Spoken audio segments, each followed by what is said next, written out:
Yep, okay. I am live there. Make sure. Yep, okay. And then I'm live here. Yep, okay. All right. And as always, when I say your name, introduce your username, introduce your player character, and then your race and your class. You also including your subclass. Okay. All right. 3, 2, welcome back, all you beautiful people of the Orphan Guild. It is I, your host, the D&D Orphan, back with some more Whispers from the Abyss. Our Sunday group is back with another episode.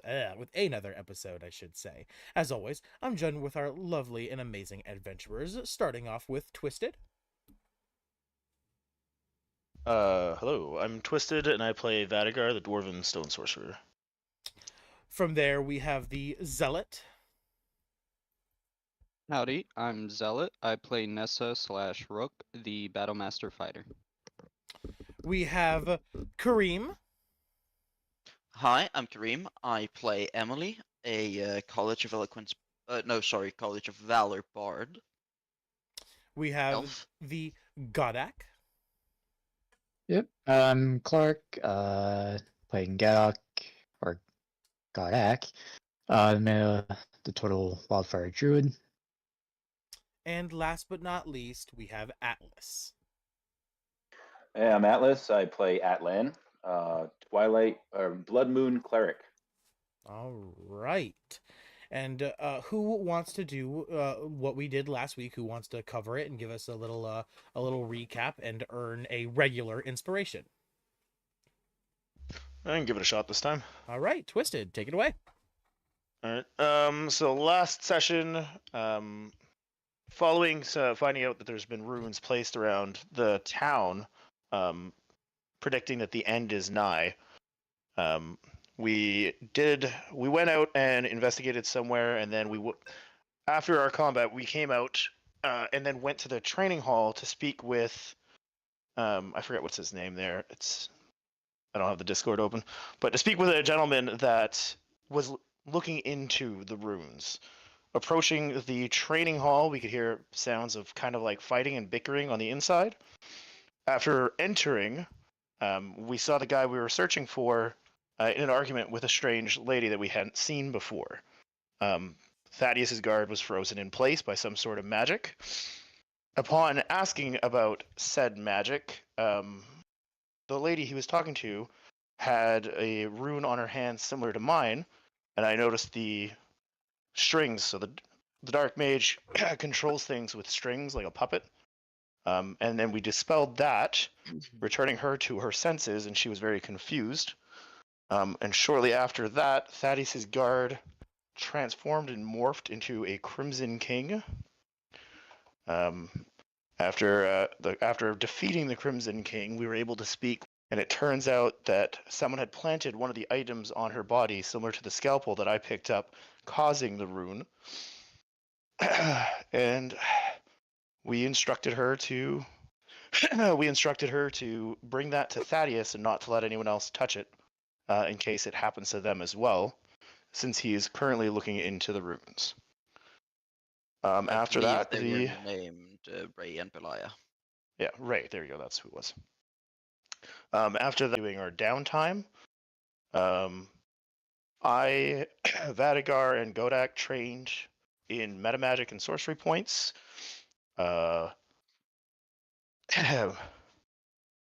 Emmy decided to try to challenge the bard Gilbert once again, and I don't think it went all that well.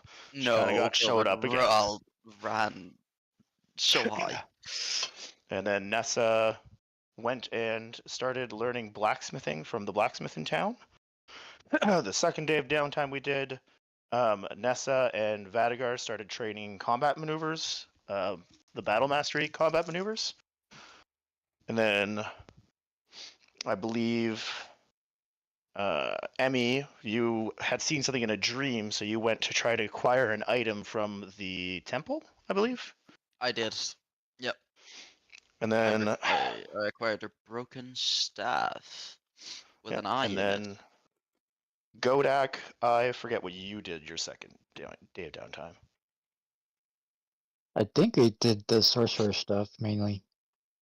Well, you did that with the first one with me, and then the second one when I was with Nessa, I forget what you did.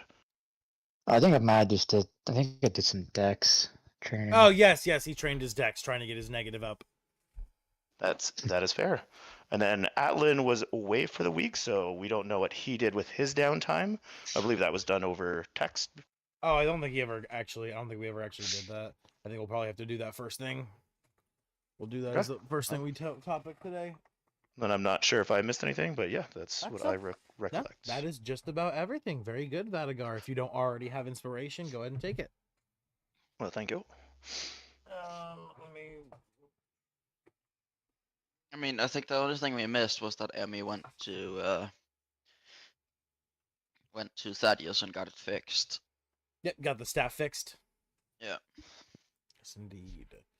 All right. And with that, Atlas, you want to go and unmute for me, buddy? I don't know if he sent a message or said something before muting. I do see you are muted, though, Atlas. There we go. Too many tabs. There we go. There we go. No problem, Atlas.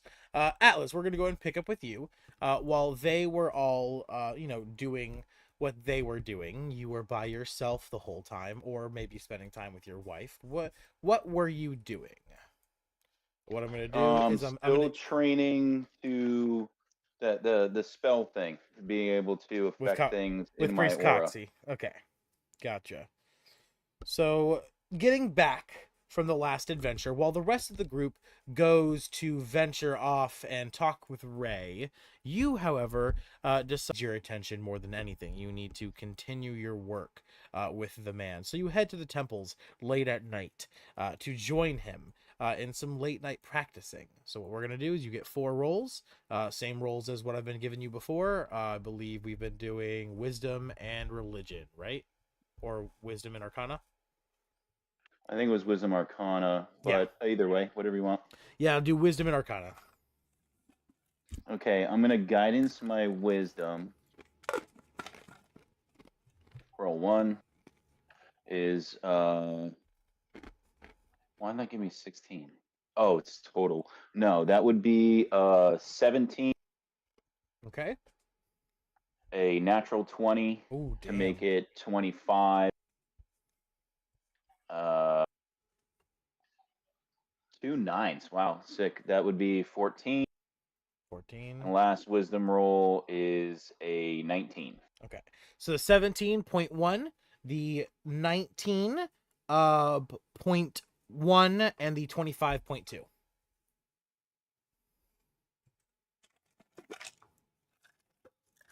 That puts me at 21. Oh wait, you mean that's not your ticks. I'm talking about your increase to your stat. Oh, for the spell thing. Oh, shoot. Yeah, I'm talking your stat increase, not your tick increase. Your tick increase will be 2. Or no, 3. 2 for the 25 and 1 for the 19. Nothing for the 17 or 14 though. Okay, so all right, then I'm still short on a skill point there. And he said so that would be 4 ticks to the spell thing. 3 ticks to the spell thing, and then a total of 3 points. 0.3 points. Got you. All right, so then that puts my spell. Where am I tracking that? 3. Yes, 3 points into your spell. I am 1 short. Damn. 1 away. Well, you'll still I'm get at more. You'll still get 19 more to data. 20. You'll still get more downtime because they also got an additional 8 slots Right, of downtime. yeah, So yeah. we're right now we're just covering the Yep, and what they were so- doing during the session. So you want Arcana? Yep, 4 Arcana. Oh yeah, and That you'll also get increases from your Arcana too. So they're probably gonna plus get it right here. 2. So I got a 4, a 5, a 5, and an 11. Yeah, none of those get Nothing. you anything, sadly. Nothing. Oh crap, nothing. All right, that's my one day. Other than if you want to do what I have gotten my sales. I don't know what how that timing works. Yeah, you'll get your sales in the downtime, which I'll do that right now. Yeah, hold on. Let me open my dice roller, which I always forget to open. And now let me roll you. 2, yeah. Got it. All right, here's my notes. You sell 145. Oh, and I wanted to point this out. Ironically, when I was making my new ones, I had 333 left. I made another 333 for 666 inventory. Atlan. Um, When that happens, when your inventory hits 666, we are going to now hop over to a different voice chat. I believe you know why. I'm so prepared for this. I'm It- so prepared. Okay, so you want to do it? Okay, so we're gonna go ahead and hop over to the campaign 1 down. Okay, so as your inventory hits 666, you know what happens. You've experienced this one time before. You obviously, in character, don't know the requirements for why this happens. It's Right. just mysterious, but obviously out of character, you know it's because of the fact that you hit 666. And you awaken after blink. You look at your supplies, looking at your leftover brews and what you have, and buying more. You now see your total to be 666, and you blink. And suddenly you awaken back in that chamber of hell. In front of you, the same black vase made of metal that is unknown and strange, with dark carvings and pentagrams all over it. There are numerous chains binding this vase in place. As soon as it sees you, the presence makes itself known. I assume you will give me the same answer as before, but I shall ask regardless. Will you free me? So this time I kind of look at him for a second, no expression, and then I put my thumb on my nose and wiggle my fingers like the Three Stooges. With my other hand, I give him the middle finger, and then once I'm done doing a little doodly doo on my nose, I do a little like jerk off motion with that hand. You hear the beast roar at you in anger. You have made an impression on Diablo. He will remember you. And as I'm leaving, I hope that a little bit of light like twinkles in my eye right before I disappear. So he's left with that little like flash. Oh yeah, for sure. And you blink and you are back in your supply room with all of the brewery supplies in front of you. All right, go ahead and hop back up. All right, that was fun. Set him free, guys.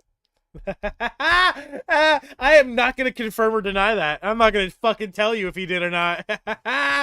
As far as you know, Atlan has just claimed he freed it. Anyone who doesn't know, you'll find out hopefully one day. Otherwise, you only will know if one of the other players tells you. I will not be saying shit. I'm so glad I mute the stream instead of listen to it. Pretty sure we've talked about it in character twice now. I think once with the new group too, because I don't didn't remember. Atlan have something with that? Like, not last session, but the session before. Some time ago. I can't remember when, but yeah. I don't know. But anyway, yeah, that was so what did I sell? How much did I sell? 145. 145. Copy. Go ahead. All right. With that, we are now going to do your 8 rolls of downtime that you have. Oh, as well. actually, remember there are 2 different prices. One price is for town and one price is for Right. the camp. I didn't do the camp yet. Let me do the camp. The camp. Okay, so that's in town. Yeah, that's in town. Out of town, you managed to sell 92. It's always less. Yeah. Right, there's less people there. Yeah. All right. And now we're going to do your 8 rolls of downtime. So what do you want to do with your 8 rolls of downtime? I'm gonna keep just training that spell until I achieve what I'm going for here. All right, yeah. I would say start with just 4. Since I'd say even start with just 1 because you're already pretty fucking close. So All right, can I guidance again? yeah. You can definitely use guidance. All right, so this is wisdom, right? Yes, wisdom. That's +5.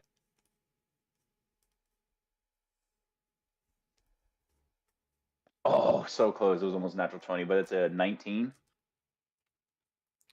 19. Okay. That is going to be 0.1 into your wisdom, and that will also be the last tick you need. So go ahead and give me 1 Arcana roll as well, and that'll be your first rolls of downtime of your 8 downtime, and you'll have 7 left. +2, that's a 12. Your Arcana's +2, so you have like a 1 into your intelligence, like a +1 into your intelligence, or 2. +2, yeah. So +1. +1. Oh, you have only. That's what I thought. Okay, so yeah, 12. Take a plus. Take a 0.1 into your Arcana for that. Okay, so I think you might have to come back to me because that was what I was fully invested on, and now that's done, I'm not sure. I'll probably want to check on Billy or something. Okay. Everyone else, you all will have your 4 rolls of downtime to start the session. We're gonna go ahead and move on from Atlan to Godak. Godak, I only ask you next because you usually take a little bit too. So you want me to get back to you as well? I'm pretty much good to go. Okay. I'm just gonna Start with you. continue with my dex training. Okay. So Mhm. four rolls in Dex and 4 rolls in a Dex skill.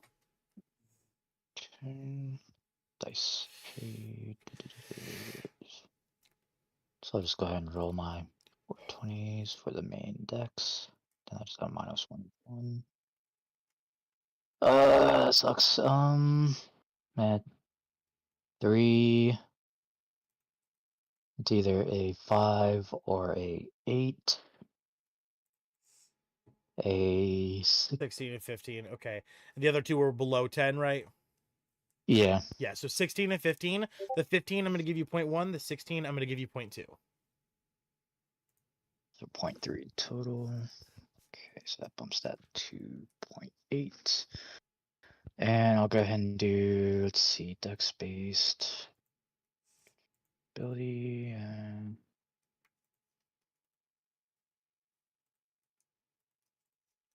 I think which one did I go with? I think I went with.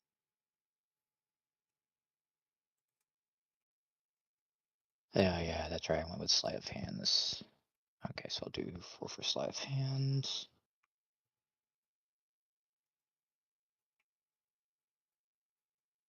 Ooh, Much better. damn! So 2 18s, a natural 20, and a 1. So the 2 18s, a 0.2 each, and then the natural 20, 0.4, so 0.8. 0.8. So that bumps that up. Too bad that's not your Dex, though, man. That really blows. Yeah. So I can modify that with a 1, and that will put me at a straight 0. My stealth right now. All right. Alrighty. From Godak, let's go ahead and head over to Twisted. Let's go ahead and do you next. Okay. 4 rolls of downtime. I will go to Nessa and ask if you would like to continue our battle mastery training. Okay. Sure. Let's roleplay this out a little bit more than just saying that you ask. Vadagar, you awaken in your morning. You see Godak got up bright and early. You know what he's going to do. You saw him before training. He's attempting to get better at his dexterity. He's attempting to become faster than a turtle should ever be. But of course, that does not sway you or interest you that much because you have a mission in your mind: battle mastery, unlike anyone has ever seen before. You awaken and you head straight to Nessa's room. Tell me what happens. Well, I'll just. Oh, that can't move that. There we go. I'll mosey on over and I'll just knock on the door. Vadagar knocks on your door, Nessa. You're suddenly awakened as you see Squawkbeak turn his head to you, giving a little tilt before turning to the door and kind of flapping his wing, giving a gesture that someone's there. Her first time training with Vadagar was probably, a Oh, little yeah. sore on her, so she'll probably get up a little bit. She'll be like, "Oh, Vadagar, how are you doing?" I'm doing well. How are you doing today? Great. Not sore at Looks all. like the training took a little bit out of you. Yeah, a little bit. You, why knock on my door? I was just wondering to see if we can continue training. I think I almost have an understanding of your commanding strike. I'm not gonna lie, I'm very close to understanding your maneuvering strike, or the basics of it. Yeah, so I was wondering if you wanted to continue. Hopefully, by the end of the day, we may be able to master it. Yeah, sure. Let me just Let me just grab my stuff. Rodokes. I'll meet you at the training hall. Tally ho. Or, well, I mean, I'll stop and have breakfast first. Ooh, breakfast. Oh, Yeah. wait, that breakfast. So while you're As soon as you getting say ready, breakfast, as soon as you say breakfast, she just she just immediately grabs the basic stuff and she's like, "All right, ready." and then we'll have breakfast. I'm assuming everyone usually has breakfast, but yeah. And then after that, we'll mosey on over to the training hall. You guys Wonderful. go to the tavern floor for your amazing staff. The menu consists very regularly of seafood dishes. Today on the menu, you all awaken and you smell it from your rooms already. The smell of shrimp, sausage, rice. It is gumbo. Oh my god. And going on out, you see everyone that is currently in the tavern. Godak, not interested in gumbo at all, continues to pass on by and head to his training. You see him munching on leaves and twigs, Oh, his usual Sitting at a table. his usual diet. And however, as you exit, you see that now one of the this table is now surrounded completely by your potential allies. From now on, if you would like to find one of your potential allies who is already under your employment in some form of way, they will be found here. Of course, potential allies like Ray, who are currently only have been offered their alliance and not been actually paid to do anything, including other people like Creed, and lastly, Daniel. These people, once actually turned into official allies, will also be found around tables like this around the map. Of course, this table will become full at a certain point, and I'll find somewhere else to start putting the other ones, but it'll be a similar situation. So that Awesome. being I believe Godax created Morden's character, didn't he? yes, Mortem is still here. He's just over with Godric. They're obviously like in their little drinking area. He's always found there. That's just where he is. He's still in the tavern though. Laughter, I think your green screen is glitching. Is it? Hold on. Let me check my Yeah, there's a big gap on stream. big gap. There's a big, like, rift. I don't see anything. Hold on. Let me look at my. It's the camera arm. Oh. The mic arm, sorry. Oh, that's fine. Yeah, that's this. Yeah. Oh yeah, that's just my mic. Yeah, that's the new boom arm and Okay. everything. Yeah, no, that's fine. That's fine. Yeah, that's supposed to be. It's as close to my face to get good audio quality as it is. It can be in the capture a little bit. That's fine. Okay. Just had to double check. Okay, good. Yeah, no, thank you. I thought they were like, because my green screen is like very small, so like I'm a very like background, so I was worried that it was like showing above my green screen or something. Okay. All right, so you guys head to the tavern floor, sitting down with the rest of your allies. All of them already with a big bowl of gumbo in front of them, chowing down, enjoying the delicious meal. As you sit down, old Bill, who is sitting around the fireplace, calls out to Gwyneth. "Oh, Gwyneth, can you get the others some food?" And Gwyneth, looking at old Bill, goes from wiping down the walls where she was cleaning a spot that maybe someone spilled some gumbo or a drink or something, and she runs into the kitchen where she finds Grandma Gertrude stirring the pot of gumbo, keeping it nice and warm, nice and fresh. And she gets two bowls out, and then she fills them nice and thick with the gumbo before running over to the table and laying it down in front of both of you and Vadagar, Nessa and Vadagar. And you guys now are presented with the gumbo in front of you. Vadagar, do you enjoy the gumbo? And Nessa, do you enjoy the gumbo? It is. You don't even need to ask. It is delicious. For gumbo, it is top quality gumbo. In earthly terms, she slams it down. Okay. But yeah, no, it's good. Vadagar? Oh, I said yeah. Okay. Okay. Dwarf, not too picky. Yeah, so you guys slam this plate down, and you look to the rest of your allies who are still slowly finishing their bowls, and they look at you with shock as they see you have a mission in your mind. You are all you have plans. You're here to do something. You're more than just waking up to eat some gumbo. You guys got plans. And after finishing Speaking your of bowls, plans, go ahead. Vadagar, before Yes. we go training, I want a magic item from Thaddeus. Oh. I could do that as well. I could go to I could say speak with him because he's looking into some stuff for me. Yeah, when I sort of got here, a lot of coin just was in my pockets, so I haven't been able to spend it. I was thinking of, since Willow's going to be following us around and is pretty adept with our rune situation, I thought he might be sort of a good stay, and so properly equip the man or woman or it or whatever you are, Willow. Looking at Willow, Willow just looks up to you. The mask, kind of like the eyes of the mask are not actually lining up with their eyes because they're currently eating the gumbo, so you can just slightly see their mouth. And looking at their face, kind of seeing their actual flesh for the first time, their skin is very soft, very delicate. It's very shiny too. And they kind of just give you a little bit of a head tilt before they continue eating, and they slide the mask back down into place. And Willow, also, I forgot to mention, when I forgot to tell everyone else because Godok asked me, your NPC allies will start with the same equipment and gold you start with, right? So you all started with, 8 times Oh wow. your level in gold, and 2 uncommon items and 1 rare item. So you'll all start with Okay. that. Yeah. So I can add stuff to Riley then? Yes, if he doesn't already have at least 2 uncommon items and 1 rare item, give him 2 uncommon items and 1 rare item. Oh Well, wow. he's got the ebony crossbow, but that was through. Then yeah, that's a the one stash- that's the one thing you'll exclude. Yeah, you don't have to. You can exclude that. So yeah, other than that, he doesn't have anything.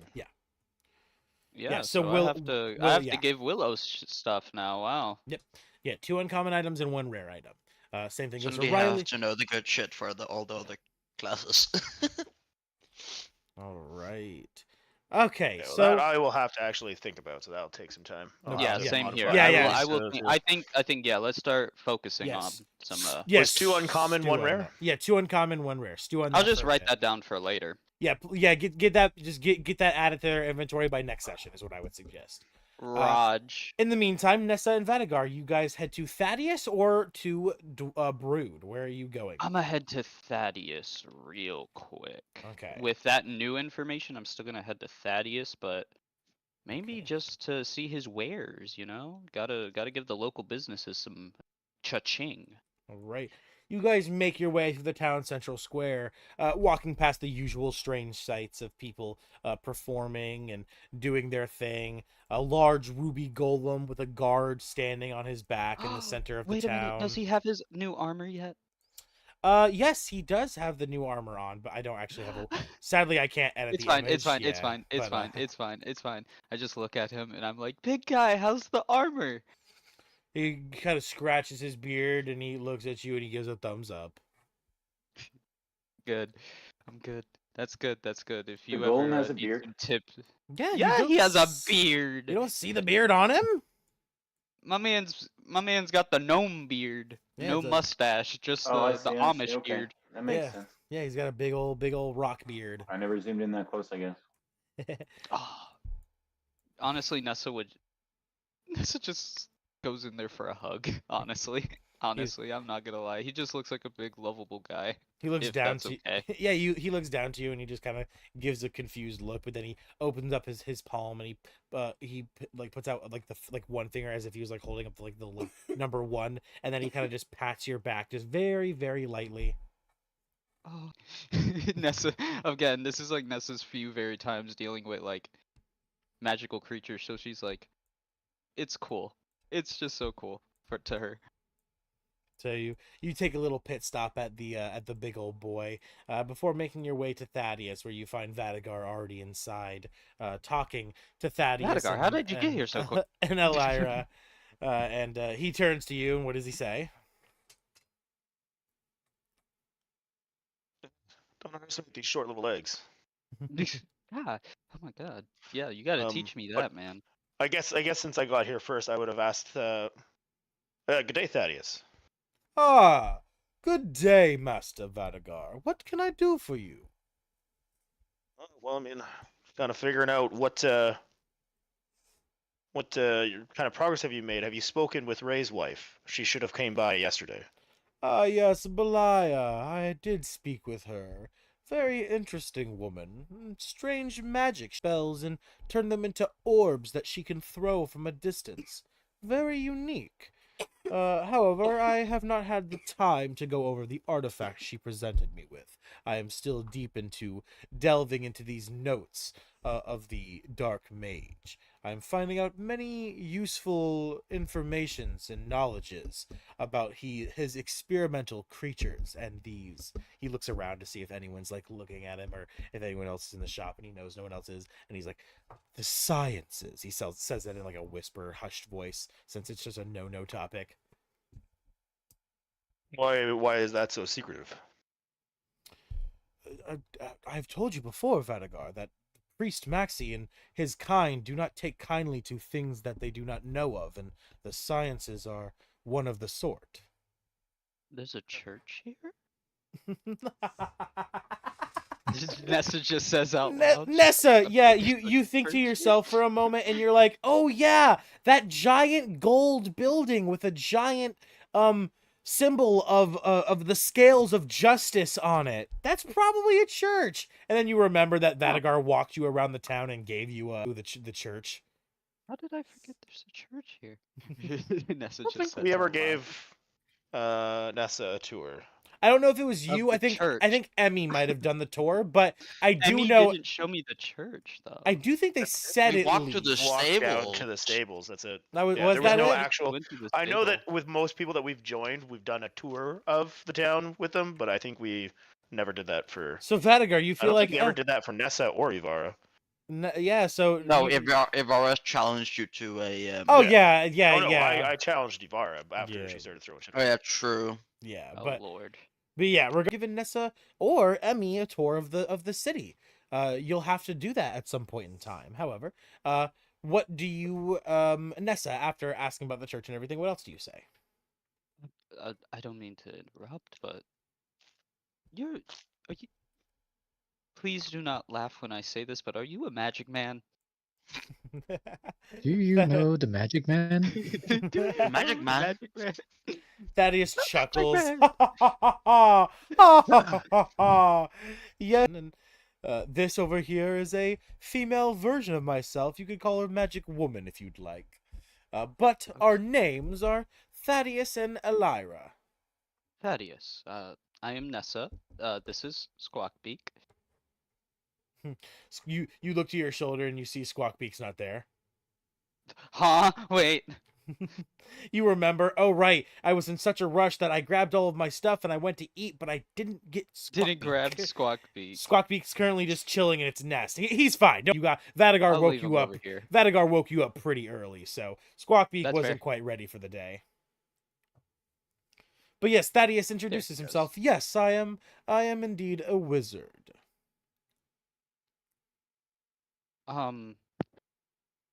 As a wizard, I had a friend who was a wizard. He owned a shop where he sold orbs to people that they could communicate with people. Is that something similar here where you sell items that you are proficient in making? I sell all sorts of knickknacks. Things I've created are a little more expensive and a little more rare, since my craft is more in the enchanting than creating. But there are plenty of items, as you can see, and he points around to the all of the shelves and the line, like the bookshelves, the item displays. There's everything from magic daggers to amulets, tons and tons of grimoires, and you kind of realize looking at all these items, they all glimmer, they all kind of glow with different colors and patterns, and you realize everything except for maybe the bookshelves and the casings themselves, but even some of the amulets and some of the bookshelves, some of the display cases are even enchanted themselves, but nearly everything in this building is made of magic or enchanted.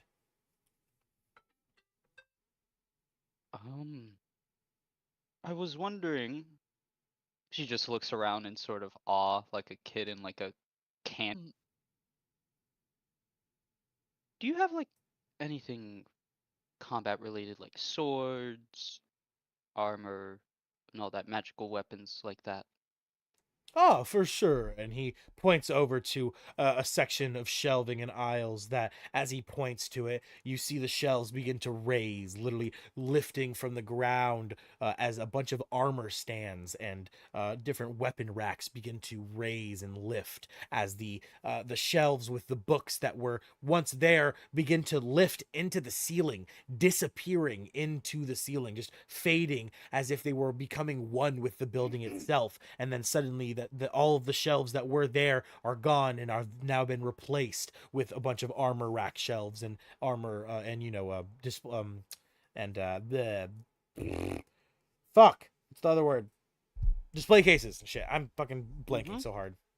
You're good. She just would, in shock, of course, go over and she would nod and say, "It will take me a while, but I'm definitely going to bear with me."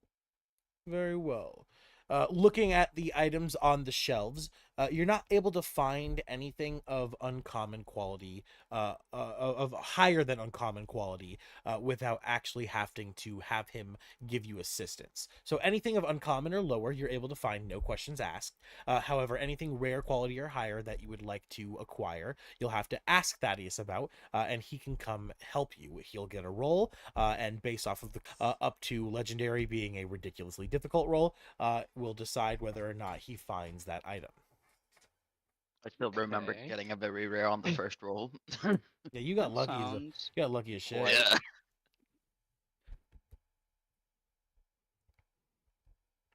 So while Nessa is looking over the wares, Vadagar, Yes. what are you here for?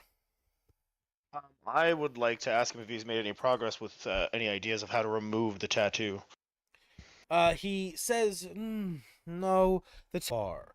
However, I am finding out that there may be a way to free Gorothra's children once and for all from the grasp of the mage. What do you mean? The children of Gorothra, they are less like human children, each an individual and separate, but more like replicas of herself, but incomplete. They are a mixture of her and her mates' magics, but weaker. That being the case, they are all identical in composition, except for, of course, the creeps and the abominations you've come across. They are modified and mutated beyond recognition. However, the Quill Fiends, the actual children of Gorothra and Sarkoth, are all near identical, if not identical. That being the case, if you can acquire at least one quill of these Quill Fiends, not from Gorothra or Sarkoth, but a quill from a Quill Fiend, you could bring it back to me, and I could find essentially a frequency that only reacts to these specific creatures, and we could free them all from this grasp that they are underneath. Interesting. The next time we encounter one, I'll do my best to bring it back. You must remember, Vadagar, to get a quill intact, you must leave the creature alive. Otherwise, the quills will turn to goo with the rest of its body.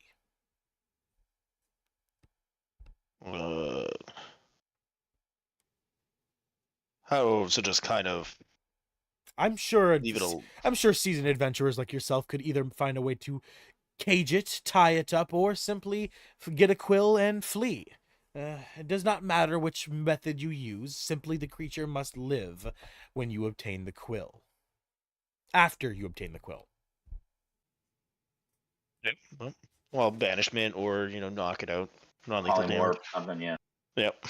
Banishment, you would think banishment's not the greatest idea because these creatures do come from hell, and while they are obviously very strong, there's other things stronger than them in hell. So if something else manages to kill If it, they're Gorothra's children, then they'd be from here, no? no, Grothra's from hell. She's a lesser lord of hell. Yeah, she's a lesser lord of hell. Oh, Yeah. okay, yeah, that makes sense. So they would get banished to hell, which bet. wouldn't necessarily mean they die, but I would make a roll to see if they encountered something that would end up killing them in Fair hell. enough. So yeah, that you would definitely think that might. Burlap sack. Yeah, burlap sack, Polymorph. rope. plenty of options. Just rope. Oh yeah, also just rope. Just rope. But that's so boring when you have all these high-level spells. Well, that and the That's what I'm DM saying. is also saying that to us because he can break the rope. So it's like he's sitting there rolling Yeah, to we- break we the rope the shouldn't whole listen to time. him. Hey, Yeah, you no, definitely not. saw through my plot, you son of a bitch. Yeah, we got it. This is session 30. We're not noobs. You saw through my devious little plan, son of a bitch. That's too bad. Oh well. Okay. So Vadagar, I mean, we've anything got else? 3 uses of polymorph, like that's 3 hours. Should be plenty. Vadagar, you anything else you need to talk to Thaddeus or Elira about? Oh, so this is a question for you. Yes. Have you forgotten about something that I have? The cursed tomb ring. Oh God. Let me go through my notes. Remind me. It has been uncursed and has turned into a key that opens something. Have you forgotten about that? Because we Oh this no no happened, no like, no no no! ages You ago- had that, yeah. ages ago. You know that was for a while. You're getting close to where you'll use that. You're getting fucking Okay, close. but you haven't forgotten that this key is still in my Yes. inventory. Like, Yes. I don't know if you forgot about that or not. Okay. That you, Oh, okay. if I do remember correctly, you got that. You got that from the. Fucking ages ago. You got that Fucking- from the Matthew Manor, the Matthew Manor. If I believe you. Oh, maybe. I believe so, because Way before we started streaming. I've got it tied into the Matthew Manor, so it's tied into the Matthew family. The ring has their emblem on it. It has their family crest. Yeah. Okay. Oh, good. All right. Yeah. No. You're meant to still have that. It's a good thing you didn't get rid of that or anything. Yeah. That's important. Okay. Good. Never get rid of things. I just wanted to make sure that you Never. hadn't forgot about it. Yeah. No. You'll get your opportunity to use that. I'm glad you still have that, because actually I was worried you might have gotten rid of that. I wasn't even, well, to be honest, I wasn't even thinking about it, but I've been like going to the scenario where that's gonna be. You'll see what you use it for, and I've been thinking to myself like, oh shit. Do they even still remember that? Items. Okay, good. That's good. Yeah, that's a good thing to have. Okay, all right. Now for Thaddeus or Elira, do you want to like buy any magic items or anything? Or Nessa, have you found what you're looking for yet?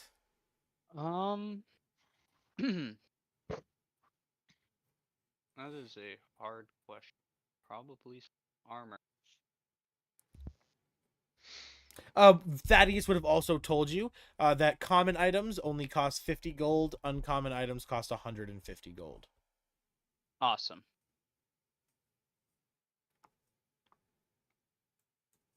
Pretty Super cheap. I know. That's a whole discount of 350. Don't tell for the DM. vegetables. Oh, trust me, I make uncommon items Oh, and yeah. common items and rare items so cheap so I can butt fuck you on very rares and legendaries. I know. I still remember Yeah, I got my obviously you can hear me, I so. got my very rare for like You got your very rare for a discount because it was the first item you purchased from Thaddeus. He always gives a discount on the first item. So that's oh yeah, but the discount was like insane. All right. Really very rare items. Oh, that's- So yeah, this is an most of the uncommon townsfolk item. do give away things for the new heroes, quote unquote. Alright. I think I have found my item. okay. Nessa, what do you find while you're perusing through these armor racks and weapon stands? Each item, by the way, has a little plaque underneath it. The armor stands have a little plaque that tells you the name of the item and what it does. And the weapon racks all have the same. They have the name of the item and what it does. So as you're perusing through, you can actually figure out exactly what everything does. Okay, so I have, so is there, there's no like item list that I had to look through. It's just uncommon items. Just D&D core items, as long as it's not homebrew. All right. Well, this one comes from the Book of Many Things. Then yes, it's core. so- Yep. Cool. Plate of Knights Fellowship. This gleaming set of silver and gold plate armor never tarnishes. While wearing this armor, you can use a bonus action to summon the spirit of a warrior to your aid.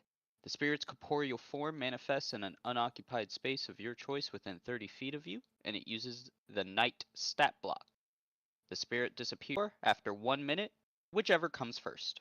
The spirit is an ally to you and your companions in combat. The spirit shares your initiative count, but takes its turn immediately after yours. So similar like how you run. Yep. companion. What rarity is this item? This is an uncommon item. So you find it. Okay, Nessa, you find this set of armor, and you look at it, inspecting it up and down, giving it very, very thorough inspection. And you decide to flag Thaddeus over to potentially buy this. Find something you like. Ah, very good taste, I see. That is a fine piece of armor there. I acquired it in the desert to the east many years ago. I would. It looks amazing. Wait, you said a desert and it looks this pristine? Indeed, I found it in a crypt very deep underneath the sand. It seems that it does not corrode or rust. It is very fascinating. I could let this go for 150 gold. But actually, seeing that you have never purchased anything from me before, I'll give you the same offer I always give these heroes of Tristram. You may choose one item for free, however, you will only get one. So pick carefully.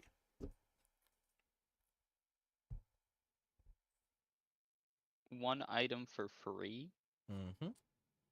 but I can only pick one. Mm-hmm. And of course there is limitations, and he points over to his back vault and he says, anything of legendary quality is all stored in that vault there. It is of course off limits to this condition. However, is 100% free, except for I didn't even only get mine one for of free. them. Yeah, because you chose a very rare dick. If he chooses a Yeah, very, you said if he, anything in the store. yeah, the very rares are not just findable either. So if he wants a Oh, yeah, very true. rare, it's gonna Okay. be discounted. It's gonna be a price. It's just not. Thaddeus will be like, oh, that one is very high quality. I could let it go for a discounted, highly discounted price. So Yeah, it'll yeah, likely, yeah. yeah. So don't. The Just, thing about it is, I don't have to focus on damage. What I would like to focus on is more defense. Um, Let me look, see if there's anything I can find. Maybe a ring.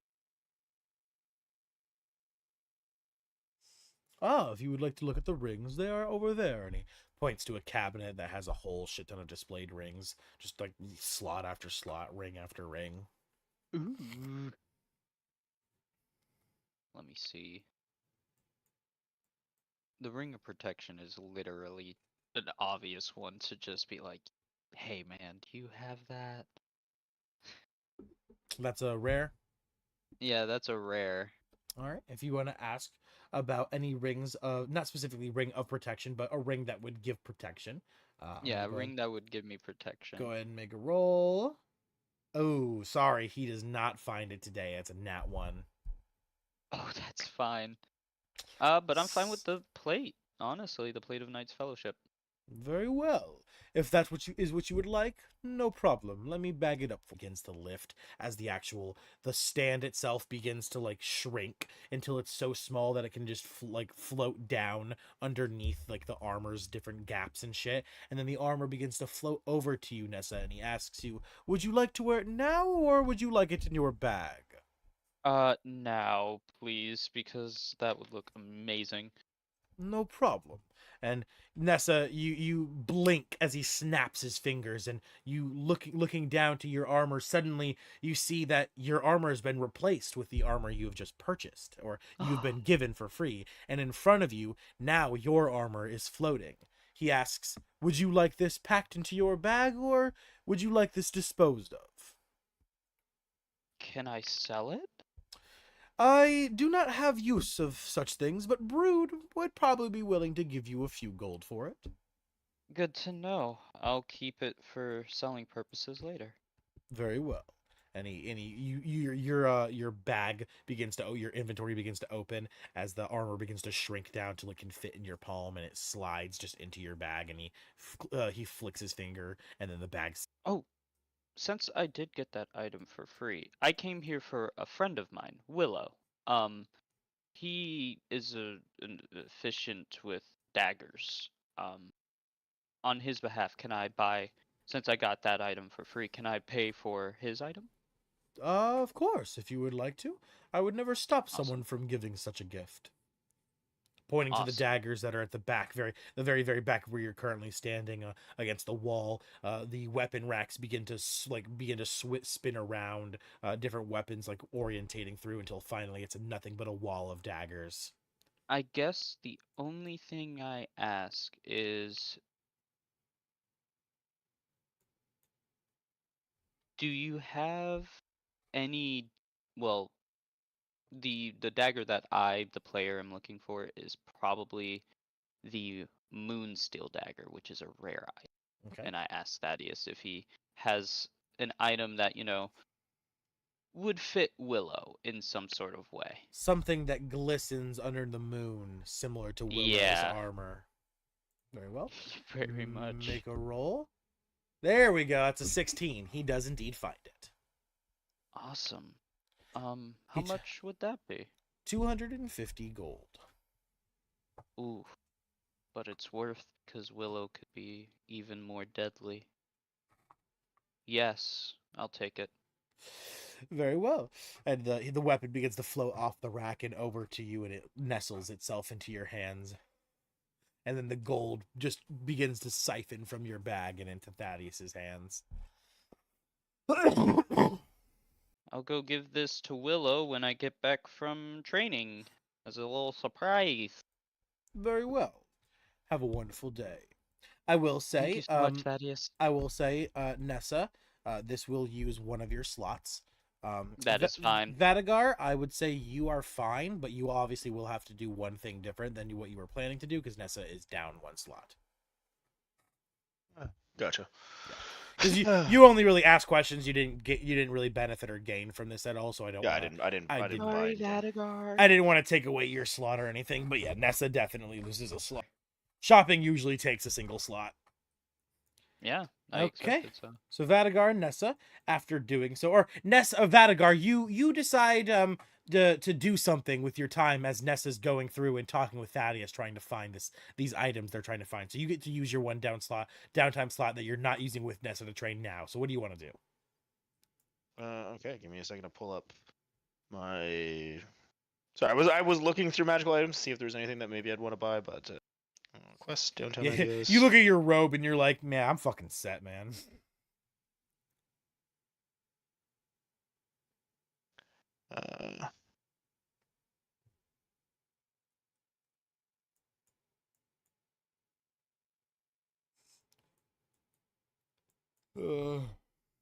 I'm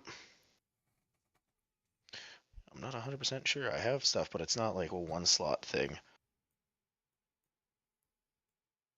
I'm not really sure. Maybe I'll just while he's doing that, I'm gonna be in the training hall practicing the maneuvers that we taught last time. So I'm still gonna do the exact same type of training, but I guess I won't have advantage because I'm not with Ness at this point. Yes, that's Or fine. I'll train. I can train with Arisa while I'm waiting.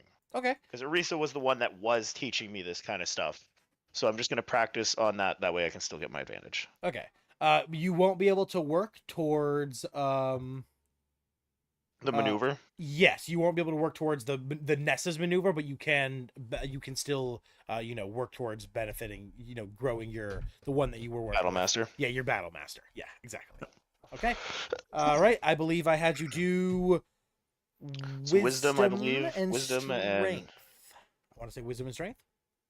yeah, I believe so. Yep. One wisdom, one strength. And at advantage because I have Arisa. And plus my magical guidance. 14, 18. That's a 23 for strength. 23. Okay, that's going to be 0.2, and I'll give you 2 ticks into your battle master for that. 3 strength. Yep. And wisdom. And magical guidance. Put that in there. 19. That is a dirty 20, since I have pretty low fucking wisdom. Dirty 20, okay. Take 0.3 into your wisdom, and take 2 ticks into your battle master. Thank you.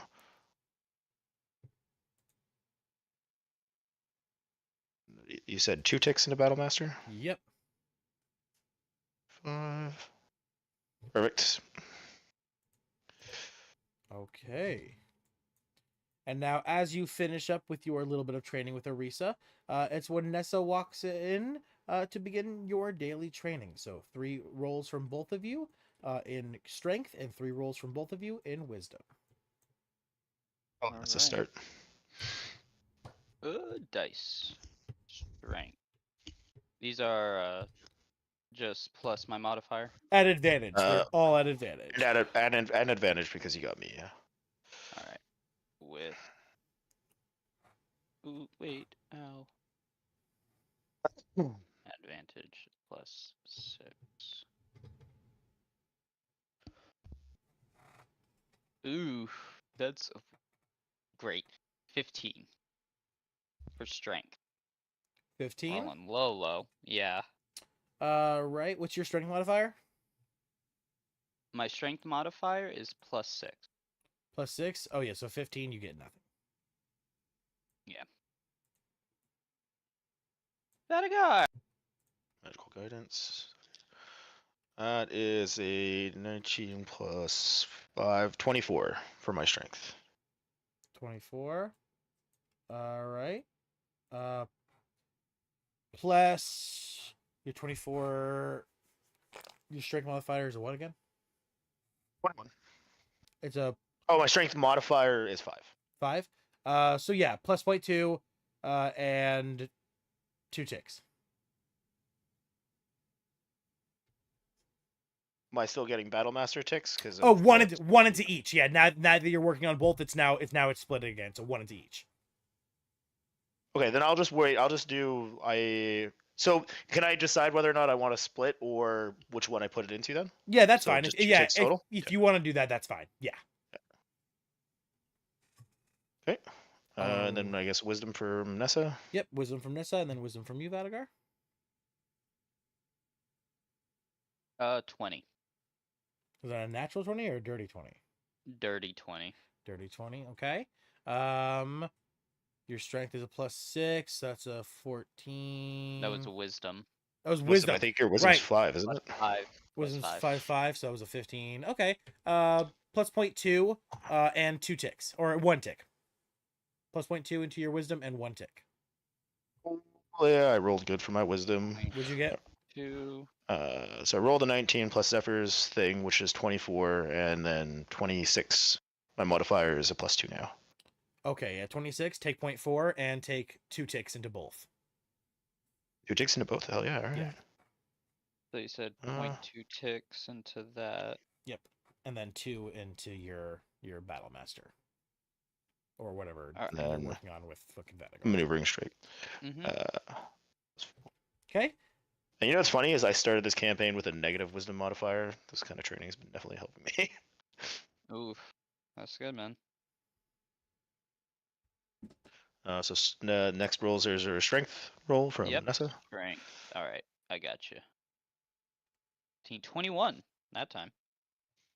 Good job. All right, so that's. Wait, Vadagar, hold on. Don't tell me yours just yet. Let me fucking do Nessa's. I'm just calculating it. Okay, good. Nessa's yours was a dirty 21.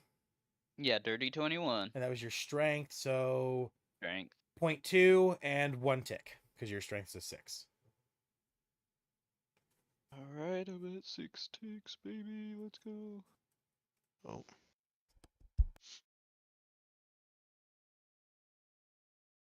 Let's go, Vadagar. Sorry, I forgot to realize that I just leveled up my strength. You're good. So that's 25. 25. And my strength modifier now is a 6. So yeah, 25, you're going to get a 0.1 then. 0.1 into strength? Yeah, 0.1 into strength, and then 1 into each or 2 total.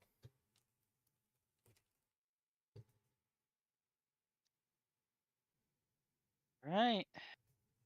Advantage with a plus 5. Get it. 18.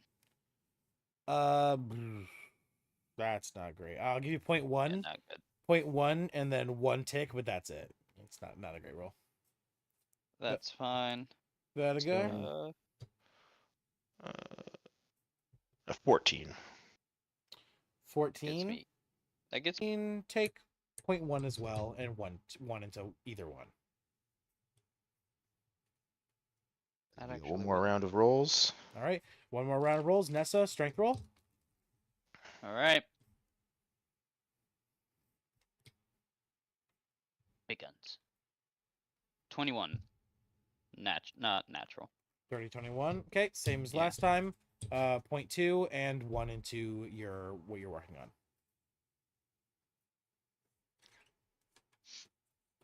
That's another good strength roll. That's a fucking natural 19 for 29 total 29. Yeah, take for my 0.4. strength. Take 0.4 and take 2 into both. How does one roll a natural 21 with a d20? His D6 modifier. Because of Zephyr, all the Oh. trading, because of all this trading I did with Zephyr. Yeah. Okay, great. I was about to ask, like, how does a d20 become natural 21? Yeah. Like, His Zephyr. Yeah, his Zephyr is it's a D6 added to his 21 to his 20. Yeah. All right. What am I waiting for? I think wisdom rolls, right? Wisdoms. 2 wisdom, yep, wisdom rolls from you guys. Oh, that's not good. Yep, nothing there. Nothing. All right. That's okay. Roll as badly as Nessa Vadigar. Come on. Nope, I would rather not. Especially with my magical guidance, it's perfect because I could do it 8 times, which is 8 rolls from the 70. Oh hell yeah. Okay, that's from my low wisdom. That's a 25.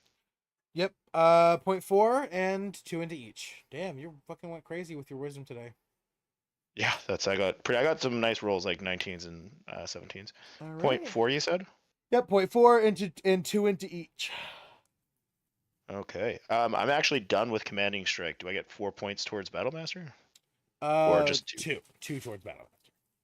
I am assuming that the second one to get it upgraded, I needed 20. This one to get it upgraded, I needed 30. I'm assuming the next one's going to be 40.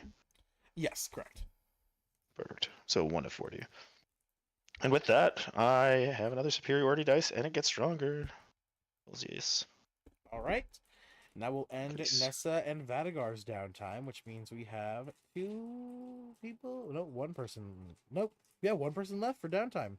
All that's. How do you want to use your 4 rolls of downtime? well, for the first hour, I would like to try talking Lila down so she isn't as mad.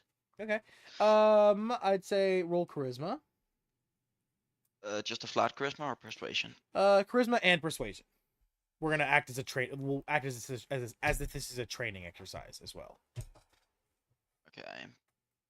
So 1 with plus 6. Bad charisma. Okay. Nothing. No increase there. And my persuasion is a 24. While your tone comes off flat, you are rather persuasive with your words. You manage to calm Lila a bit. She's still very angry, however.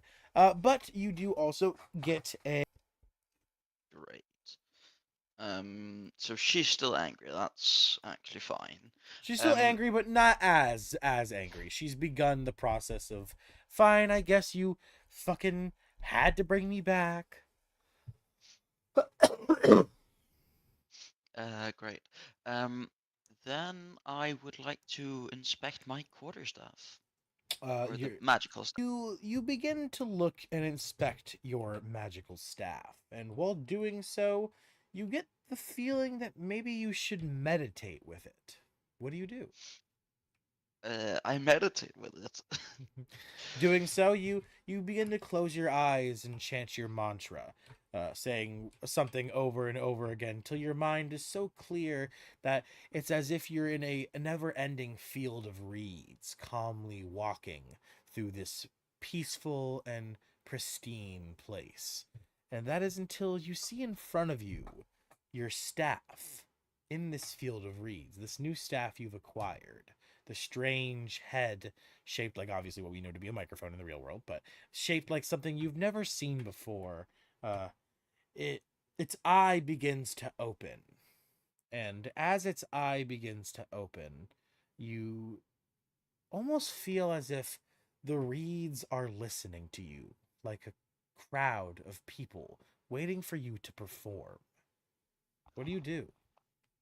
Oh fuck yeah! I start performing a song coming to me naturally without me having to think about a specific song or anything. So you just begin to speak, but singing. S- You, So you I take the mic and I sing, yeah. yeah, you just begin to let the words flow from your heart. The field of reeds almost beginning to cheer for you. You see them all flapping around in the wind. It feels as if you're performing for the largest group of people you've ever performed before, and you do immaculately. Give me a charisma and a performance roll at advantage. Ooh, advantage first. This is the performance. Fuck, low rolls, but it's a 15. Okay, still a good performance, but not the best you've ever had. No. But my charisma is pretty good. Your performance take a 0.1. Take for your charisma, take a 0.2. Oh, that means I get a level of charisma. Hell yeah. And you put on such an immaculate show that as you begin to stop, it's almost as if the reeds begin to cry, wanting more from you.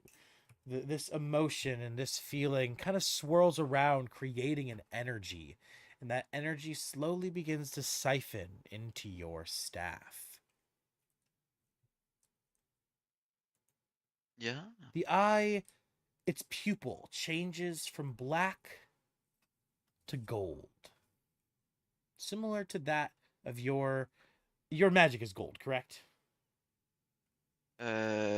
Yeah. Yeah, the flavoring for your magic, yeah. So the eye of your staff, the pupil, has now begin to glow in the same color as your magic.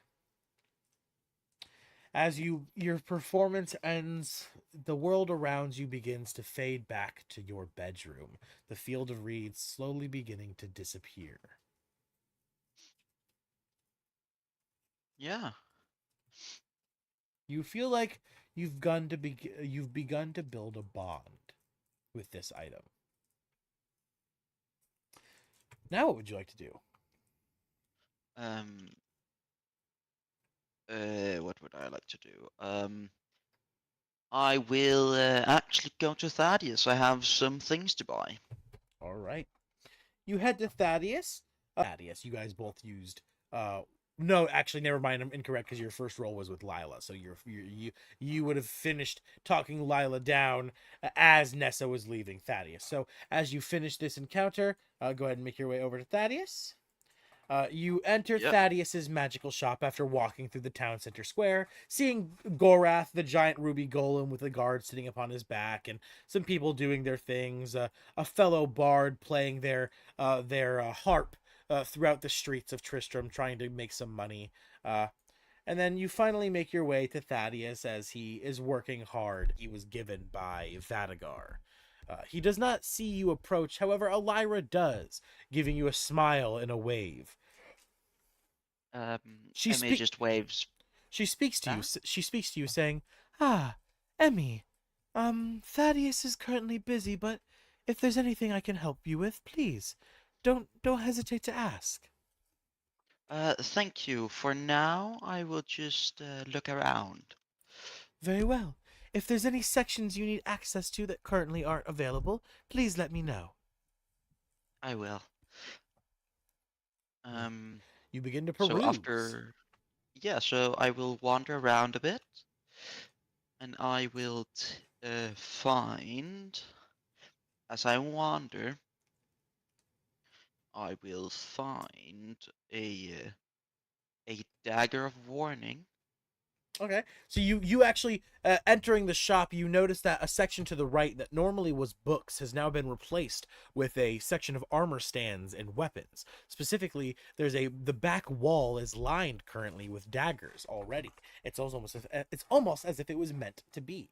You approach the wall of daggers and you begin to look at their plaques, their names, and the information about them. What one strikes you? What one are you looking for specifically? I'm looking at for a dagger that has effects where if you're sleeping and something dangerous is approaching, it'll wake you up and and it'll make it so that it'll always warn you so that you aren't surprised by any danger that might come. Okay. So an item with premonition. Do you already actually have a core item in mind, or are you looking for something Weapon of more? warning is an A weapon uncommon of weapon. warning. It Weapon is an uncommon weapon. Yeah. Okay. So yeah, you find Sounds like you find exactly what you're looking for. You find on the shelf, on the weapon rack wall, you find a dagger that has a bird etched into it. A bird with a sunrise that has just begun to begin to with a sunrise that has just begun to rise. You get the feeling that it's almost as if it's saying it's an early bird. And you read it to be a weapon of warning. You call over to Elira. Before I do that, I'll actually, yeah, I'll call over to Elira, say I want that, but that I'm also looking for a stone of good luck. Okay. You call over to Elira, and she comes skipping over gleefully. Ah, yes, Emmy. What can I get for you? Is there an item that you see that interests you? Yes, this dagger here, Ah, and then I will also go look for a stone of good luck. very well. The dagger of the early bird costs 150 gold. Stone of good luck. What rarity? That is also uncommon. 150 gold. So I hand over 300 gold. You hand over 300 gold, and Elira flicks her finger, and you see the dagger come floating off the wall over your head and into your hands. As she then points behind her back to a set of shelves that she's not even looking at, where you then begin to see a glowing egg-shaped stone float over to you. She says, ironically enough, this is actually the perfect pairing for that early bird's dagger. This is the early bird's luck stone, and she hands it over to you, and it looks like an egg. Yep. All right. So yeah. We don't have any attunement requirements here, Nope. right? Correct, Amundo? As many as you want. So I just need to remember to roll with advantage on initiative. All right. And then I need to add my +1 to ability checks. Well, after I still have a few rolls, I know what I want to do. All right. We're just going to finish up with Emmy real quick, which they've got one left. Oh, sorry. And yeah, after I do that, I will go back and I will. I think I will read about in the library. Oh, so you head to the training grounds. Yeah. All right. You head to the training grounds where you were told that not only does it accommodate those of the physical trains, but also those of the mental trains. So you enter the building and you find in one of the corners of the training hall there is a stack and stack and stack of bookshelves. Everything ranging from history of the realm to lore of monsters, bestiary, all sorts of different books. And you search around finding a book about medicine. What kind of medicine are you specifically like? Healing wounds with magic, or more the wartime guide for an ill soldier? Just the regular medicine skill. Yes, I know that, but like I get that that's like what you're wanting to work on, but like for lore, like flavor wise, like what kind of medicine are you like? You looking for like alchemist kind of medicine, like to work on like making healing potions, or you alchemical medicine? Yeah. Okay, so you're looking for alchemical. So you find a book about herbs and ingredients used to make magical potions. Specifically, flipping to the section about healing potions. And you begin to read and learn about the different herbs and items of Sanctuary that can be used to create healing potions. Go ahead and roll me. That would be intelligence, right? Reading would probably be intelligence. Is yeah. medicine? I'm just trying to see what medicine is. Medicine is wisdom. Okay, so one wisdom roll and one medicine roll then. One wisdom roll. Okay. One wisdom and one medicine. This is the wisdom. Oh, you do good with your wisdom. That's Oh, a not 20. 0.4. So 4 out of 10 for wisdom. And then your medicine roll. Yep. Is a +3 because bards are great. Oh, not that good. Rough. Sadly, yeah, you don't get any increase to your medicine. You do get your increase to your wisdom, but you kind of flub on the actual practicing part. You read about how to do it, and then you go to gather some of the ingredients because you find that they're actually rather common. They can be found on the outskirts of Tristram, and you do so trying to find the ingredients, and you find them. But then when it comes actual time to practice and make these potions, you fail to do so efficiently, and nothing comes of it, sadly. And that will end your downtime, which brings us back Indeed it will. to our last boy, Atlan, who has 7 more fucking rolls to make. Atlan, what do you do with your 7 last rolls, buddy? So I did my math. I made some new beer. I did my gold. My question is, oh, we'll get to that. So Atlan goes to the temple and gets straw, and then they go to Thaddeus because straw needs some freaking gear. And I figured out what gear he's going to, start with. So he has a cloak of displacement. This is rare, and his uncommons are winged boots and weapon of warning. Okay. So that's his quote unquote starting gear. I figured that out. But we're gonna go to Thaddeus and we're gonna ask about. There's an uncommon item called the insignia of claws. That's an uncommon item that we would ask about if he has it. Okay. So you enter Thaddeus's magic shop. And after going to get straw at the tavern, you head to Thaddeus, currently deep in work with the notes of the Dark Mage. Elira looking to you, saying, "Ah, Alan, please do not disturb Thaddeus. He's currently hard at work, learning about those notes that you all gave him. However, if you need anything, please do not hesitate to ask myself." Oh, I would dare not to disturb him. Yeah, we're just looking for some magic items. Do you have? "Ah, all of our insignia items would be over there." And she points to a shelf, a section of shelves, where you find all the kind of things you would be looking for. And approaching it, you would find the insignia you need, and it costs 150 gold.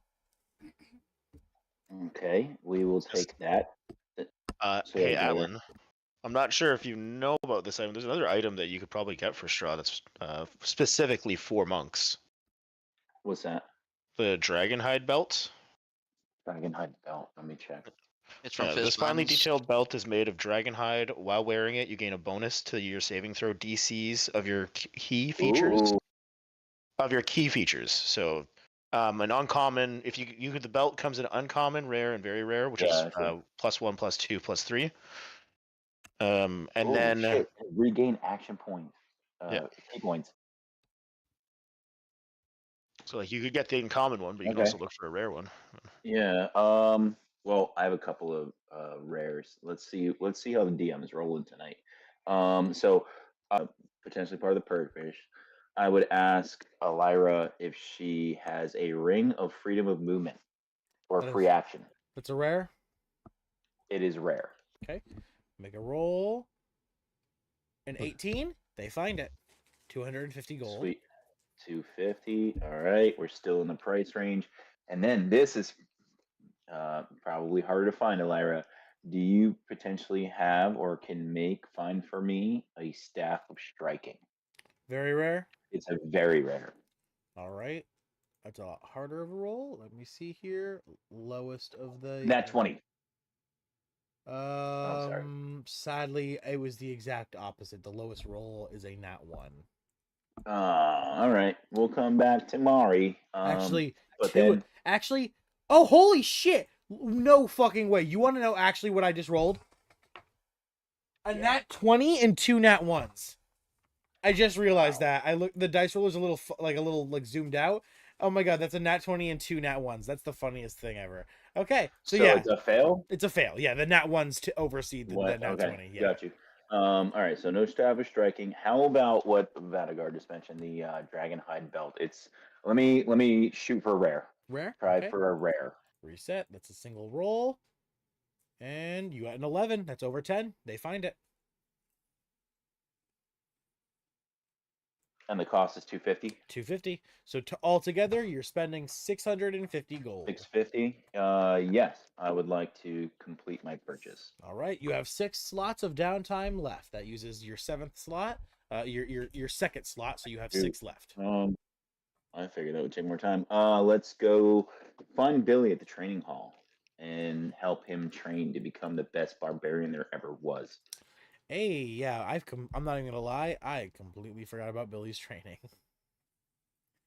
That I have not. I forgot have about Billy that at ages. shoot, where's his training? Son of a bitch. It's here somewhere. Billy boy. Oh, here you go. He's at 5 of 10. Ticks. Okay, he's getting there. He's getting there. He's gonna be an actual ally soon. You're gonna bring a child into combat. That's gonna be fun to see. I mean, it's What it's been a couple child? months now. I think he's at least 13. He's fine. He's yeah, he's at least he's almost 13 by now. Sure, He's a big boy. Let's go. Let's go. All right. So you want to use all six rolls in this? Yeah, let's do that. All right. I'm pretty sure I Make was it having simple. Let's you get through this do fucking game. I was having you do just d20s. I'm pretty sure because he is just doesn't have a With character sheet. strength, right? Yeah, with the strength modifier that you have been building for him, which I don't think is. He has a +1, so these yeah, are all +1. It's all d20s, just +1. Oh shit! 17, 15, 9, dirty 20, natural 20, 17. So two Okay. 17s, natural 20, dirty 20, and 15. And then the other one's probably bullshit. 15 doesn't get you anything, but the two 17s will be a tick each. The 19 will be a tick, and the nat 20 will be 2 ticks, which means you 5 gain ticks? Yeah. exactly 5 ticks. Billy can now be made into an actual character sheet. Does he gain any strength? Because right now he's at a +1. Oh yeah, bonus to yes. strength. His strength will be the two 17s 0.1 each, the 19.2 and the 20.4. So 4, 6, 7, 8. 0.8 9. increased. 8. 9. Okay, 9. so he's at +2.2. Okay. All right, now you can actually make Billy a go ahead. So now but by the next session, make Billy a character sheet, please. He is all Will 8, do. he is all 8 levels into barbarian. Okay, and so essentially, I'm just gonna ask Billy. He's gonna start off guarding the tavern. I'm gonna introduce him to Oha and Gwendolyn and the staff, and be like, "Hey, Billy, your job is to make stay safe, and if you need anything, find Gwendolyn or myself or Tyrael, and we will help you." A 13-year-old bouncer in a bar. Fuck yeah, bro! Yeah, that's what this game is all about, isn't it? Have you seen modern 13-year-olds? I Those love shit, it. those Right? kids are Like- scary. They Yeah. don't have a phone in their face. They were fucking awesome. Yeah. All right. Now Billy stands guard outside the tavern with Oa. Atlan, good job, man. You've managed to do it. With that, we have And finished. he's got Fernando in his hood. Like they're a team, man. Oh yeah, 100%. Oh my god, I would not want to be bitten by a ferret. They do not let go. All right, with that, now let me go ahead and grab everyone's tokens and bring everyone to the tavern. I gotta find my blank character sheet, son of a bitch. I now have 4. This Hold will be on. my fifth character sheet. wrote down what kind of barbarian subclass he has. Give me just a second and I'll tell you. Okay, Yo, cool, bro is this- 13 and already I has a have my character subclass. sheet. I got Straw. I He's got an Bandito, he's an I got 8th level Gorak, barbarian. And now Billy. Yeah, man. I'm just racking them up. Shoot, next I'm gonna make a character sheet for Gwendolyn. She's gonna be a badass, like secret stealth person. You don't even know. He is 1 second. I have it written down here.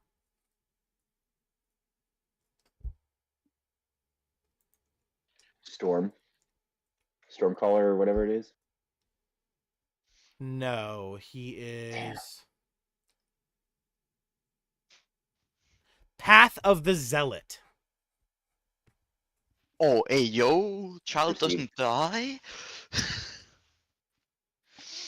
He is the Path of the Zealot Barbarian because since you and Gwendolyn raise him, and you're both church people, that is what has formed his barbarian subclass. Received. All right, and with that, we can actually begin today's session. Only an hour and a half into starting. Session has been going on for a while. It's just been downtime. Yep, hour and a half of We downtime. didn't do it last time, so That's you know. why, yeah. Now, from now on, it should be a lot slower, as long as nobody goes missing sessions every week, and having to make up for their downtime. I'm getting to the point where I might start saying that if you miss the session, you lose your downtime, because fucking this is annoying to have to catch up on every single fucking time. But regardless of that, we finally can actually begin today's session, which means oh my god.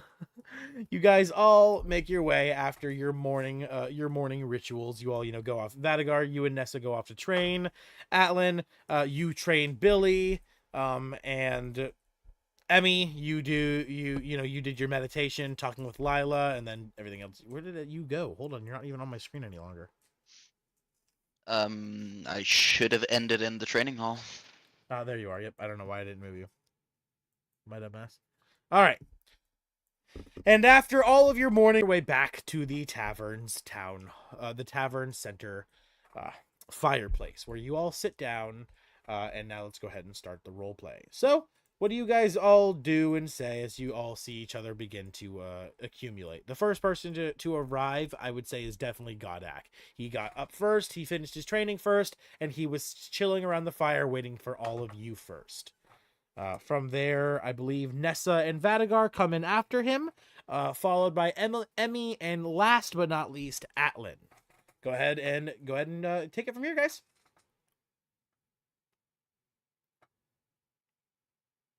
I'd walk in, walk to the kitchen, check on everybody, and then I'd come out probably with a salad and see if Gadok is still hungry.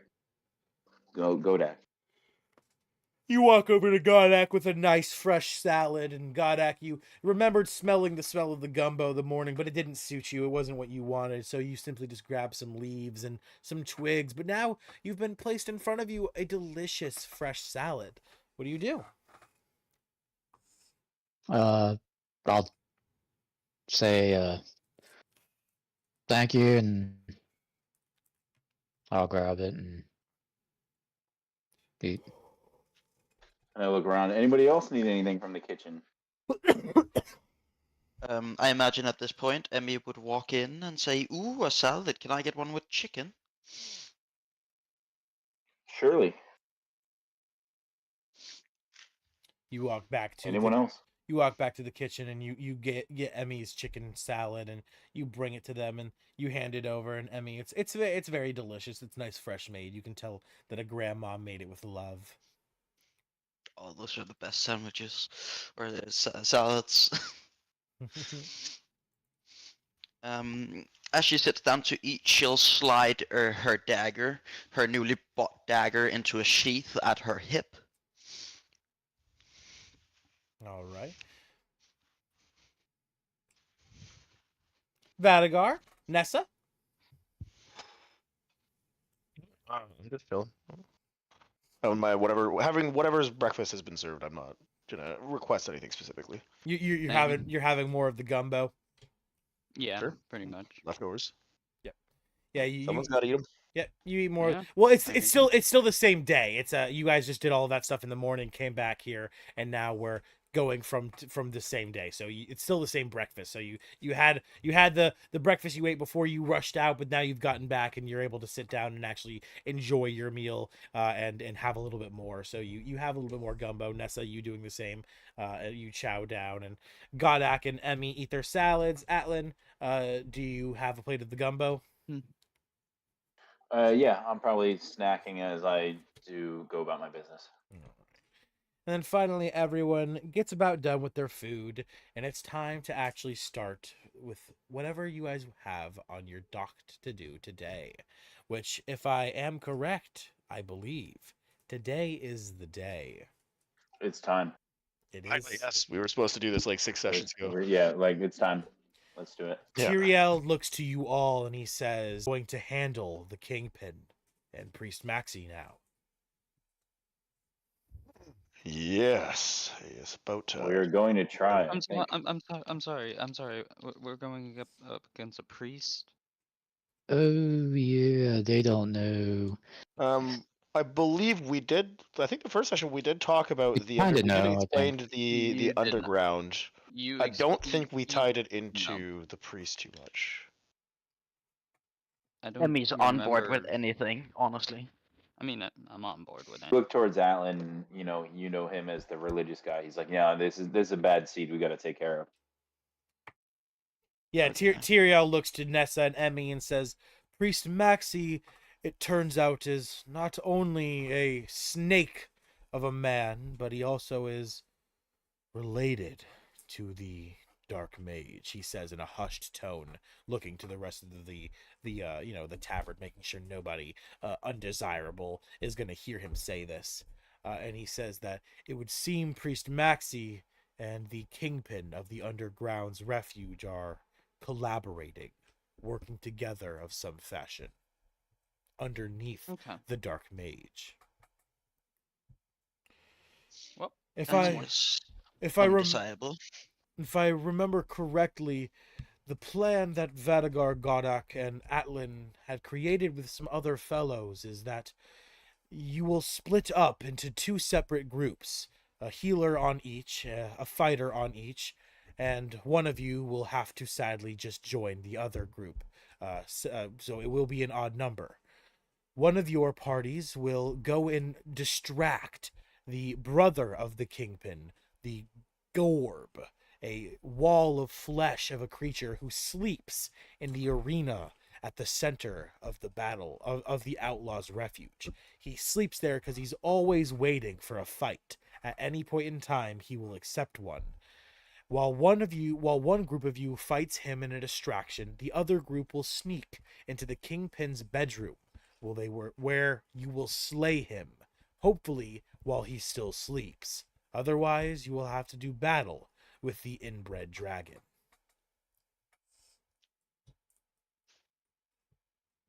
I can do a lot of healing, but my new Also, dagger helps with being ready for combat, so I think I might be best on the first group. Hmm. also Arista is the one that will be guiding you to the Kingpin's chambers. And then I think since I helped build the tunnels that can sneak to the arena.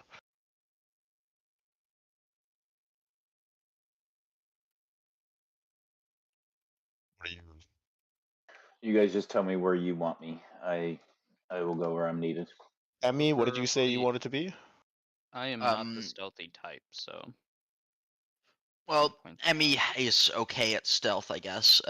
But when there's an expected fight, it would definitely be best. But she does also do okay in unexpected fights, as defeat do not get surprised. Yeah. I was gonna say, yeah, you'd probably be better off because Godak can also cast Pass Without a Trace. I think Yeah, I Godak was gonna maybe say should I be. can. I'm not personally Ooh, not super stealthy, but can you I can. what level is that spell? Pass without a trace is just a second level. Yeah.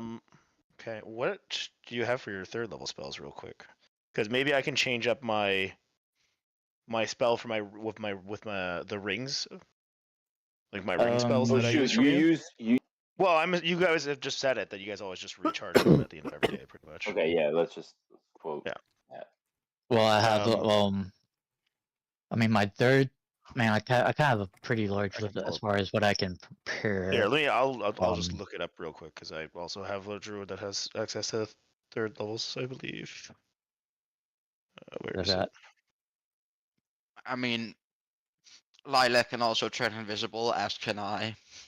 I got the aura, vitality, call lightning, conjure animals, daylight, dispel, Yeah, I'm looking at them right elemental, corrupting faint, plant growth, protection, revivify, now. summon fey, Oh my god, that's Water, Lila. water, tidal wave, flood water, water walk, wind wall.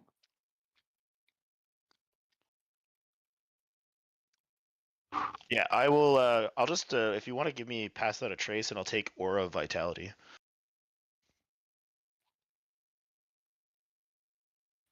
Okay. And I'll just have those charged up in my ring. I'll probably usually have the other ones, but specifically for this mission, I probably would have gone to at some point since we decided that we were going to be doing this and had used any spells from the ring in a while anyway. All right.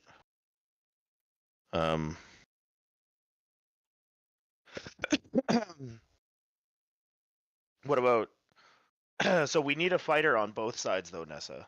That's because I know you said you weren't much of a stealthy type, but we do need a frontliner in both sides, and I think that role splits between me and you, between Atlan and Emmy, and then Godak is the extra man. But so I if can like cast me, greater invisibility.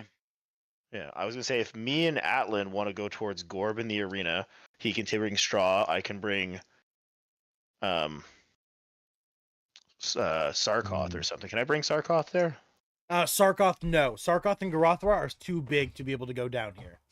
Yeah, So unfortunately, I'll be bringing Riley with What about mine. Gorath? Gorath too big? Yes.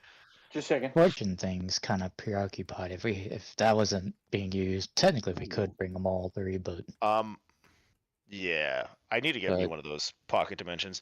But I'm gonna bring Gorothra and Sarkoth are going to go.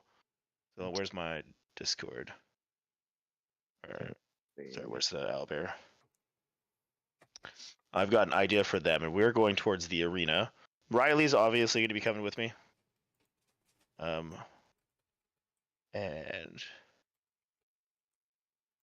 so the Outlaw's Refuge is technically underground, like Correct. underneath the temple. Yes, deep underground. So it would be under the temple. Yes, it's the way you get to it is the little angel statue to the left of the temple. Yeah, and the tunnel goes directly down. It's a straight shot down. But we also have a different tunnel to use from Correct. when Mr. Yes. Tumnus did his murder tunnels or whatever, right? Yes, you have a tunnel behind the Yes. tavern that you built, and it goes underneath the tavern, underneath the town Gotcha. square, But underneath the this temple, is- into the. This is actually, like, I know it's off to the side, but this is actually underneath the temple. Yeah. Okay, so I'm gonna have Gorothra and Sarkoth. They're gonna be standing by over here, just an FYI. Gorath's there too. Standing near a statue like a bodyguard. Yeah. And then we could do our different infiltration points. So I guess the teams are going to be, as long as everyone's in agreement, it's going to be Nessa. I'm guessing you're taking Willow because Willow's the assassin. Nessa? Mhm. Is that it? Are you? Yeah. Yep. Okay. Taking him. And then so it's Nessa, Godak, and Emmy are going to be going to do the assassination, and they're taking their companions or whatever. And then me and Atlan, and I think it would be good for me and Atlan to go in the 2-man team just because we've both been here for a long time, so we have a lot of extra powers from the campaign. So it's just better off the smaller group, I guess, be 2 of the longer running people. If that makes any sense. Is everyone in agreement? well, Yeah, that makes sense. Yeah. Okay, I guess that's the marching order. So I'm Sarkoth, Gorothra are standing where Gorath is. They're going to be standing at that area. We are going to go in through our entrance. Riley's going to be coming with. Atlan, I'm guessing you're bringing Straw. Yes. Okay, and then I'm leaving Bandito in. obviously Silverwing's not coming, but All right. yeah, that's the game plan. Is there anything you guys want to do before doing this? Any last second items you want to purchase or places you want to go before doing such? There was a last second item I wanted to purchase. And then I forgot what it was. Lila would actually like to buy a luckstone. Oh Well, yes, I saw that. I would like to buy one of those things that he. that's 150 gold from both of you. Yep. I'd Well, Lila has her own inventory. Yep. I'm fucking. While I'm at it, I'm gonna buy one for. What you call them? I'll buy one for fucking Jesus Christ, Riley. While I'm at it, All right. so 300 gold down on me. Perfect.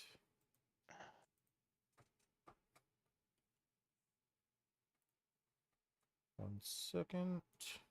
I'm almost ready to start this. Oh, that reminds me. I bought the Wild Beyond on the Winchlight, so I now have access to the pixie. So it's now an actual pixie on my sheet. That's great.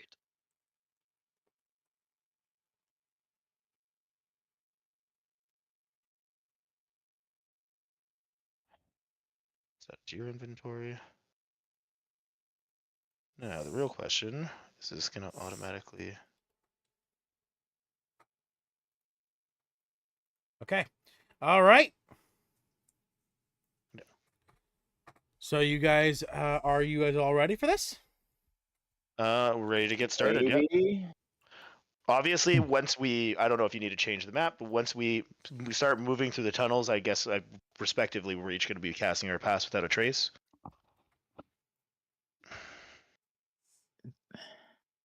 Okay, let me just get some shit set up here.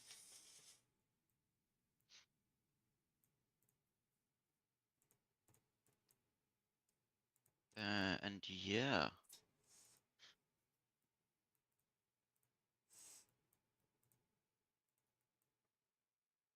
I'm gonna use this.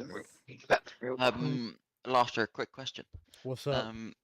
Pixies can magically turn invisible until its concentration ends, but it doesn't, and anything the pixie wears or carries is invisible with it. But it doesn't specify a duration for the invisibility. Shall I just take greater invisibility's duration, or is it just until they Yeah, fail a con save? greater invisibility's duration. Yeah. Okay.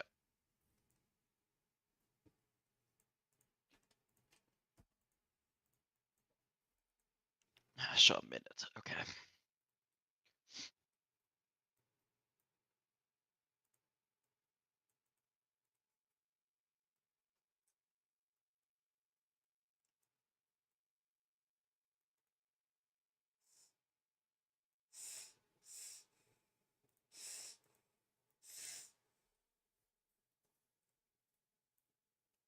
Okay, I believe that is everything there already. Okay. Just for giggles, I'll put all these people in beds too, just to really show that everyone's sleeping. Guards don't ever sleep, however, so they're good. Okay. All right. The Outlaw's Refuge and the Temple are now set. Okay. As before, you guys... Okay. All right. So you guys head to the back of the tavern, correct? You guys are going to the tunnels? Yeah. So Arista, it's Arista, right? One thing of the right one. Yes, Name. Arista. Yes. Yeah. So Arista is the one that discovered the tunnels going to. You'll be guiding them through to the other place, and I'll be guiding them through the tunnels towards the arena. There's no so there's no tunnels that lead to the Kingpin's chambers. Rather, you will all enter the arena, and then the stealth team will sneak around Gorb to where the bed, like where it leads to his bedroom. So you'll see on the map. So just I'm gonna put all of your character tokens on the left corner of the Outlaw's Refuge. So I'm gonna move. How am I not doing this right? I'm fucking so slow. I hate this fucking system. What am I doing wrong? There we go. That's what I'm doing wrong. Okay. Top left side of the Outlaw's Refuge on this little platform over here.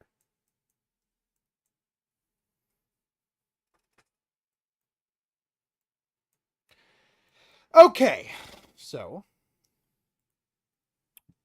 you all head to the back of the Tristram Tavern, where Vadagar moves a large boulder revealing a tunnel. Atlan and Godak, you have all seen this tunnel before. So has a few other players that are no longer with us. However, Nessa and Emmy, you have never seen this before. This tunnel heads straight down. There is a ladder that descends into it, and you see Vadagar, followed by Atlan and Godak, all descend it. Nessa and Emmy, what do you two do? I follow. Yeah, just follow. Okay. Yeah. Nessa and Emmy, you follow into this tunnel. Looking around you, you can see very clearly that it's man-made, made with dwarven magic indeed. As Vadagar begins to explain that he made these tunnels for someone that they saw as a party member, as an ally, but who in reality was a monster. And as he explains this, you begin to smell a disgusting smell. Vadagar, Atlan, and Godak are all prepared for it, and they've all mentally steeled themselves to the upcoming disgustingness that would face them. However, Nessa and Emmy, you two are unprepared for this experience, as the smell of thousands of dead bodies hits your nose all at once. I need a con save from both of you. Okay. Do I also need to roll one for Lila? Yes, for sure. Lila as well. Okay, so that is luckily just a flat roll. That is for Lila. 7. All right, 7 for you.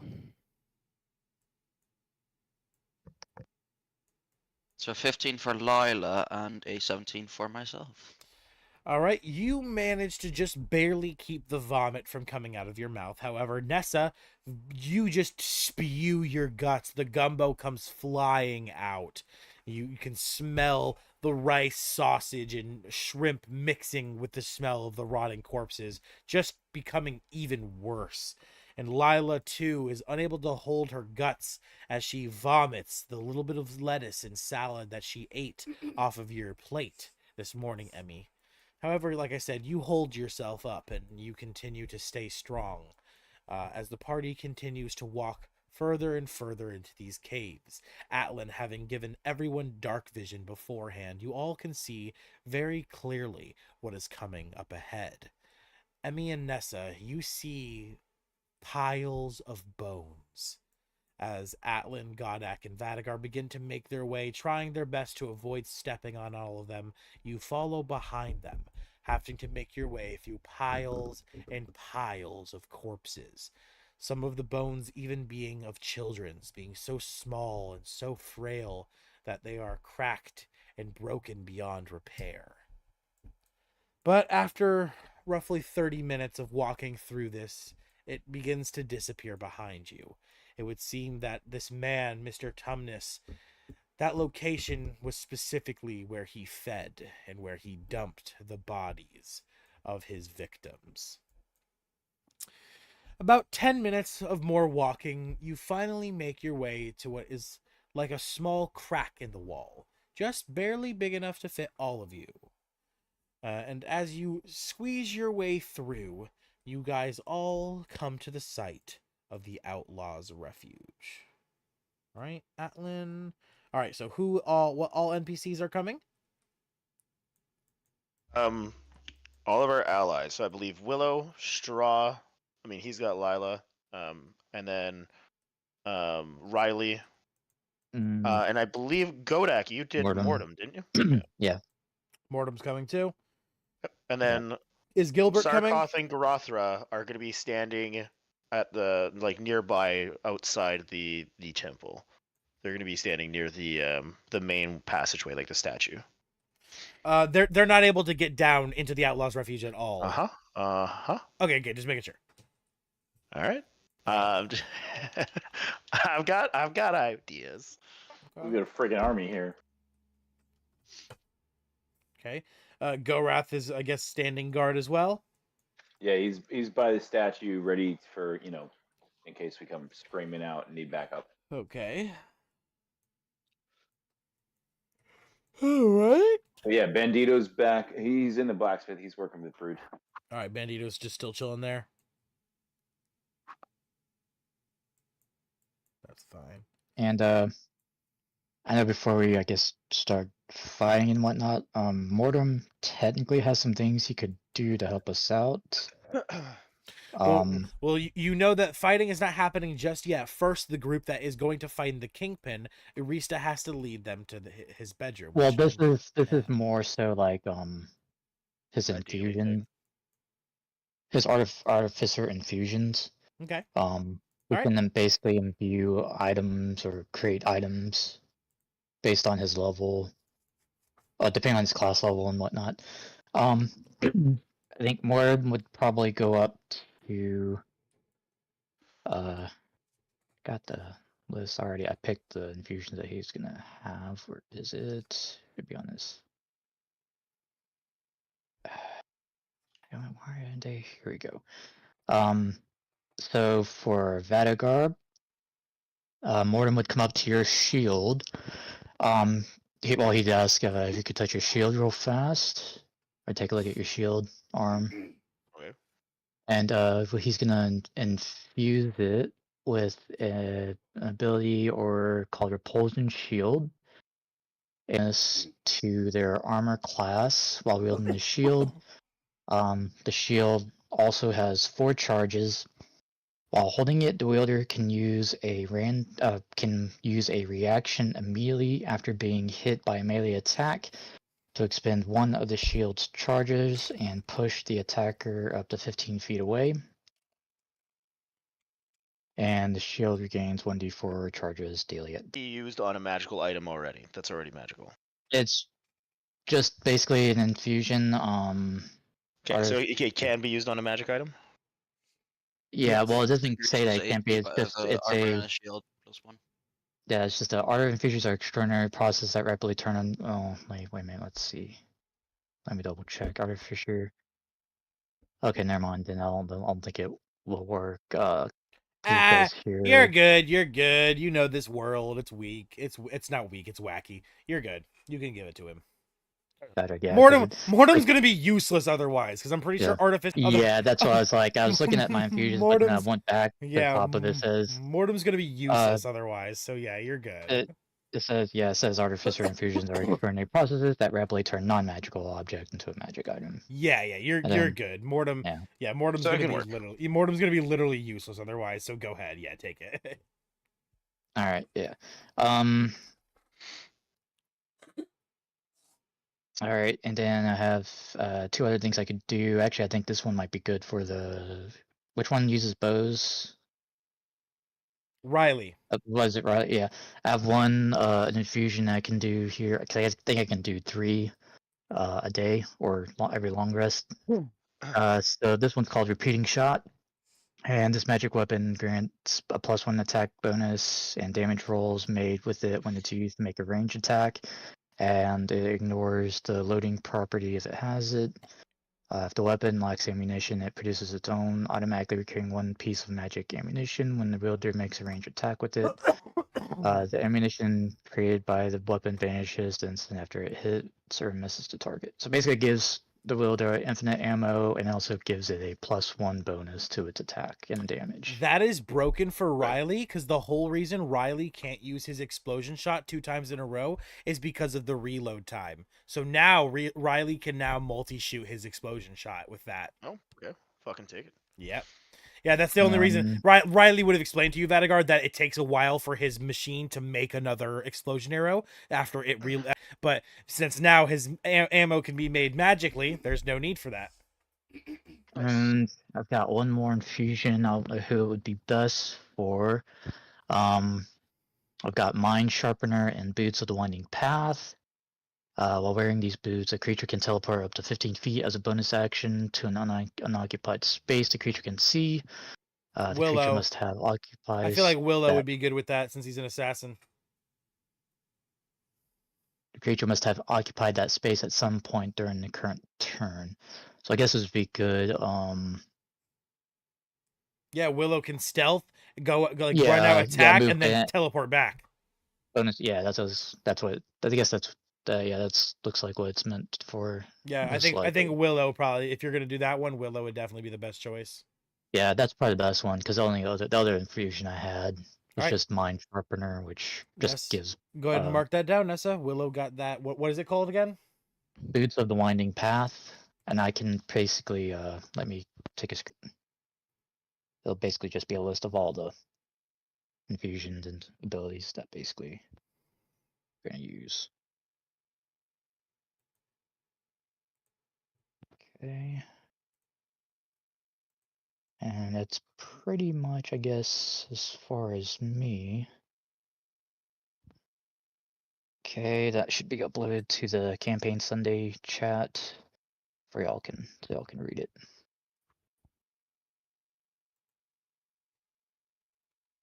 And actually, let me go ahead and roll Wardum's d6 to see what potion he magically creates.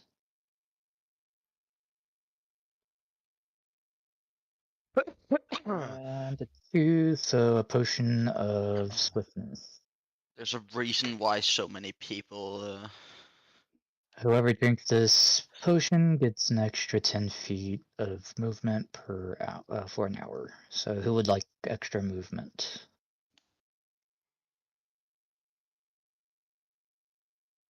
Who would Extras are most great. benefit from the extra movement here? Yeah, no one wants it. I'll take it, but I mean, Emmy being the support character, a little extra movement so they can make sure. Can always cast invisibility.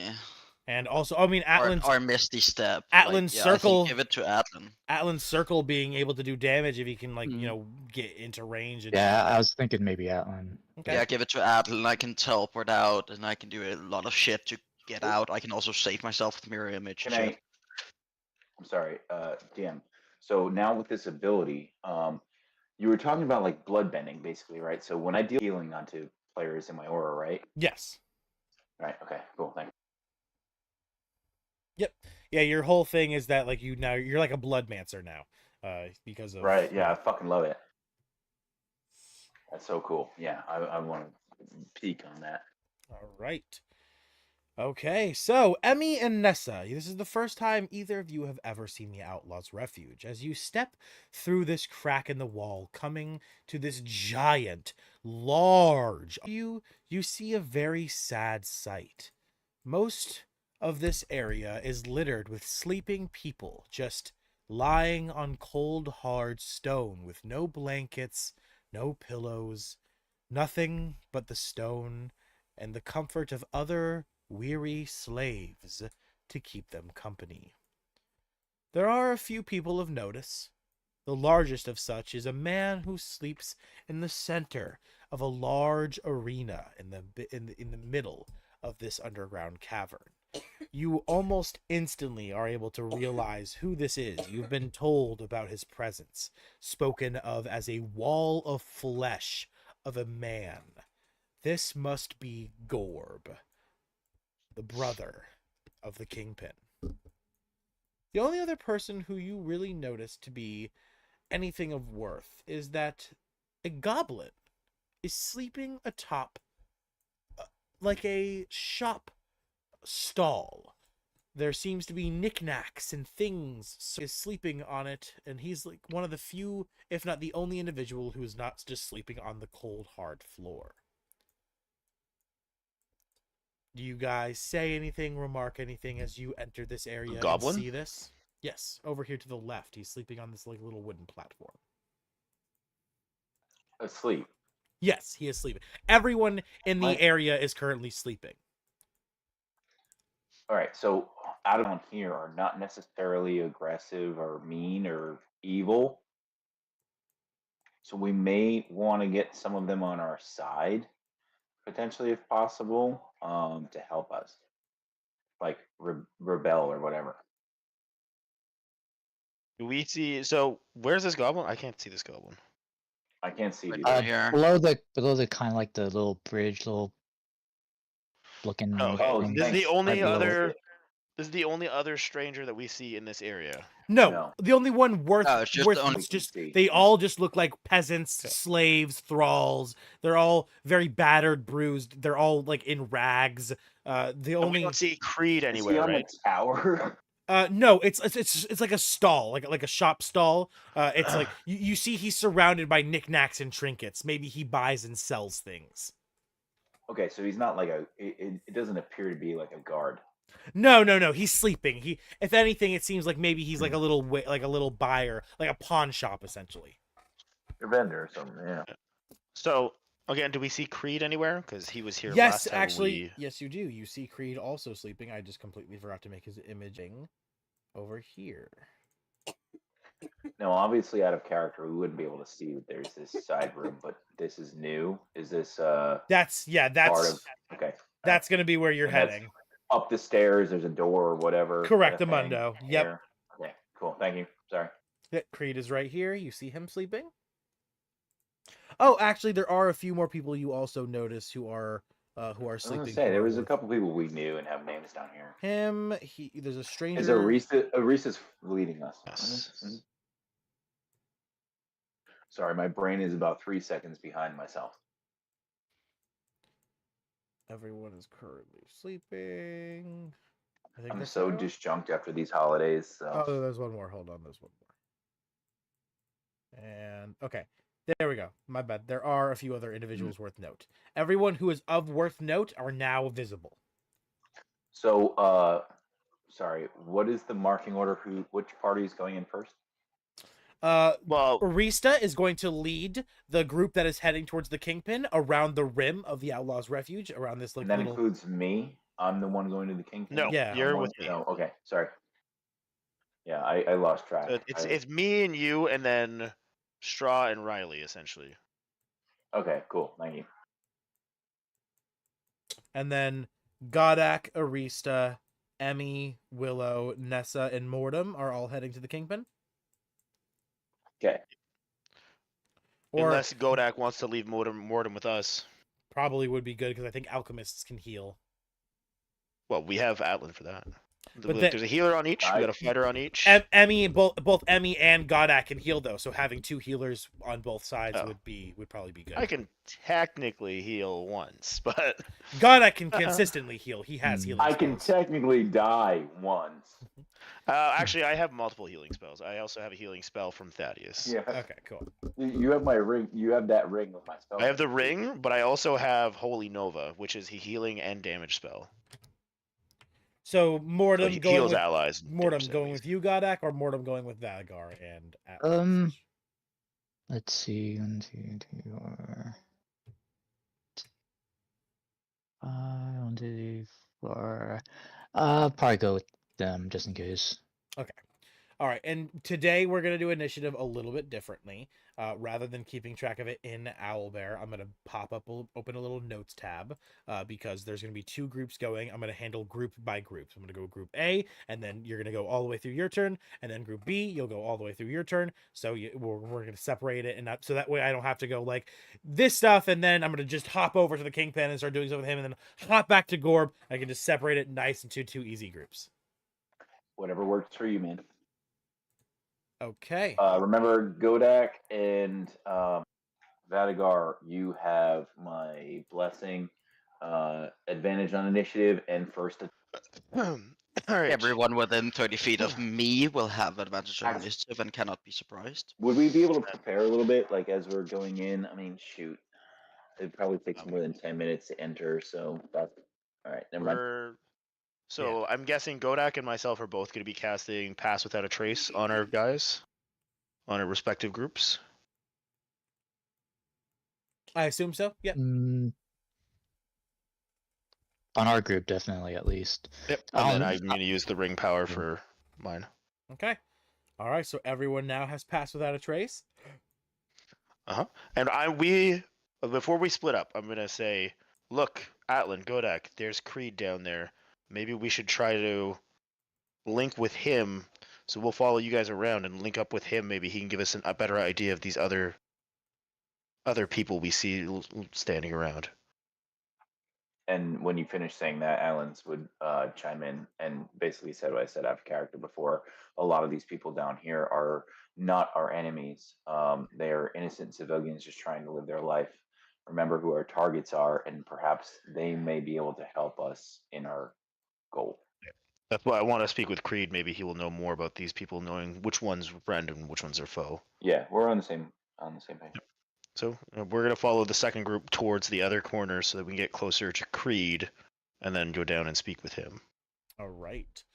Arista leads the way, walking across the narrow stone path leading to the other corner of the top of the Outlaws' refuge. Be careful not to let go of your tokens because you can get them lost underneath the Outlaws' refuge word. And as Arista gets over here, something suddenly happens.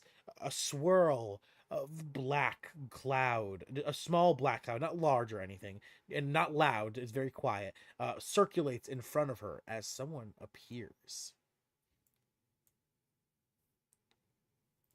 I know exactly who this is gonna be. Hey, my friends, he says in a hushed tone. He doesn't say it very loud. He looks at you all and he says, "What are you all doing here, my friends?" Eurista looking. She wasn't expecting this. She doesn't know what to say. I'd probably pull up and I believe you already know since you're here. The turtle is a smart one, isn't he, friends? Yes. I do already know. Yes, I do. And I just wanted to wish you all the best of luck.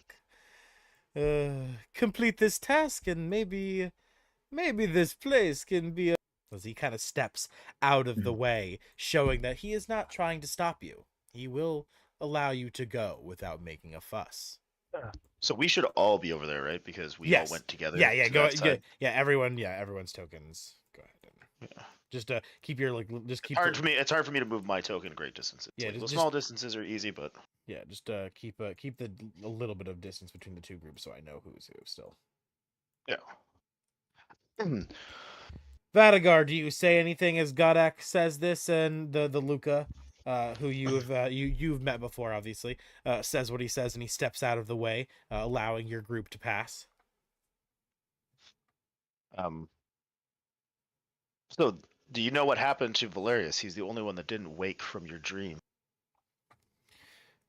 Yes, I do. It seems his soul did not wish to come back, friend. He, wished to rest in peace. It was his own choice. I Very well. do have to ask that you don't hold it against me. I swear I had no intentions of harming any of you all. I just wished to give you a taste of what is to come tonight. Luca, is there any advantage you can give us? Any insight, information, anything to help us with what you know to be our quest? Sadly, I have never seen the Kingpin actually combat, so I only know that he does transform, but no one has ever lived to tell the tale.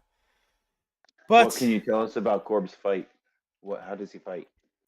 I mean, you should remember you experienced it firsthand. That's what I was about to say. Is Well, I'm just trying to dig for information or get like a persuasion check or something. okay. So you would remember Luca would inform you that the biggest thing to worry about for Gorb is his cannon and his. Gotcha. Make sure he does not get his hands on you, or he will eat you in one bite. And his cannon shoots out gold coins that can leave quite a pack of a punch. I do remember that. Thank you, Luca. And then, what do you know where Oliver's hiding? He's another nuisance that needs to be dealt with. Who was even here? Ah, yes. Oliver sleeps in the palace with him and with his wife. Oh, Kilcaria. She is what you call the Bloodmancer. She controls and manipulates the blood of enemies to attack. Be wary. She is a formidable foe. Understood. All right, then this is where we must, I think, split our ways. We'll give you, before we do anything here, we'll give you a few minutes to get your way into the palace, I guess you called it. I will be watching. If my assistance is needed, just simply use this. And he walks over to you, Vadagar, and then he walks over to Nessa because he knows you two both be the fighters of the group. And Vadagar, he hands you a crow skull, and he hands Nessa the same crow, a similar crow skull. And he says, if you need my assistance, just smash it under your heel or in your palms, and I will give you a little bit of aid, though it will not be much. I cannot be seen, 'cause if you do fail, I do still live down here. What is it called? Crow Crow skull. It's a skull. crow skull. You see the crow skulls on his neck? The same ones that he used to dispel y'all's magic before and shit. It's one of his shaman items. Voodoo items. I'm gonna just type in summons Luca's aid. Yep. Crow skull summons Luca. Yep. It's summon Luca's. It doesn't actually summon him, but yeah, he'll help you, quote unquote. Yep, that's what he said, so that's what I'm typing in. Just summons his aid. Yep. All right, and as he gives you both these crow skulls, he steps back and he taps his staff ever so slightly against the ground, not loud enough to make a real like a noise or anything, but enough so that his magic activates and the same black cloud that swirled in, revealing him, swirls around him as he disappears. And as he disappears, Atlan would look around, wait a moment, and then look towards the group and say, now that we know Oliver and his companion are potentially with the Kingpin, is there any desire or interest or question? I don't believe so. I think we set up a pretty good initiative here. And then because they have 1, 2, 3, 4, 5, 6. Out of character, 5, so. Atlan is remembering our dream fight and having like PTSD. You remember our dream fight? Alan, yeah, you're So definitely he's having a little bit of flashback trauma right now. Yeah, you remember watching Nodix get eaten, watching your friend literally. He knows that didn't happen, but he's still a little freaked out by the fact that there's more opponents than he thought. Yeah, because as far as you know, Luca tells you that this is a true that hallucination, that dream was a true representation of the Kingpin and Gorb's power. I don't notice Atlan shaking at all. I rolled a fucking nat 1. And yeah, he would definitely be shaking. Like he's getting a little cold sweats and shit. But yeah, anyway, we don't want to change our plan. Let's do it.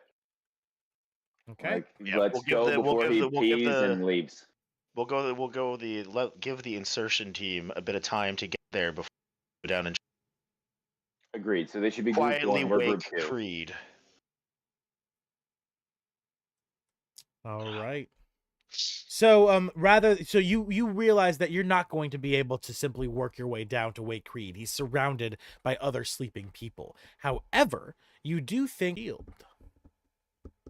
Oh. For a message cantrip or something, can we do that? I have message cantrip as well. Yeah, do that. I didn't even realize this for the longest time. I just realized it last section because I only ever use my booming blade, but I also have the message cantrip. Yeah, so do the message Creed. As long as he's within 120 feet. But yeah. We're giving some time for the first team to move closer to the palace. No, I thought we. Sorry.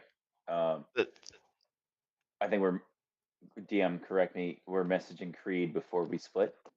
No. Yes, right? Or are you splitting first or doing? That's not what I was thinking. I was giving them.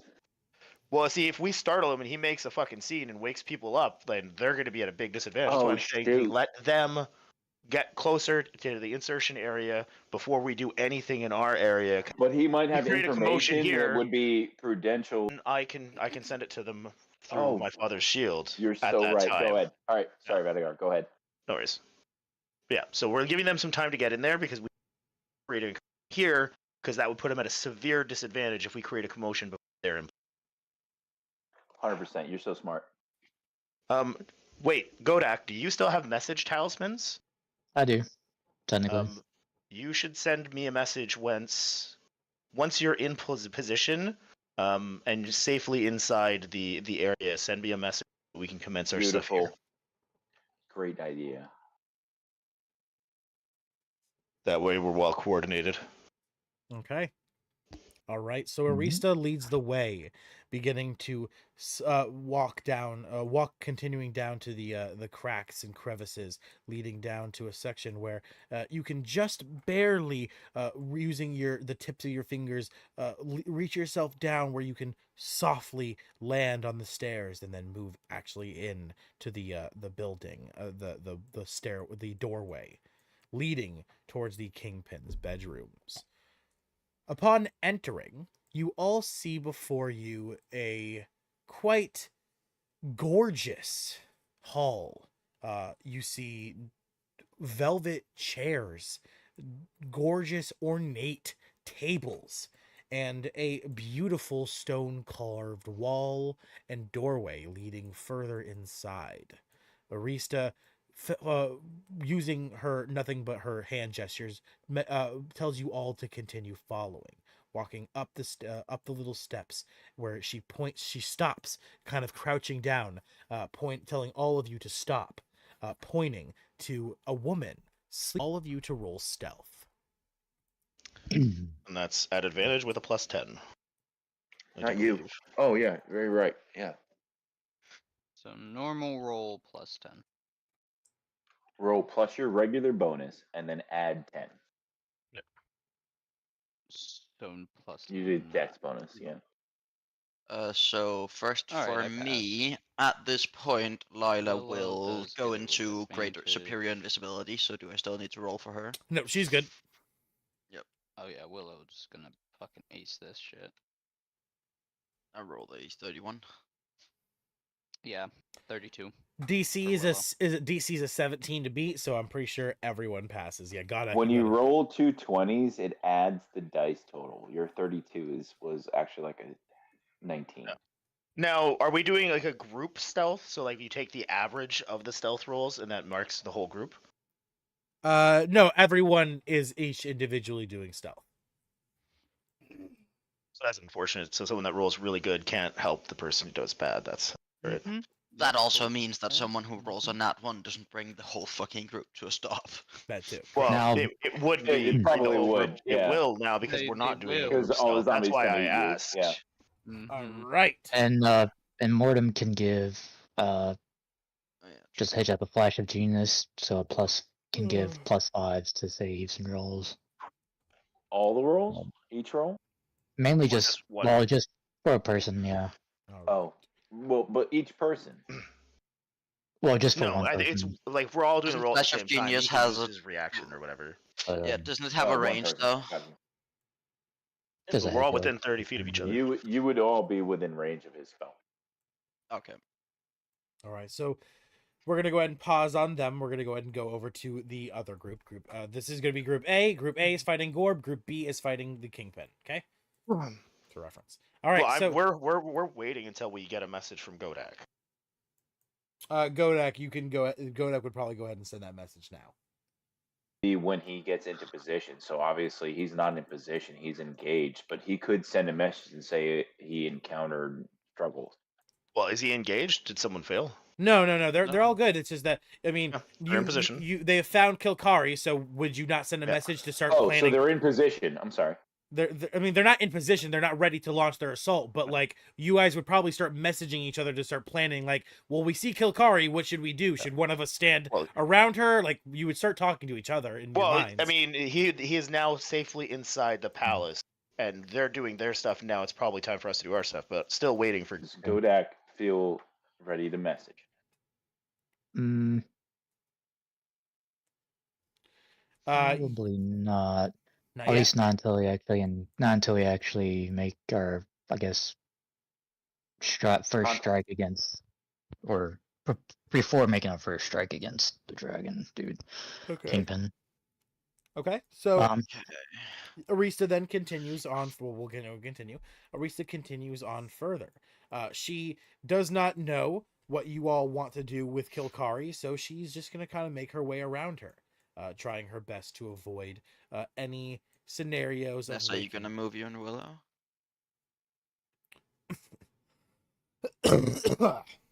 Arista makes her way all the way to another door, another hall, another entranceway. There is no door, where she slowly makes her way up the steps, curving her way in, crouching into the corner of this room.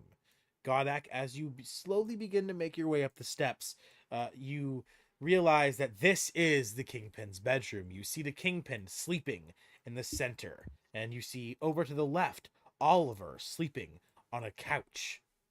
Uh, Arista has made her way into the corner of the room where it's pitch black dark, and is currently just chilling, waiting for all of you. all right. Okay.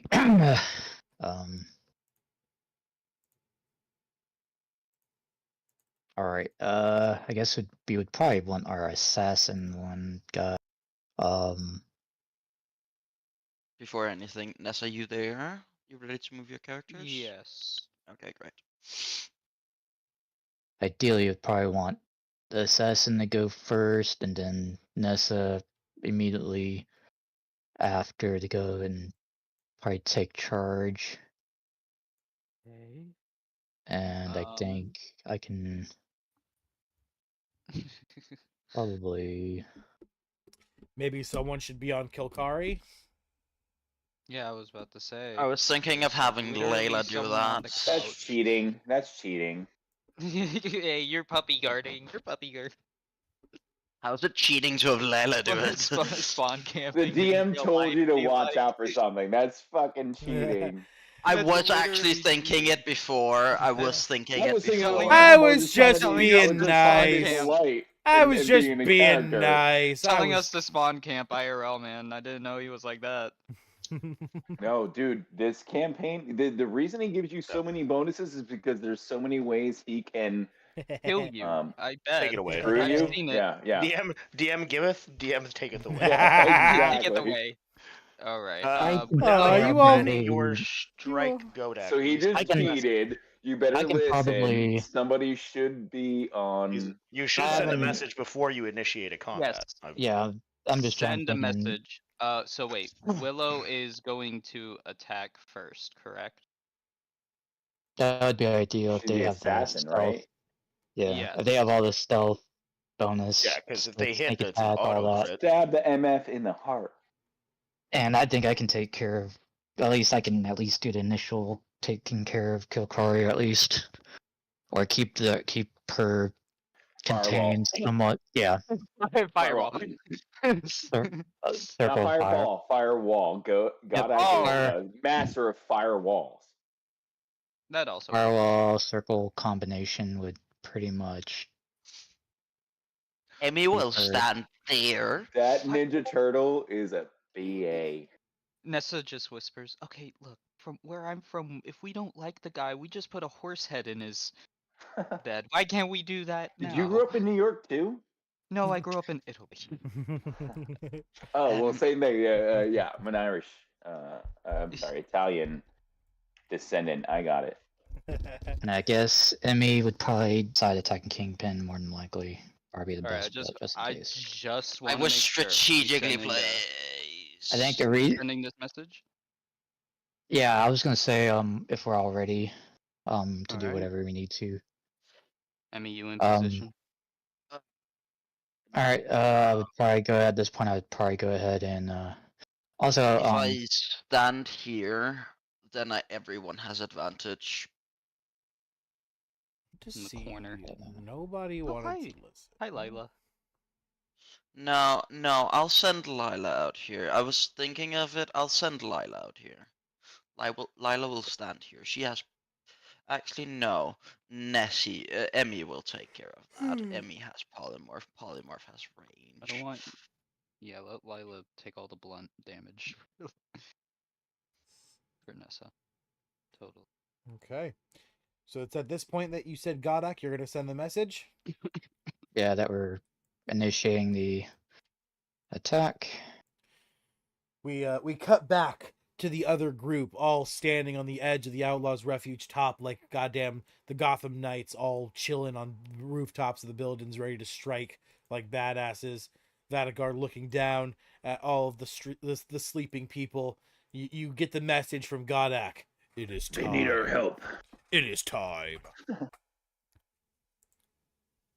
Understood. Watch Vadagar wait, just blow an just echo horn. real quick, would we remember what he was weak and strong to? I don't Do you remember what hit hard and what didn't hit hard? But that was a dream, right? It was like a simulation that Luca gave you to prepare you for this. So it was real shit that he's seen Gorb do.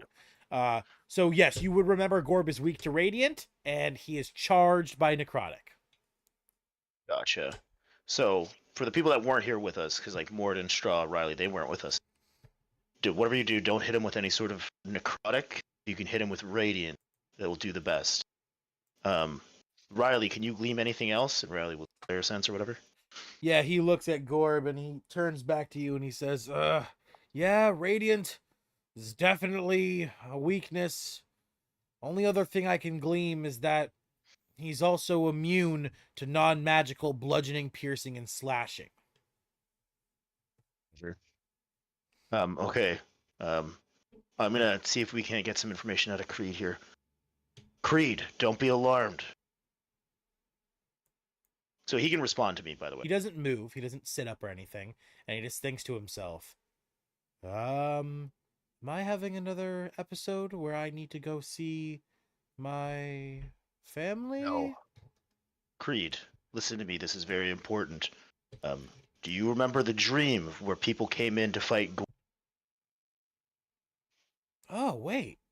Yeah, that happened a while ago. Wait, how do you know about my dream? Who are you? He kind of looks. His eyes dart around, but he doesn't physically move his head or anything. He's just just he's investigating. Lay silent for the moment. This time it's not a dream. We're here to slay Gorb and the Kingpin. Can we count on your aid once more? You slay Gorb. Wait a second. That dream. I saw some people. The heroes of Tristram. That's who you are, isn't it? And his eyes finally lock onto you. He sees you at the top of the Wait, does he with our stealth? Oh yeah. Oh, Creed. Oh, because I'm not making my pass without a trace. Oh, he's FYI. yeah, no, he's a rogue. I know, but he sees you. He finally locks on. You know, putting everything together, realizing that you are who you are, that he needs to look a different way. He uses one of his abilities, and he instantly, you see his eyes lock onto you, and he says, "Oh, there you all are. There's more of you than in the dream." Well, I mean, this is only half our group. Oh. The other half has entered the Kingpin's chambers. Oh, so you're gonna. The army is massive. So you're not only gonna attempt to slay Gorb, you're also you're gonna attempt to slay the Kingpin. He almost says it out loud, but he fucking puts his hand over his mouth. He puts his hand over his mouth and stops himself, and he says it in his mind instead. And he's like, "You're fucking insane. He's literally God down here." We are fully aware, but we can't leave him unchecked with what he's been doing down here. Not to mention he's planning on waging a war against the town. So he has to be stopped, and he has to be stopped tonight. A war against Tristram? He's been killing people and creating them thralls. Oh, no wonder so many people have gone missing down here lately. And now, this is important. We need to be quick. I'm sorry to interrupt you. We need to be quick about this. I also want to be thorough. Do you feel that way? So, do you think I don't know. Subterfuging the town, or is that misinformation we're receiving? This is all happening in between me and Creed's head. Oh shoot! Sorry. Yeah. The other people laying around. Do you know if they're friend or foe? Do we have to worry about them when we engage? There are mostly just innocents around. No one that is going to attempt to stop you from killing Gorb. However, there is a few people. There's a large man who sleeps on the bottom staircase. He's an archer, a bandit, and a piece of shit.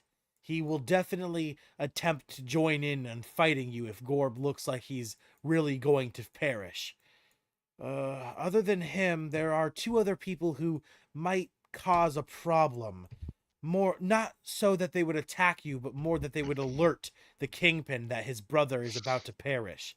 There's a half goblin, half orc that sleeps next to the staircase that leads of a creature, more than willing to blindly follow the kingpin. And lastly, there's a man that sleeps upon a bridge next to a goblin that sells trinkets and treasures. He is a bit of a mysterious one. I've seen him talking to Oliver, and also speaking to the Luca, but I do not know what his plans or intentions are.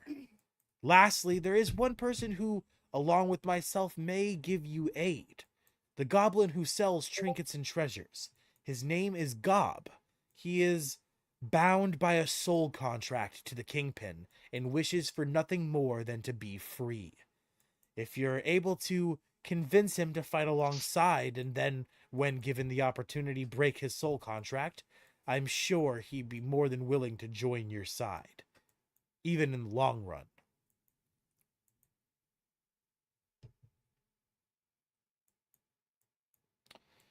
That is about all I can tell you, Vadagon. Thank you very much for the information. Give me a moment. I won't forget it. Yeah, I got you. I will turn to the others. It seems like Creed is on board. He's told me about the others. There are 3 other enemies here that we'd have to be in trouble.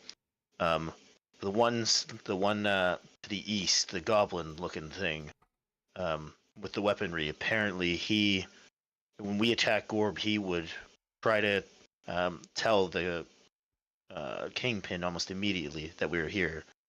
So we definitely need to make sure that he gets killed quickly. There's another one down by the stairs, friendly one, but he might not interfere up until Gorb is dead and then try to.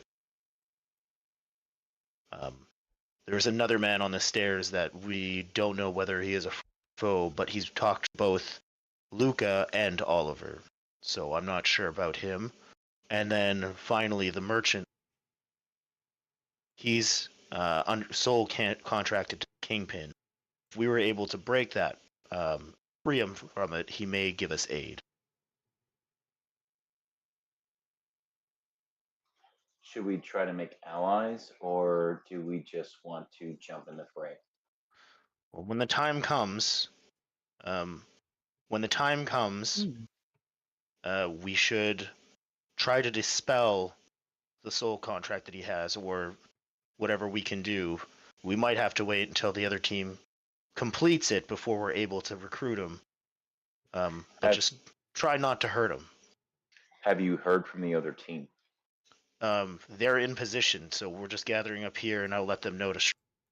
But I think we should get closer into position ourselves. Maybe positioning ourselves around here. Everyone see where I'm Out pointing? of character. You were speaking with Creed, right? Yep. Is there any way, DM? Do we see any way to get near Creed from our position now? Yeah, you definitely think that going the same way Arista went, going to the staircase where you this-ish? hop. Yeah, go, because other than that, every other drop is so far that it would definitely be a risky fall. Right. Okay. Whether Yeah, or not that's you. what what I was asking is if we could make it this way, and then we can engage this one almost immediately. Just get rid of him so he doesn't run in, and doesn't run up behind our other group. He should be our first target. What about asking Creed to say something to the other denizens that may rally to our side? We would lose the rest of our. We would lose our surprise. We would lose our elder. After no, we assault obviously our target, but then once everyone awakes, it would be good, I think, to have someone on our side, and Creed could represent us and call everyone to arms and help us. I don't. The rest of the people here are non-combatant. Creed has pointed out the only ones that are combatants that we either need to worry about or rally to our side. Yeah, And that's what I Creed, just, I just said. rallying those to our. I just went over the ones that Creed said are able to be rallied, or the ones that yeah. will be There's our only enemies. there's only one that Creed said is actually definitively would be an ally, and that's Right, the little Yes. goblin over here. Other than that, everyone else Everyone else is a non-combatant. yeah, or bad guy. Yeah. So So they're non-combatants. We've got a lowdown on the ones that we need that are noteworthy. you keep saying non-combatants. Aren't those on the enemy side? The strangers on the stairs, and We're talking about No, we're talking about the people who aren't seeable. We're talking about the NPCs that are just not actually so I just on the went map. over. I just went over all four of those characters. I just went through all of them. Yeah, and when I was describing the scene, I said, Atlan, that the floor of the Outlaws' Refuge is essentially all of these people's beds. So while you don't see people sleeping on the map, you can imagine pretty much everywhere that the floor is visible, there are people sleeping. All of them look. I understand that. They all look too weak to fight. Everyone that you I understand that. Yeah, so you don't have to I'm worry. asking about the strangers. We They are just going to be said every bad single one of enemies, them. right? Yeah. So the plan I'll is to go kill through it them one more time. first. Yeah. I'll go through it one more time. Yeah, Alan, go ahead. No, Goblin no one. need. Vadigar, go ahead. There's no need. Just go ahead with what you want to do, please. Thank you. Okay. So I was gonna say here's the game plan that I was thinking. We all go to the stairs here. This is our main focus, is to get him out immediately because he's the one that's gonna rush We and can alert try to Kingpin. stealth kill people. Yeah. Yes, exactly. Yes, he's the first one we're gonna try to take out. Then, we have to worry. We're not sure if we have to worry about this guy until Gorb is almost dead, but he will defend Gorb when Gorb starts losing. Yep. So to summarize, we're asking questions later, and that What? answers all my questions. Yes, it's kill first, other shit later. Definitely. Understood. Let's And move then, on. again, this is the one that could be potentially our ally, but he's soul Yeah, con the received. Kingpin. Don't hurt him. This guy's a wild card. Yeah. Don't engage him Received. unless he engages you. He spoke to both Oliver and to Luca, so it's that because Luca has been shown to be on your side, Yes, but Oliver is obviously not on your side. Understood. So, I will message back to Creed. Just give us a moment. We're getting into position, and then we'll move our way down here. He slowly begins to sit up as he sees you all begin to move into place, and he gets up where he's now just barely on his knees as he begins to rise to his feet. He walks, stepping over all of the sleeping people, and he gets into position where he's now standing on the banister, nice and ready to launch a strike if need be. Gotcha. Are we moving Morden and Riley? Riley Okay. follows behind you, Vad. All right, and then I will send a message, or my father will send a message to Godak saying that we're in the position, take your shot, and then I guess we're taking our shot at the same time. So, You're like 3, 2, 1, go. pretty much. And I would activate. I'll give Will a nod to. Make the Well, strike. give everybody a nod to activate my Devil Fruit Lightning Shield stuff as well. And Atlan, are you Good. doing any? Are we all going to do a round of buffs real quick just before we take it off? I don't know. Can we sneak in as for spells? Godak, as soon as for Group B, as soon as Godak activates his Devil Fruit Lightning ability, the crackling of the electricity is so loud and so popping that it instantly awakens Kilkari, Oliver, but not the Kingpin. These two awaken, and that everyone will still get a surprise round. However, that Group B is about to start their shit. So Group A, what are you doing? Are we able to do like a little bit of a buff round? Yeah. Well, like I said, I'm One separating. surprise I'm round. separating the two things, so like you can go ahead and do your shit now. Okay, so we can kind of buff ourselves. Yeah. Okay. I will do my buff round. I'm gonna use Just 1 round of buffing. I'm gonna use. Yeah. Group B, you do not get this because Godak activated his Devil Fruit Lightning ability, so you'll have a Would they surprise be able round. to? Would Godak have said, "Okay, let's go," and they would all get their round, and Godak did his round with using the fruit, and then they would each get their own little action? No. Because like everyone's ready at once, so everyone's probably prepping their things at once.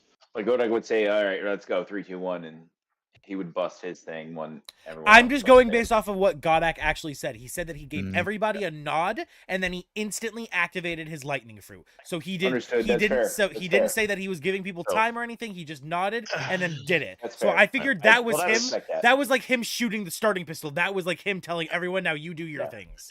That's what I I was. respect that. That's I what I'm respect saying that. is everyone get ready, and then I will do the 3, 2, 1. One Okay, thing. so we're Mm. group 1. Group Or A. Group A. First and Group gold. A. Yep. Group A. So group A, Group A has 1 round. Group B Just does not. quick buff. Gadak was like, bam. Yeah, just group mowing A, it. Group A, you get a buff round and then a surprise round. Group B I'm only sure that gets a wasn't surprise. his intention. I'm sure you didn't intend We on get that, a but that's what fucking happened. nod, and then he's just like, "Yeah, sure, go ahead." Okay, so You Alan, got- are you doing anything Let with me the buff round? let me Yes, also sir. let me Do you also wanna go specify first? real quick. Group B, you do still get a surprise round. You just don't get a buff round. That's all. Okay. Okay, so I'll go first. My buff round is going to be Demonic Frenzy and Fiendish Cloak. I'm also going to put a Shimmering. So I got Demonic Frenzy, Fiendish Cloak, and I'm going to put on Straw. He's got my stone thing that I don't use often. Should. So where is it? What is that? Um, It's kind of vague. Stone Stone Aegis, yeah. thing. So as a bonus action, creature with a suit 60 feet as a dim light, protecting any. So any bludgeoning, piercing, or slashing damage he takes is reduced by 2 plus my sorcerer level divided by 4. So 10 divided by 4. What is it? That's a fucking 5. Wait, no. 10 divided by 4 is. And divided by pretty much 4 is, do you round up or down? 2. It doesn't say. Either way, it's, round it's, up 3. Okay, so he is any bludgeoning, 10 piercing, or divided by slashing 4 is damage. 2. Yeah, and then Okay, well, cool. 10 divided by 4 is almost 2.5, and then I'm rounding up. I'm going to round to 3. Oh, so you DM want said 3? 3, Alright, I'll take take 3. 3. I'll take 3. I'm taking 3. So yeah, he's got basically all damage Gotcha. he takes, bludgeoning, piercing, Is slashing. that reduced by bonus 3. action, or that's a bonus action for you? That's nothing on his part. That's me. That's my ability as a. Got you. Okay, Sorcerer. so he's got resist for as long as you can keep. Is that concentration? I think it lasts 10 minutes. All right, no concentration. Well, no, I'm not concentrating on it. No. Cool. Thanks. No, it's actually until I lasts for 1 minute until I use it again or I'm incapacitated. Received. So 1 Okay. minute. And that would, I believe, be my buff round. Okay. Unless we could do more than just a round. That's Nope, my just action bonus action. bonus One action. round. Yeah, one actual round. Atlan? Bless on Vadagar, Straw, and Riley. And Vadagar, remember you have advantage on initiative and your first attack. Gotcha. And then Riley. Where's Riley's magic? Because Riley does have magic. He is going to. Where's his magic spells?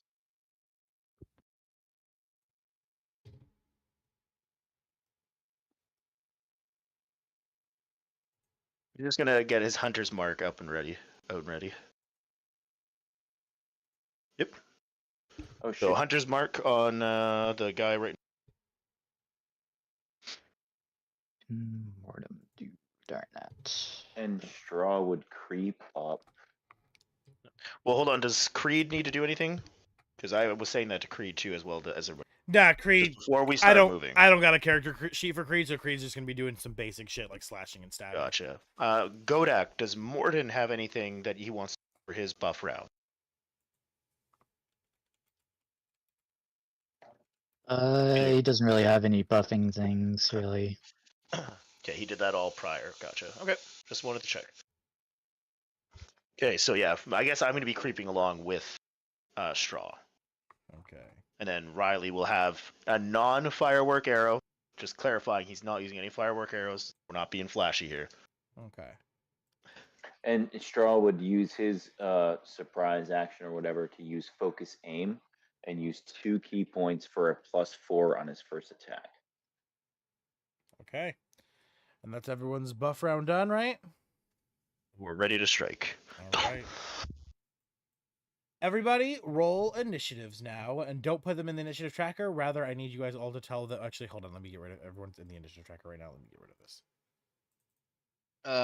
Do you remember for everyone that is in Group B, everybody but Ivrista rolls with advantage? Advantage on initiative? Yes, I have a Yes. staff of warning, a dagger Yeah. of Oh, I do warning. too. Good. Actually, So does if that the stack? DM allows, the one of the uncommon wet 3 initiative rolls. Yeah, 3 advantage. Yeah, 2 advantages, so 3 rolls total. Yeah. Yeah, Monk Straw has advantage, so 3 20s. All right. Please put your initiative rolls. Type it into the chat for me. Into the Orphan Guild chat. Oh, That was Just because Oh, I fucking overrode my roll. shit in Fuck. Discord. Yes, in Discord. Please put them into the chat. All right, let me roll for Willow first because he's Okay. goaded. nat 20. Hell yeah. I rolled 27 so for fucking low. Willow. Just write it in the chat for me. I'm not gonna be able to hear you. Straw doesn't need to roll, Atlan. Just you. That's my roll. Okay. On your turn. Yeah, All Straw's right, your that's So- my roll. You're right. Okay. So with Mortem, Well- since he's not in my group, do I need to roll for him? Oh, that's no, fucking Or nice. just- For the Mortem sake will. of Morgan, Mortem's just gonna have your initiative. Yeah, so just whatever your initiative rolls, I'm gonna put that into the group A for Mortem. okay, I got All it. right, so Okay. here's a question. Willow, DM, after. hold on, Zealot. Willow Okay. doesn't roll initiative, just you, Nessa. So he's gonna Oh, go off. okay. Goes off your initiative. Oh, who left? There's my question. So when I roll, should I use Atlan's initiative or Straw's initiative? Yours. Okay, so let me correct that. It's not 23. Let's say yeah, because all our stuff goes on our turn. That will work out greatly. All right, so it's not. Yeah, that makes sense. It's just 20. 21. 21. Vadagar, yours is at 20 plus what? I forgot what I rolled with the Sage's Council, but give me a second. Just Good roll. dex. Just roll another d6. But I got natural 20s, so I'm just Nice, good on. Roll another d6. You said. Yeah, just roll another Sage's Council. Gotcha. And what's your I just dexterity need to refresh modifier? my. It's 0. 0. Okay, so it's the net 20 is just a straight 20.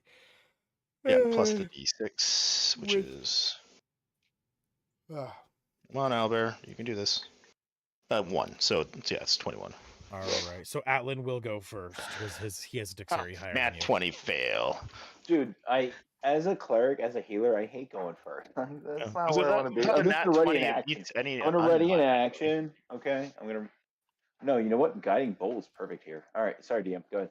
Hold on, I'm just writing everyone's initiatives down into my little notes pad here. All right, after Atlan on Group A, we have Vadagar. Vadagar, 20. Then next on Group B is Emmy.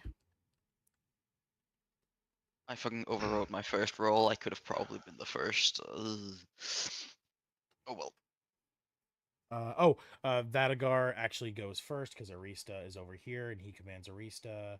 Or no, who commands Arista? I'm commanding Riley, so Arista I don't think is going to be doing. Oh no, Arista. No, you still command since it's different combats. You'll still be able to command Arista. Don't worry. So Arista will go second. Oh, okay. 'Cause she has Shit. Need to pull up her shit then, don't I? 19. Say that. And then after Vadagar, is who's over here? Just Vadagar and it's Mortem. So Godak.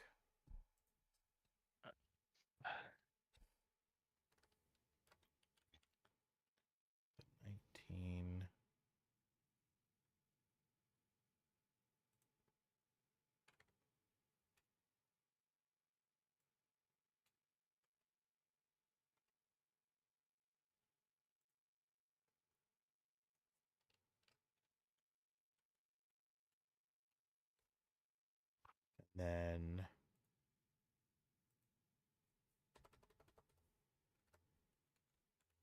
okay, so Atlan, Vadagar, and Mordum are the only ones I need to keep track of because Straw and Riley just go off of the players' turns, and then Creed will go last.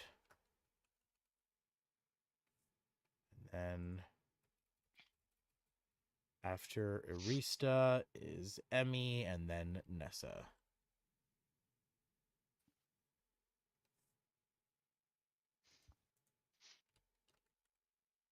Emmy, you got a 13, and then Nessa.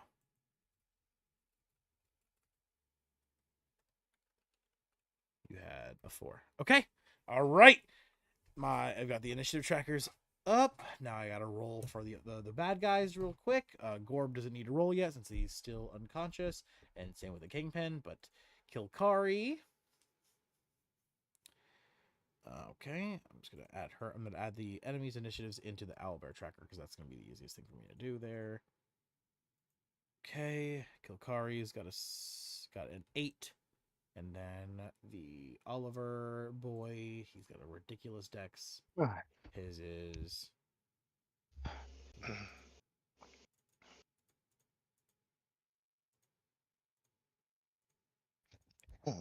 add to initiative.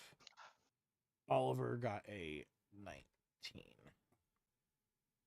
Starting with group, we're gonna start with group A. First person to lead us off is Atlan. Awesome. Love being the healer starting the round.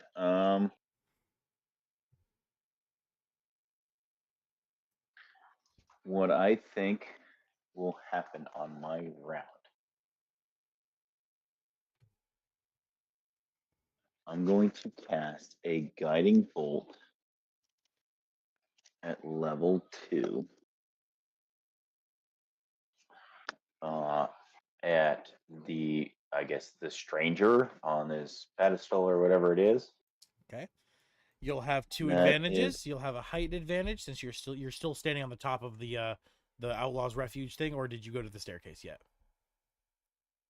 Oh no, I mean, it's your interpretation. I was just trying to be where the group was, so I don't know if I'm Right now, higher or lower. right now it looks like you're still up top, like you haven't made your way down yet. How far is it to make my way down? You just have to grab the ledge, and then like your feet will just barely be like a foot above the ground, and then you just drop down. It's like 8 feet.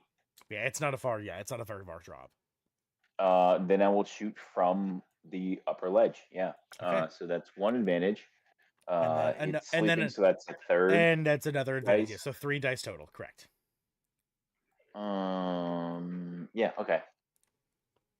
And what I will do, I believe, I've been overlooking this. I have my Divine Blood right. Once a turn, I can do 1d8 radiant and 1d12 blood damage on weapons and cantrips and first level spells.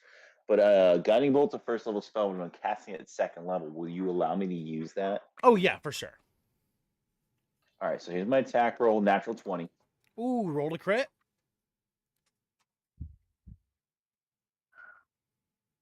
14. So 3 times damage. Good job. Good So crit. it's 46 plus 1d6 per level. So that's 5d6. You're telling me to roll 15d6? Actually, hold on. Don't do that just yet. Keep that number in your mind. We're gonna take a quick break. I just realized it's a little bit past 7. I have to get the food that I'm getting. I have to get it prepared so it can sit, and then when we get done, I can start cooking it. So everybody, take a Snap, son. Yep, take a All right, 20-minute break. I gotta write. 7-minute break. I will be Enjoy your back. food. Yep, Enjoy I your will food, sir. take my Thank dog you. out. All right. Doing that now.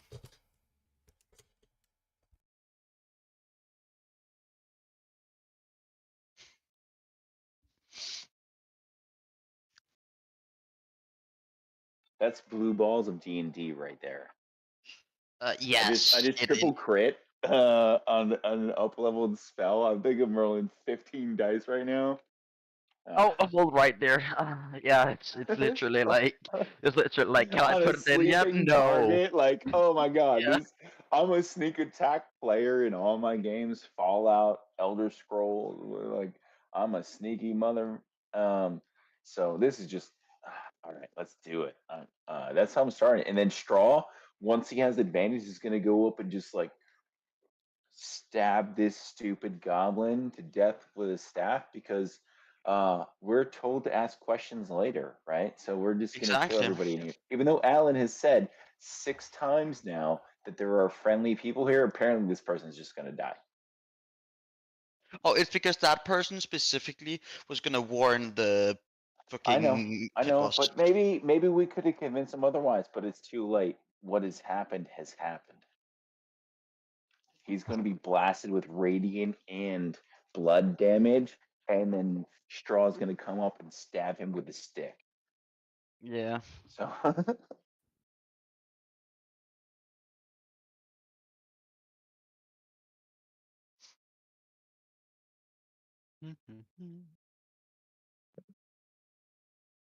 going to refill my water. I'll be right back, but I can hear you if you're talking.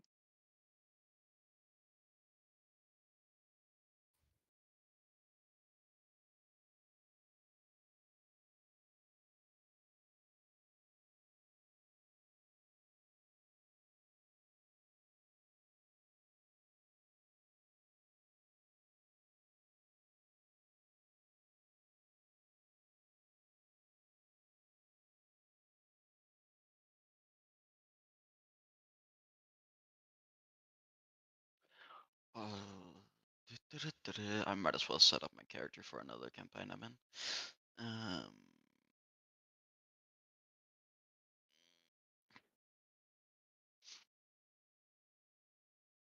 They have all the fun shit banned.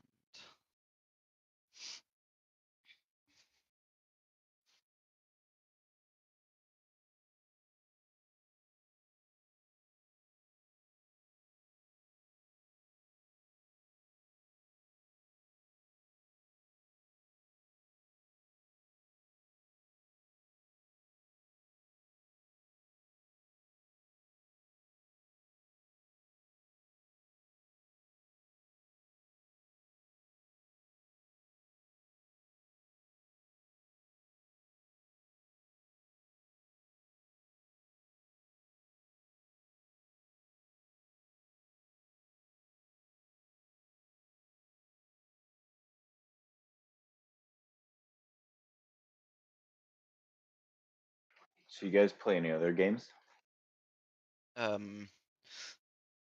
Like Yeah. I play PC. I play Elder Scrolls. I play Fallout. I play Overwatch. Any of those ring a bell? Yeah. You don't I sound played excited. Tarkov. Sorry, it's just also doing shit on the side. So while I am incited, yes, or Well, it's also what 12 o'clock, 1 o'clock for you. a one, yeah.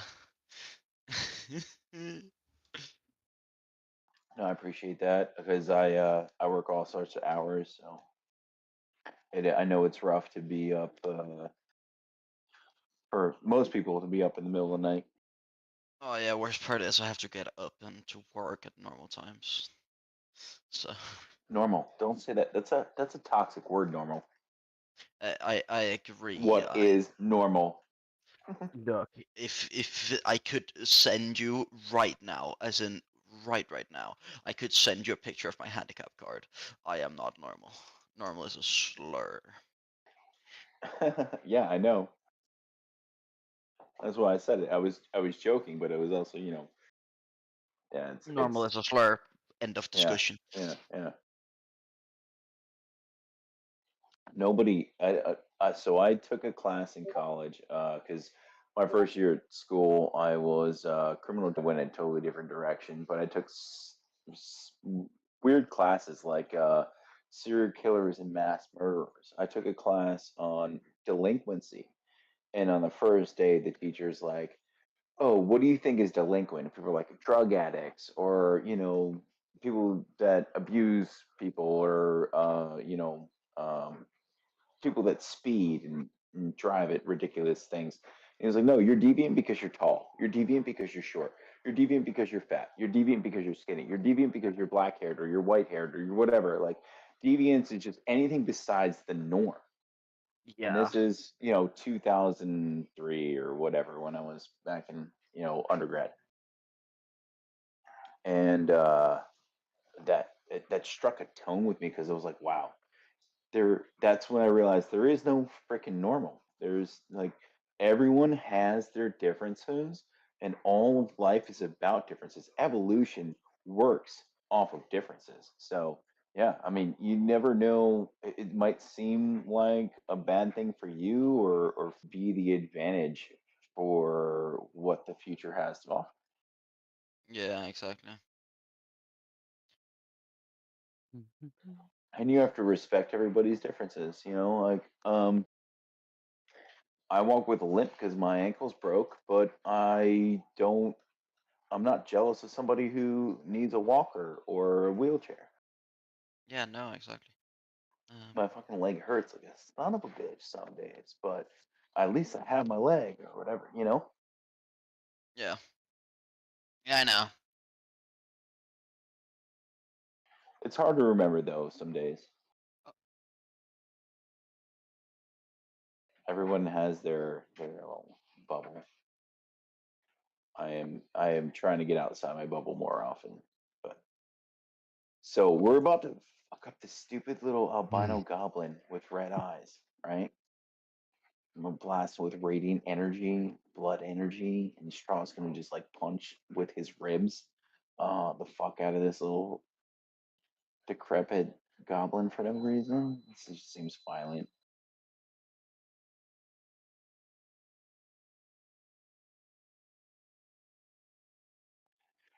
And then I think my character is about to suck the blood out of everybody else in the room and use it to fuel you guys and give you energy and save your life. That's not effed up in any way. No. Why would it be? So, Avatar: The Last Airbender, the Oh, best animated show ever. series. Okay, so that's my character is a bloodbender basically now. Oh, great. I love it. So my aura, once it comes out, it gives you temporary hit points, but it also damages enemies. And now because I have succeeded in my training, uh, anybody within my aura, so enemies in my aura take damage, and friendlies in my aura can get temporary hit points. But now, if I do damage to enemies, so say there's 6 enemies in my aura, hit points out of them, and then distribute that to the rest of the members of the team. Oh, nice. So that's what I unlocked tonight. With my area of effect training, I can damage opponents and pump that into healing team members, NPCs. Anybody in my aura is now just like I have an orb of I affect magic and I can suck life and give life wherever I please. Oh, nice. So yeah, I'm excited about that because I've been working on that for 2 months now. 2 real months, two real life months, not game months, life months. Ooh, yeah. Oof. Oof. That sounds good. This is session 30 for us. I know Oh, you yeah, just I got know. here. Yeah. It's only like our 12th or so live session, but they're from the start, and we've gone through so many. I think this is a good group, though. How are you feeling about the group? Oh, I'm feeling great about it. I'm really You, excited. you're having fun? Like you like this? I'm having a lot of fun. Yeah, I like it. I don't That's mind awesome. I having to agree. I'm the work same. my way up to a good ego item. I really do not mind it. I do not get why he was like, oh, but everyone else is so strong. Yeah, but you also joined Yeah, that was late. the one thing I never understood. Is like you don't understand the grind that they probably got Yeah, to get to exactly. that point. They've worked for this shit. Like, so my Haters are gonna ego hate. item isn't good. So what? I can have a I can literally have Alistar's staff. I do not need it to be good. I have Alan, Alistar's Alan, yeah. stars. Yeah, I don't know if you guys got it yet, but that is it. Well, so I don't understand everyone's experience with D&D, and it seems like some people think that should be like this overpowered superhero gift from God, quote No, unquote, no, type of no. thing. It's like no, you realize your character is like a little bit special, and then they figure out like, oh, okay, maybe I can use that little bit special to help people. I'm charismatic, or I'm strong, or I'm whatever. um and then you work up to being, oh, this hero, this savior, or the rescuer, champion. Yeah, exactly. You don't wake up and be that one day. You gotta work it. Yeah. And if you come in as a character, and I'm not making any examples, I'm not pointing out No fingers or need anything. to, If really. your character is someone who slayed gods and rescued realms, and you're a time traveler with all the gifts of glory, mm, Yeah, no. that's not. You know what I'm saying, right? I Yeah, get I what you know. mean. I get what you mean. No I offense. get what I you're like. putting I down. would love a character that is like, oh, I can do everything and anything, but there's no excitement there. Like, oh, okay, Excitement, yeah. you can do anything and everything. Okay, and what damn struggle do you have? Did you ever watch the cartoon uh, Futurama? It's by the same people Yeah. that produced The Simpsons and stuff. Yeah. And yeah, he Fry writes a cartoon where he's like, and they're like, well, he can do everything and anything. There's no suspense. There's no excitement because he just can save the world. And then he reverses it 180 degrees, and he's like, oh, the superhero just cries and complains for his mom. Like, what? What do you like? That's not a superhero. That he finds him on the ground. He's like, oh, I saved you by mere chance. Yeah, exactly.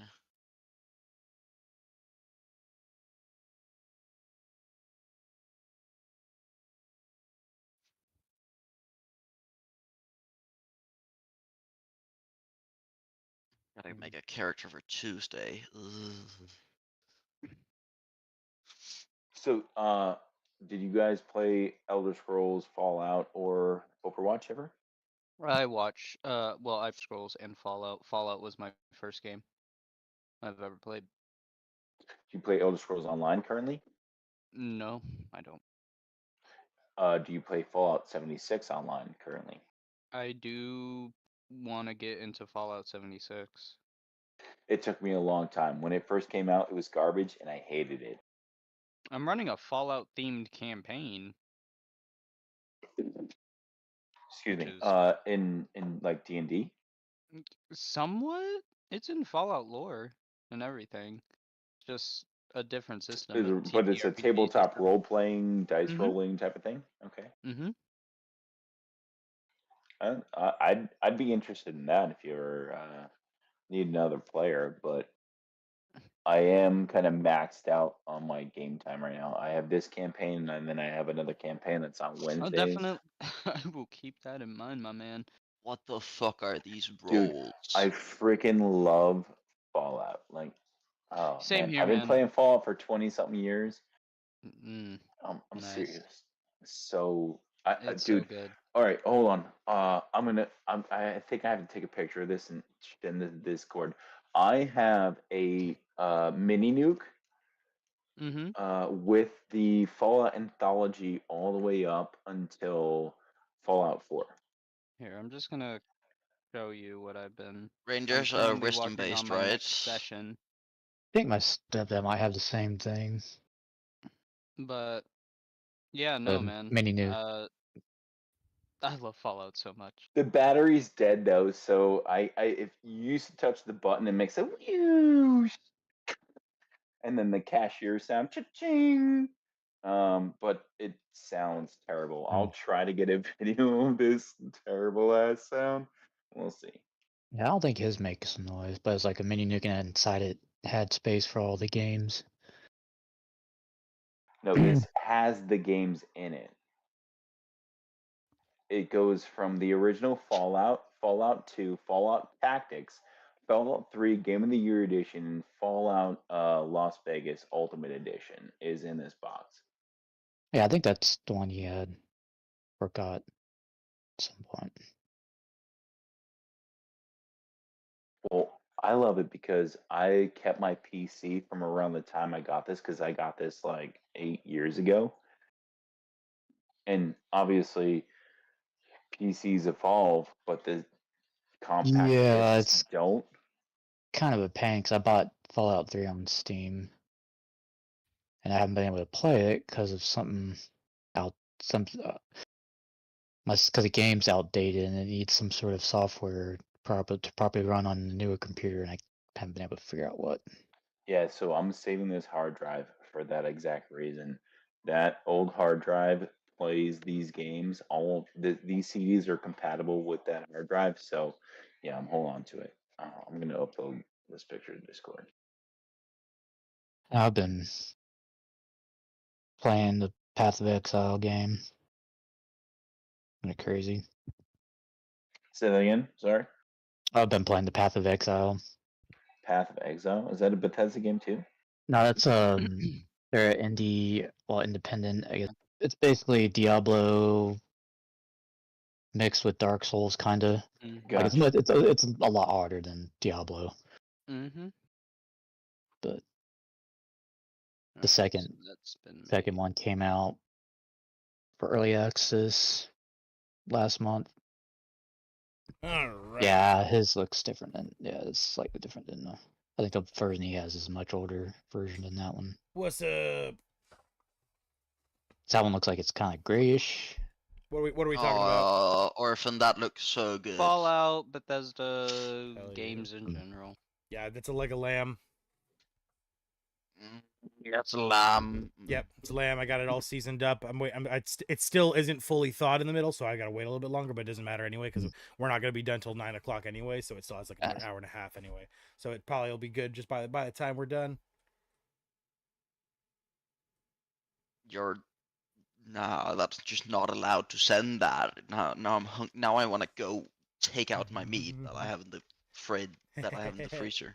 Take out my meat, you Take out son. my meat. All right, I'm gonna Giggity. do a dab real quick, and then we'll. Vadigar, you here? Yeah, I'm here. Okay, good. Okay. All right. Once I get this dab in me, then we will continue where we were. Actually, I got a Fallout commander deck from Magic. That's what's up. Me too. Which one? Which one? The Magic the Doctor Gathering? lady. Oh, I got the Scrappy Survivors one with I got Is it the Magic? the It's dog. Magic the Gathering. I got the Doctor Menacingly one. Ooh. That's cool. I I hate want to get when- all of them, but I hate hold command, so it's just random chars. So you get a 5 and an 8.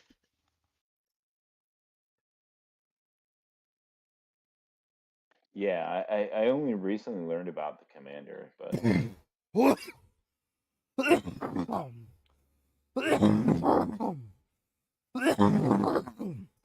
I'm dying. Nope.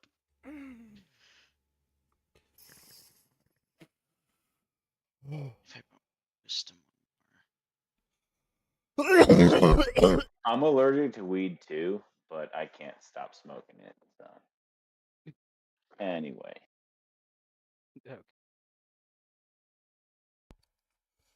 Okay. Do I have skill expert All right.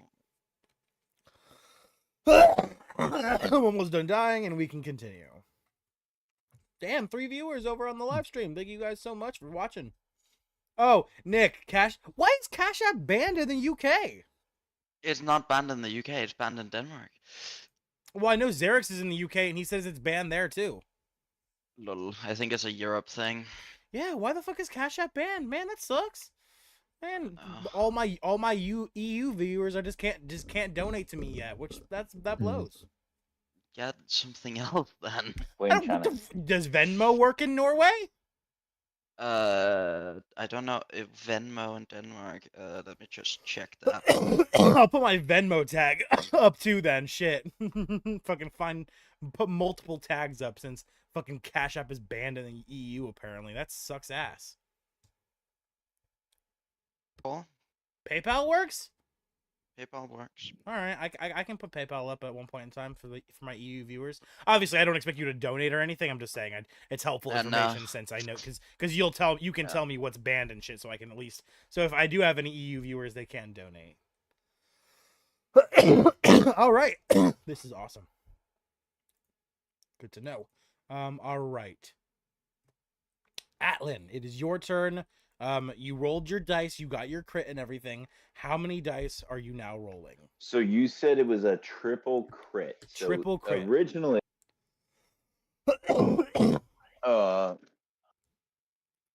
Guiding Bolt is a first level spell, Mm-hmm. but I cast it at second level. Okay. Which means it's 5d6. Which means But then you said I can also apply my Divine Blood Right, which is 1d8. So, how many dice do I roll? I roll 3d8, 3d12, and 15. 15d6. Okay. 15d6, and triple your modifier too. Whatever your plus is, you would also triple that. All right, I'll add that in the end. That's 3 8s, Bro, 3 12s. you're not even gonna get to speak to this And- NPC. This NPC is going to No, just die. We talked about this while you were gone. I told some of the players that didn't leave. I was like, all right, we're just murdering people at this Well, point. he was told. We were told that he is a very nefarious Right, no, I person. asked. He's a and rat. We're I asked. immediately alert. Yeah, he's a rat. He's loyal to the Kingpin, without a doubt. That is true. There's the other guy on the stairs, on the bottom stairs, and then the one on the left stairs is a wild card, and then the goblin. Even he may attack, join us if we were able to free him of it. Squid Striker 13. Thank you for chatting in the chat. Squid Striker 13 wants to know what a triple crit is. Does someone want to explain my crit roll? Why don't I Yes. see this? Oh, because you're in the I'm wrong. watching- You're in the wrong live stream. Also, it doesn't even count you as a viewer for some reason. Every single time. That's what I'm saying. I'm watching you, bro. Yeah, I don't know why it doesn't count you as it does for like a second because like I'm looking at my vertical live stream, my phone one, and I see like this spike, like one person watching, disappears, shows up, disappears, and Can then you I send see. me a link to the Yeah. right channel? I believe I already did. The crit Okay. rule for the viewer that's watching. The crit rule is whenever you crit, we roll a second d20 to see how hard the crit is. 1 to 10, I believe, is just regular double damage. 11 to 19 is triple damage, and another nat 20, like a second nat 20, is quadruple damage. Well, no, I think if you roll another 20, you roll another dice, right? No, a second nat 20 is 4 that times might be an damage. old Yep. rule. That I might think be it's the only old ever happened once. nat Very 20 we rare. ever got. Yep, it's very rare. So yeah. All right, So so the you way- ready for dice roll? Yeah, go ahead. So yeah, There are like 18 dice in this tray. go ahead. Blah, 83 damage. Now, do you need to differentiate between the radiant and blood damage? No. This guy is not. He's not corrupted or anything. He's not weakened or. Okay, so or anything. 83 damage from my guiding bolt. Atlin, I have a question. The stream. Do you have it as a second tab within the same thing you have as open for Owlbear, or do you have the stream open in a solo tab behind the tab you have Owlbear open in? It unfortunately, normally I do have it as a separate tab. Tonight it is a tab within the tab. So That's you why. want me a separate tab? Yeah, just open the stream up as a tab by itself, put it behind like Owlbear, and then just open Owlbear up in front of it, but where it's still like it still shows up behind Owlbear, and yeah, it'll count as a solid viewer. Cool. That's why. I think I got that now. Perfect. All right, so yes, holy shit, you throw the most powerful, not only with your radiance but also with your blood damage, and as it strikes this sleeping stranger, it explodes in a hell fury. You see chunks of limbs go flying left and right. The head of this goblin orc just falls to the ground, rolling over to the side of the arena. And as this happens, Gorb begins to sniff. What's that smell?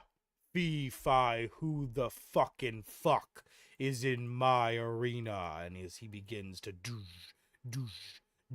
rise from his slumber. All right. Atlin, continue. All right, so bonus action would be Blood Wings, obviously, because I do the every time, and I would just like hover about 5 feet in the air, I guess. Okay. And I'm gonna move a little bit. Hold on. So you're currently flying 5 feet.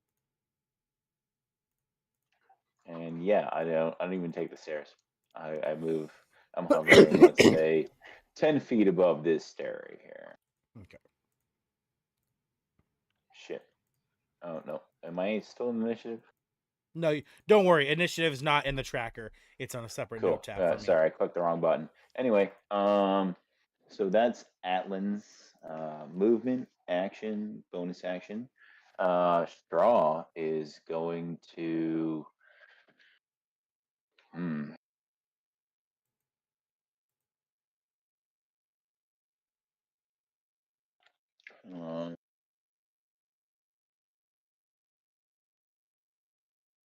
that's super far still.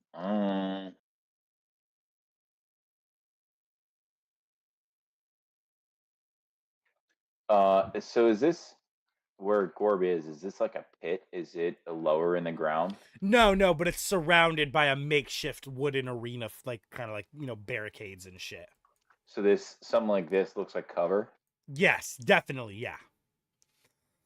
It's like a wooden crate. There's wooden shift. Straw's action, bonus action, because he can step of the wind with a key. Dash is a bonus action. Okay. So now, excuse me. He gets around the corner of the crate or whatever, and he throws a dart.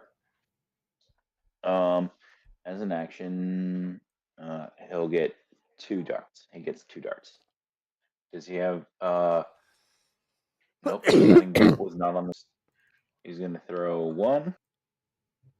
Wow. 2. Wow. An 8 turns out to be a 14.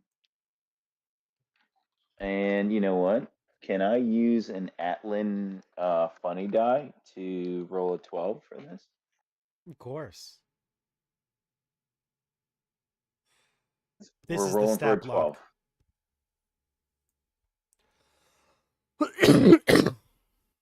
Jeez. Definitely not checking the stream right To now. put that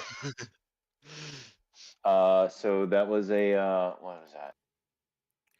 8 plus 6, 14, 16 to hit. 16 to hit. 16 to hit Gorb. Does not hit Gorb. It just all right. So bounces would off he of notice, his flesh. Would he notice that I just threw a bunch of darts his way? Oh yeah, he's looking right at Straw now. He was right. He was looking around all the sleeping people, like all of them starting to wake up because they all heard the explosion. But now he is locked on to Straw, his eyes, and he just chuckles looking at Straw. He says, "Fee fi, you little fucking idiot! Get in here and fight me, so I can feast on your flesh." This round, right? Though this is still a surprise. Yeah, no, he's just speaking. Yeah, his initiative is an 8, but it won't start until after all of you in Group A go. So yeah, Straw just kind of takes cover behind that crate. Guys pretend like that just didn't happen. And that is Atlan's initiative. All right. You are up. All right. Sorry, I was trying to get Arista's magic weaponry down. Let me just reset Owlbear.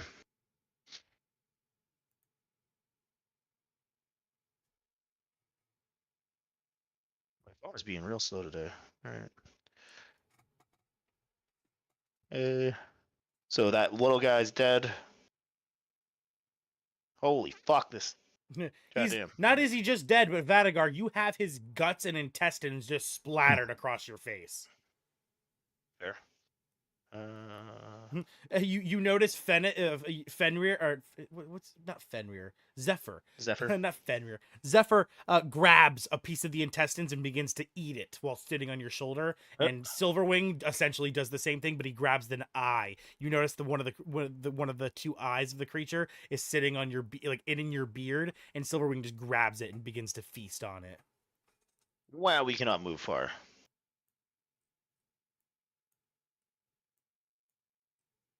Where did your pets? Oh, they just disappeared off my screen for a second, and then when you moved, they reappeared. That was so weird. Damn, fucking Straub fucking moved, what, 90 feet? Jesus. Alright. Let's see, what can I do from here?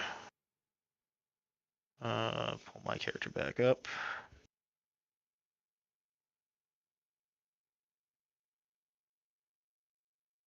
It's gonna take me forever to get to him.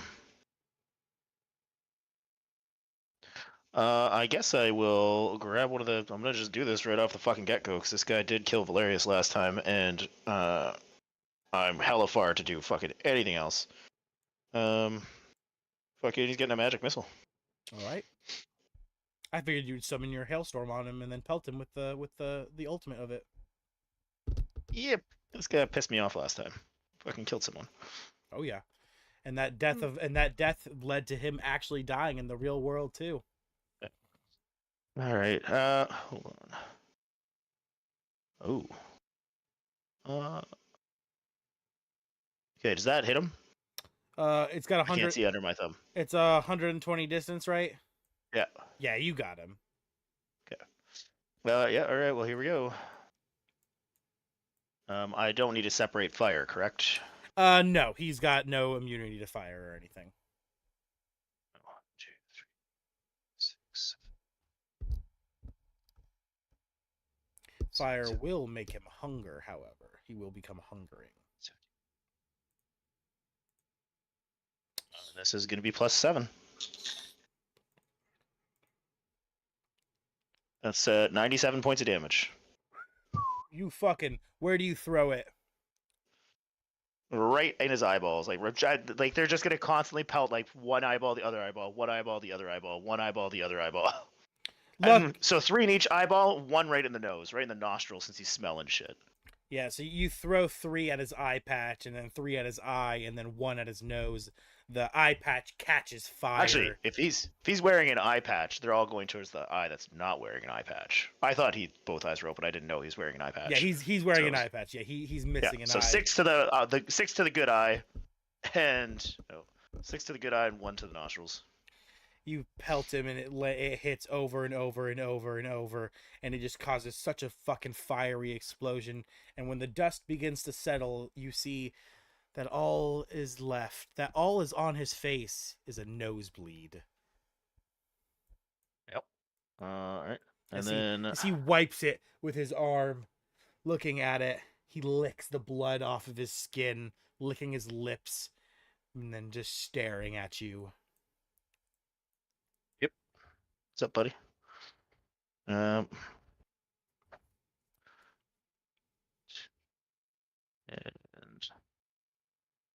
And then I'm going to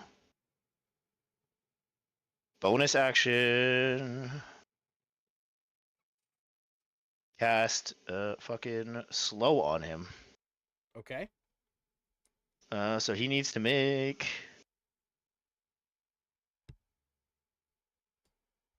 where the fuck is it? He needs to make a wisdom saving throw.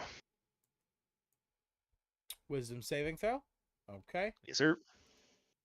Roll. That is a 11. He fails. He is slowed. All right. What does slow do? An affected creature's target speed is halved, so half his movement speed. It takes a -2. He cannot use reactions. On its turn, it can either use an action or a bonus action, not both. Regardless of the creature's abilities or magic items, it can't make more than 1 melee or ranged attack per turn. If the target attempts to cast a spell with a casting time of 1 action, roll a d20. On an 11 or higher, the spell doesn't take effect until the creature's following turn. Yeah. And it needs to waste its action to complete the spell. I think you know what I'm about to say. Uh-huh. Yeah, legendary resistance. Okay. All right. Which Cool. this creature has 5, so it's down to 4.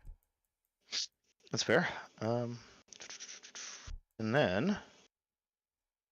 I thought it just slowed him. I didn't know it fucking restricted so much more. Oh yeah. That's why I was It's, like, oh, I'm not stressing about slow. His movement speed is already only 25. He's slow as is. That's fine. Yeah. And then you hit me No. with all that other shit, and I was like, oh, you son of a fucking bitch. Fuck no. Yeah. Nah, legendary resistance. Slow's a pretty good spell. That's the first time that's I've ever used it. awesome. That's a fucking crazy good spell. Hit him with that like fucking 4 more times and he's fucked. You know, I can't cast it 4 more times. It's probably what, a 3rd level spell? Yeah. That's what I figured. And then You can cast it 2 I more. will. Nope, 1 more. Can't you recover a 3rd level spell slot with your sorcery points? I probably could, but I'm not going to do that with my sorcery points. That's what I was in my mind calculating. All right, and then I'm just going to use, what is it? My second bonus action to where are my fucking thingies?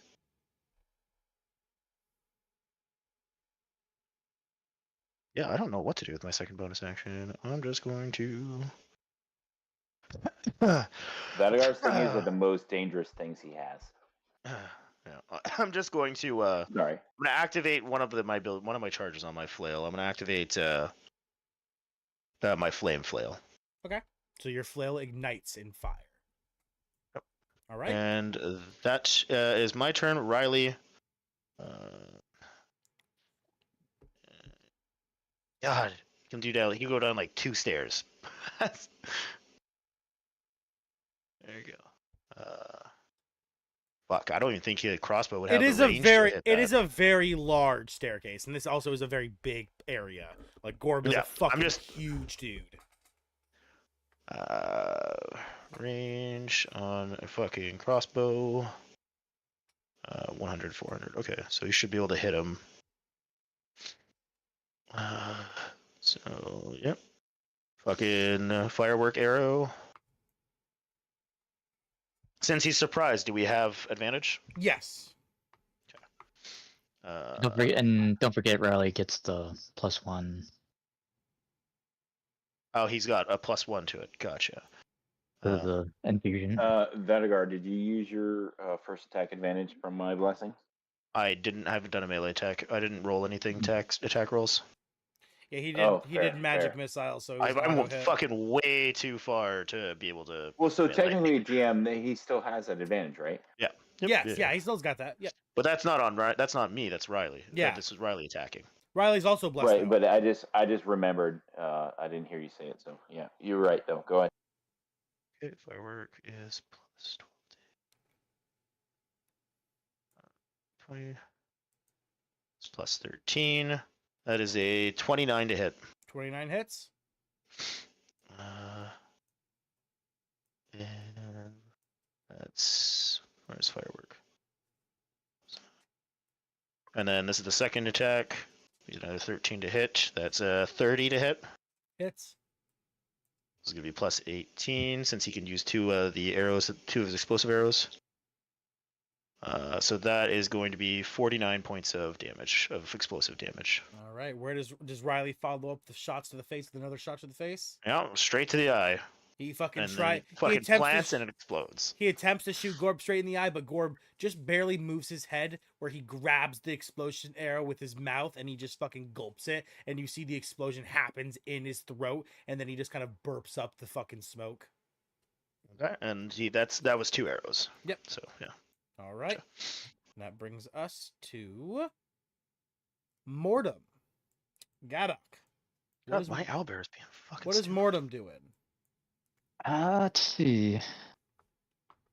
So he's gonna move first. So probably move just a bit further down. Let's see. Let's gauge the distance first. Oof. Bar.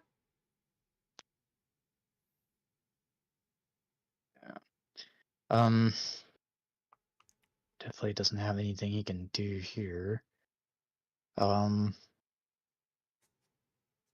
I think I'll probably go ahead and use this action to dash to get another 30 feet of movement. So, barely get us down to there. And yeah, that's pretty much it, unfortunately. All right. And that brings us to Creed. Creed, looking at Gob, kind of dashes across the banister, running across it. He makes it all the way over to there, and then he throws. Let me see if he actually can. Oh, yeah, he can throw a dagger at him. He throws 2 daggers at the big man. Roll to hit. Misses. Hits. Okay. So one of the daggers lands his shoulder, dealing 15 plus 5 piercing damage. 20 piercing damage to his shoulder. You see the dagger immediately disappears out of Gorb's shoulder. It just evaporates and it reappears back in Creed's hand. That ends Creed's turn and ends the surprise round of Group A. On to Group B. Godek, you ignite your shell and your magic lightning, your devil fruit ability, and it awakens Oliver and Kilkara. But you all still get your surprise round. Godek, you are first. Go ahead and take us. All right. Looking at Kilokari, I'm going to throw up a level 4. Well, it is level 4 base, anyways. Wall of fire in its circle form around Kilokari. And I guess because it's a 20 feet diameter, I don't know, is that about right? I don't know the scaling of the map because it goes kind of small based on the. Well, I guess all the furniture is large, correct? I guess. Yes, all the furniture is very large. Yes, she's like laying down. She was laying Okay, down so on the bed, on the couch. I guess that But would. however, Gadok, as you go to create your wall of fire, she counterspells you with her reaction. Hold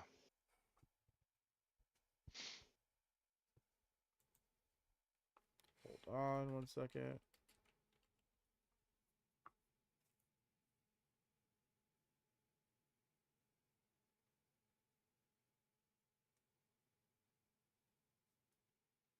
What level spell is it? The 4th level. 4th level? Okay.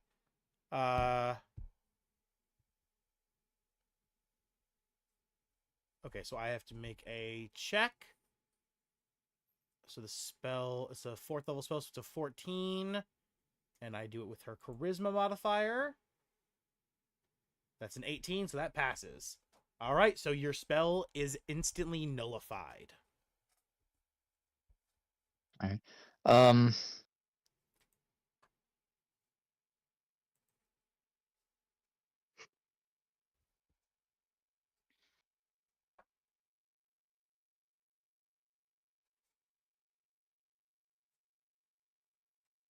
Take action.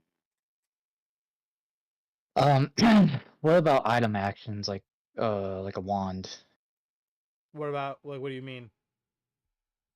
I mean, would I be able to use a wand after using a actual spell slot, or? Yeah. I was gonna say using items is usually an action, isn't it? As long as it says the item's a bonus action yet to use, you could do that. Okay, never mind then. Well,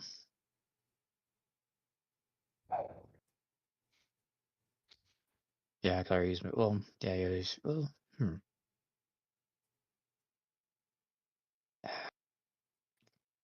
already did that. Have any bonus actions really? I guess the only thing I can really do bonus action wise, because we can't do.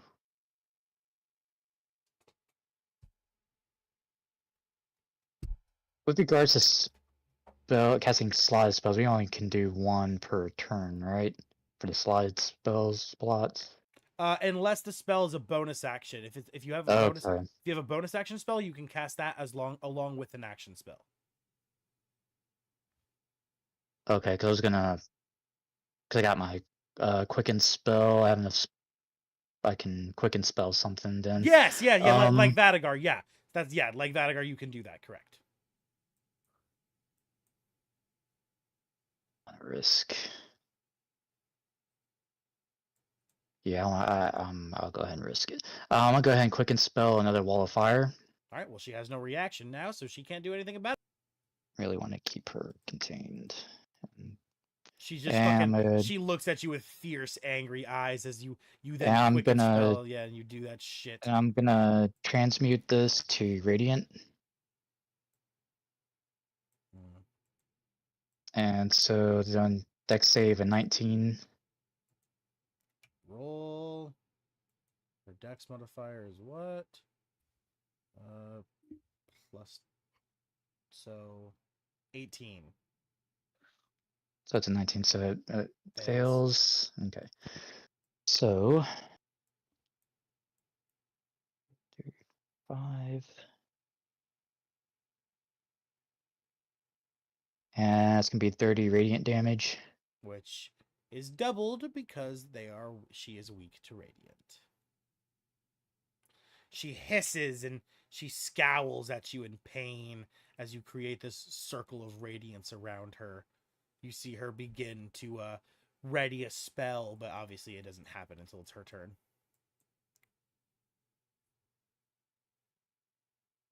All right.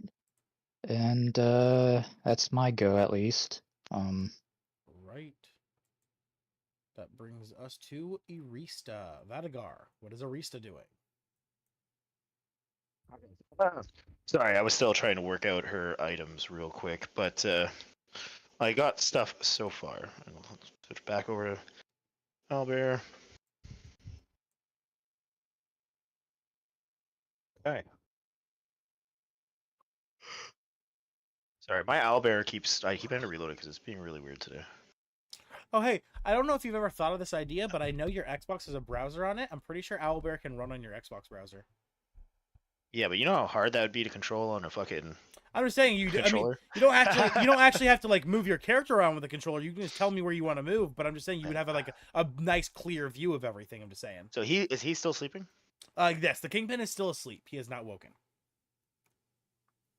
I'm gonna climb along the wall. I'm gonna climb along the roof to get above him. How high is the ceiling? About 30 feet. Oh, so it would take me all my movement just to get to the roof. Yeah, it's a big bedroom. There's a reason. Okay. I'll just go straight up to him. I can stay within 10 feet of him, so I'm gonna stay 10 feet away. Where is it? So are you going next to Oliver? No. Oliver is awake, right? Yes, Oliver is awake. And has Willow attacked Kingpin yet? No, Willow has not done anything yet. It's not his I'm turn. not even gonna. He's the assassin. So Oliver's within 10 feet of me? Yes, Oliver is like right in front of you. He does not know that you are there behind it. Like more like 15 feet, but yeah. Okay. And it's at advantage because of surprise. Is it also an advantage because I'm stealth and he doesn't see me? Yes, Arista is currently completely blended into the shadows. Gotcha. So double advantage. And you will just see basically she pulls out a fucking whip, twirls it around as it has like kind of like flames all around her. And she'll attack. A little birdie might say maybe we can turn Oliver. No. We've had a lot of encounters with Oliver. He's definitely a fucking Seems like a shady evil person. I think we can manipulate it. I must play this character the way you do your thing. I must play this character the way the person who created it told me to, and the person who created this is Nodix. Nodix is actually the one who created Oliver. I know. 16 plus stuff. 16 this would like be awesome to have a like badass fairy at our disposal. 25. 25 will hit Oliver. I tried being friendly to it, and it was a big mistake. I know. I don't know. 25 to hit. 25 does indeed hit. Okay. And then where does it tell me my sneak attack die at level 8? It's Anyone like know off half the top of your their head? rogue level. I think it's 48 or 4d6. I think it's half your I think rogue it's level. 4. Let me. Looking at Nessa here because he's playing a rogue right I think it's 4. 48. Yeah. Just pull up 4d6. Oh, sorry, now. 46. 46. Yes, you're right. I don't know why that So thought that think. was an 8. um, 6. What does this weapon do again? Uh, uh, as a base rule, when you get from 7th level and up, It should be 4d6 sneak damage. Do I need Mhm. to separate any damage types? No, Oliver doesn't have any resistances or immunities or any anything like that, vulnerabilities. Okay. And If Reese is level 8. yeah, so that's so d4, and 1, 2, 3, 4, and then 1. It's 25 points of damage from Arista. All right, she Some of that being fire damage. she reaches around and she just whips him. You said.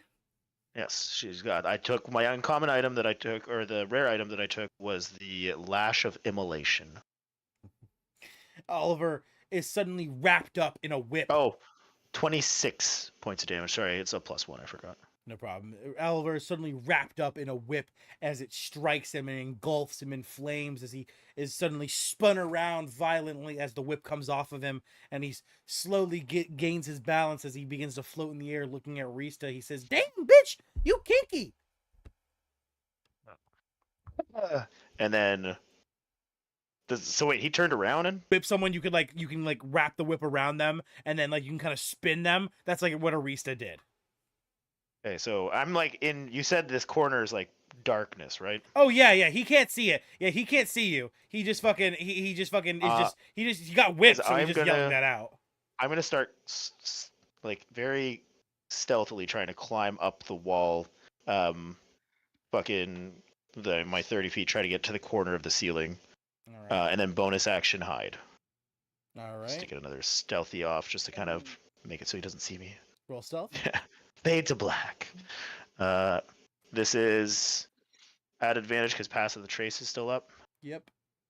and it's 14 plus a whole fuckload of shit. 14. That's 20. That's 35 stealth. Oh yeah. So Oliver sees Arista. Well, doesn't see Arista, but Well, he Oliver sees the fire of the whip come out and get him, and then grab him, just like spin that him around. disappears. He spins him around. Then he sees the flame just begin to climb up and then vanish. And he's just like, "What the fucking shit?" The flame just came out of darkness and then fucking retreated into the darkness. Yeah, just but he doesn't see shoot- it going up. She would have turned it off before climbing the wall, Okay. obviously, to not give away her position. All right. And that ends Arista's turn, which means Emmy, you are up. oh my god, I finally get to do something.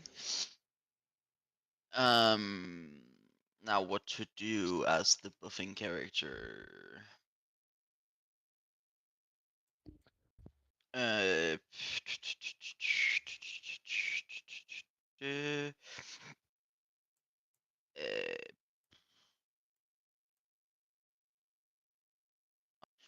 A mirror image on myself.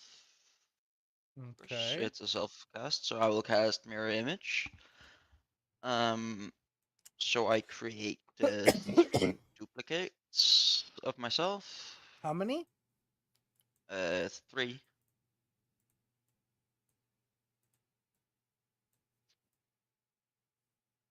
Okay. And whenever a creature hits me, I roll a d6. They roll a d6 for any of my remaining duplicates. For each, and if any of the d6 rolls is 3 or higher, they hit the duplicate instead of and What then about I will what about use what about area of effect spells? area of it's to hit roll. Okay, so specifically it's a hit roll. Got it. Yeah. Each time with an attack roll, yes. And because I did that, I will use my beguiling magic. I will require a DC 17 Wisdom save from Oliver. From Oliver, okay. Wisdom from Oliver. He's a pretty wise bastard. Oliver is the god of combat, but he's not actually the god of combat. That's not what he is in this campaign. That's what he was written to be by Nautix. He got a dirty 24. Yeah, okay, that succeeds. Bonus actions. I will cast my Mantle of Inspiration. Okay. So everyone in my party, actually first I'll move up here, so that I can see everyone, and everyone in my party, roll a d. Oh,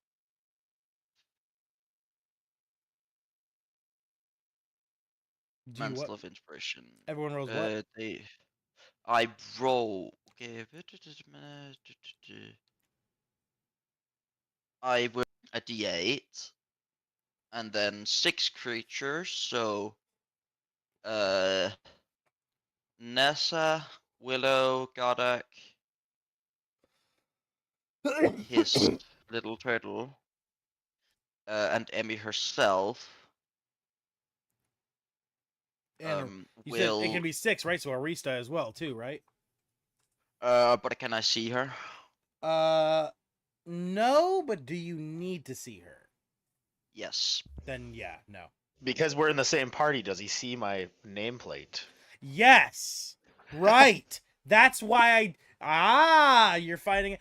Some players bitched about that, but this is where that comes into play and helping. Yes, because of the nameplate Yes. system, you do see Arista. You don't see her, but you see her Right. nameplate, which means you know where she Everybody gains 2 temporary hit points because I rolled fucking low. is. Oh, it's so fucking great. Hmm. All right, everyone gets 2 temp HP. You'll get another 2 temp HP next go. Yeah. Whopping 4. All right. And Anything else, Emmy?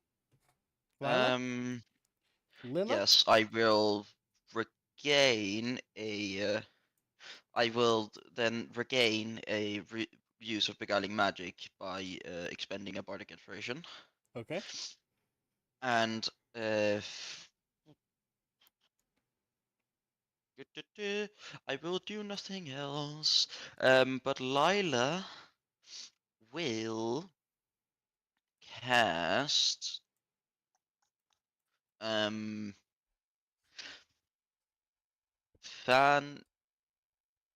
Phantasmal Force on Oliver. Yeah.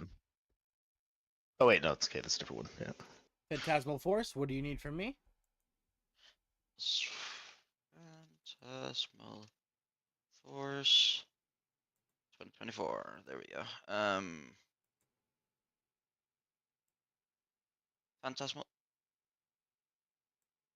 Give me a sec. I gotta just go on D&D Beyond real quick. It won't let me.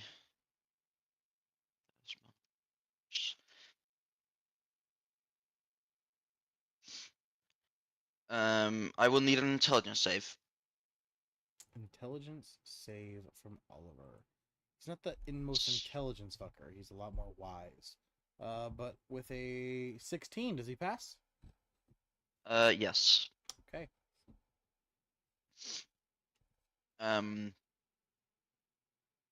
Yeah, that is her action. All right. That brings us to notes pad. Nessa. All right, we're gonna have Willow stab this guy. Okay. Advantage for him being asleep. All right. And advantage for the stealth round. All right. So here, it does more damage. Boop. All right. +6 with advantage. Stat.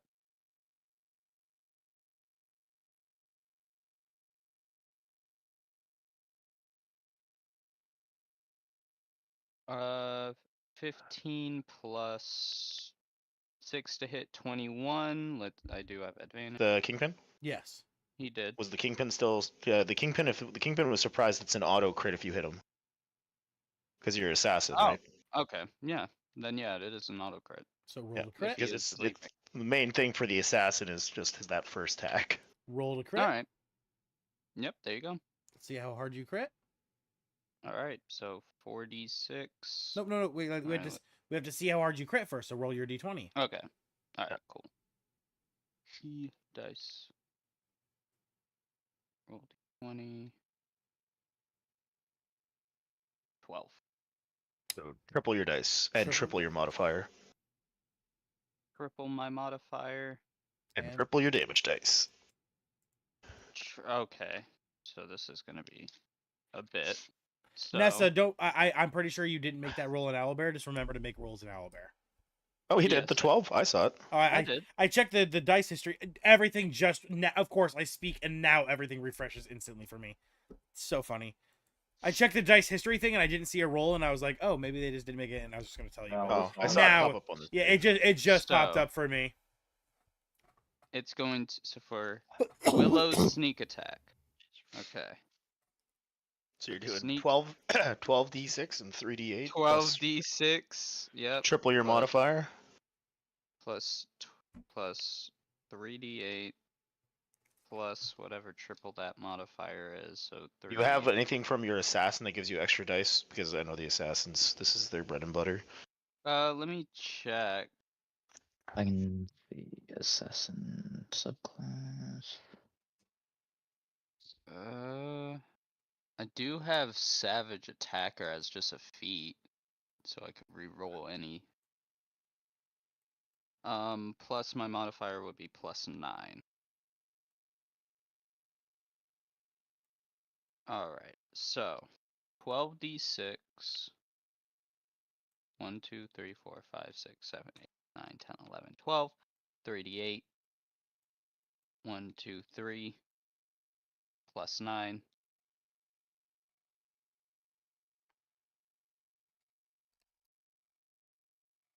So that's a pretty decent roll.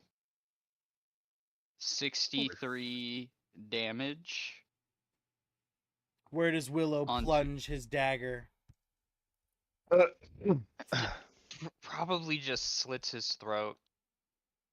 Willow Makes it a little, Willow, what? Yeah, Willow moves to the side of the Kingpin where he sees him sprawled out, laying and taking quick action. He takes his dagger and he slits his throat from left to right. And as the blood begins to pour, his eyes shoot open. And as that happens, you see the cut instantly slowly begins to seal as the Kingpin begins to stand.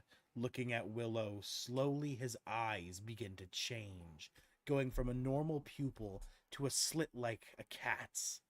And as this happens, just a quick question: go ahead. Does he have like a true form by any chance? Good Yeah. question. You asked that knows? because as as Willow thinks this, and as you think this, This is Nessa, like actually you very begin to see that his arms begin to snap out of place, breaking almost as his clothes, you see the metallic chains begin to morph as his back begins to hunch over, cracking, crunching, as you see his legs begin to rip apart, the meat and bones expanding as his form begins to rapidly shape change. As he hunches over, you don't see what his face looks like as his draconic form begins to reveal itself. Then he lifts his head up, roaring, as the Kingpin, the inbred dragon's form is revealed. He's a big boy. I'm sorry. Damn. is Just one- real quick, DM. That is one big What is boy. it? Uncommon items All right, go ahead and continue. I think that's gonna be it for Willow. If you have- Wait a minute. If you have your bonus action, you can do. Don't forget you have the infused shoe boots, so Yes, yes, so you can yes, back up if you need yes, to for teleport backwards. yes. I think Willow will now back up here and start taking pot shots. Kodak, you know this guy? Spikes on his back, like you got spikes on your back right now. Right. Nessa is gonna go up here. Hit him with a chromatic great sword. Let's see which maneuver. Never could go wrong with precision attack.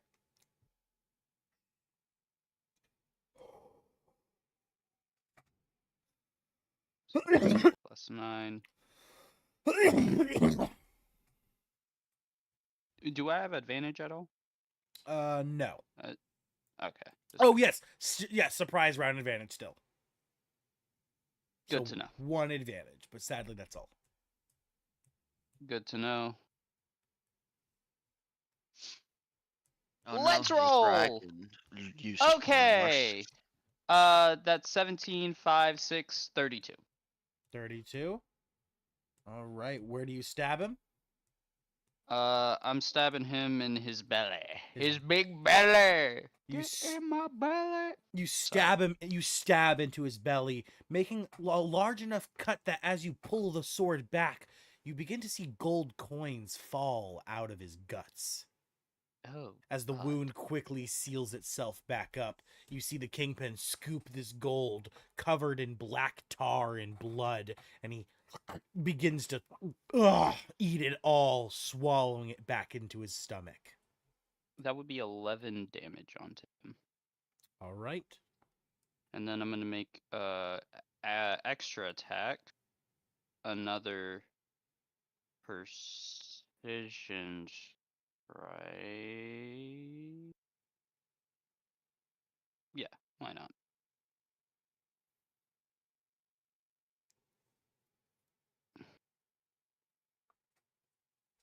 Still advantage.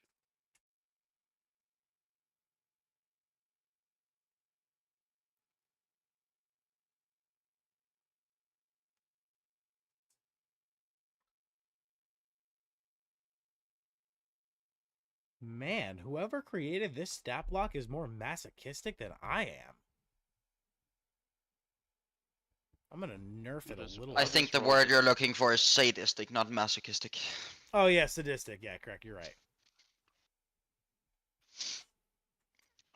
Oh. Masochism is the 19 plus 4? 34 to hit. Yeah, That plus hits. 9. Yep, that Yeah, hits. that hits. 2d4. Oh man, 2d6 plus 6. Alright, 6, 5, 11 plus 6 is 17 damage. All And right. then, of course, we're going to action surge to attack action again. Precision to strike. 27 to hit. 27 hits. Oh my god, I just saw one of its legendary actions. That is so broken. Why have I never thought of that? 9 plus 6. Then Look, at DM, least you aren't 15. ruling legendary resistances as just being you didn't hit. Oh yeah, no, I don't. That's not. That's Sherex did that once. I heard that one. I heard that decision. 15. DM, if you get a second or a chance, can you check your messages real quick on Discord? It's something for Arista. It's an uncommon, so I could spend her starting gold on it. I just think, it's a little. Later. And then for my extra attack, I am going to use one of my charge blasts. So that's going to be a plus 12.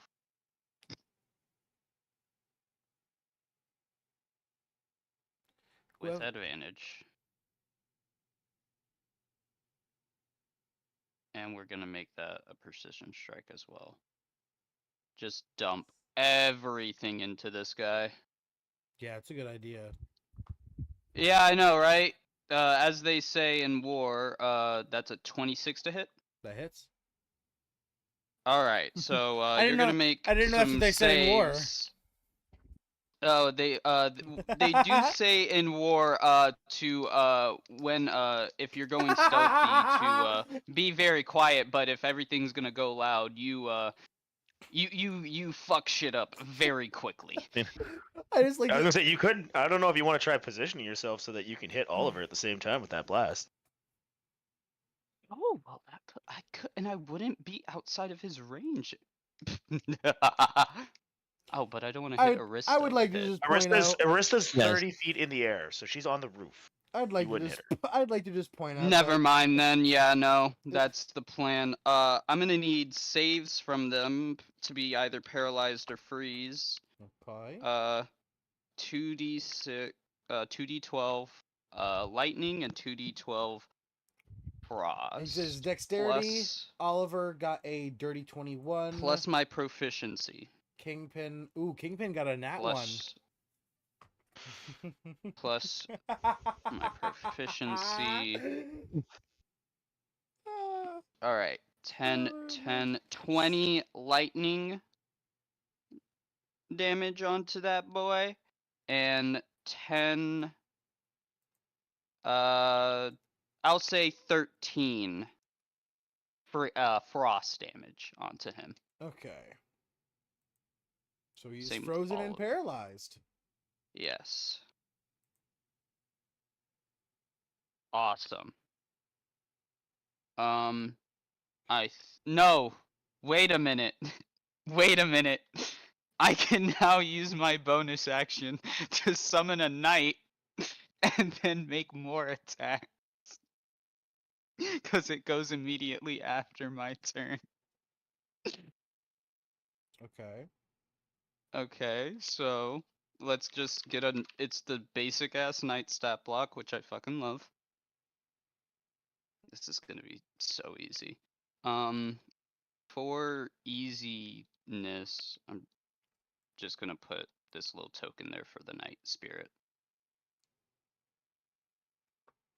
So I now have that he's this here right here. paralyzed, keep in mind, everyone, that you get an advantage. And any Advantage attack, on attacks. and any attack on that creature that hits is a critical hit if the attacker is within 5 feet. So if you're within 5 feet and you hit him with your attack, it's an auto crit. Well, I also have multi-attack with the knight, so... Paralyzed condition. Alright, so the knight is gonna hit him with a great sword attack. And it's an automatic That's crit two already. advantages. Two advantages. You Two gotta hit him. advantages. But you have to hit So- him. If you don't hit him, it's not a crit. Alright, so let me hit this with advantage.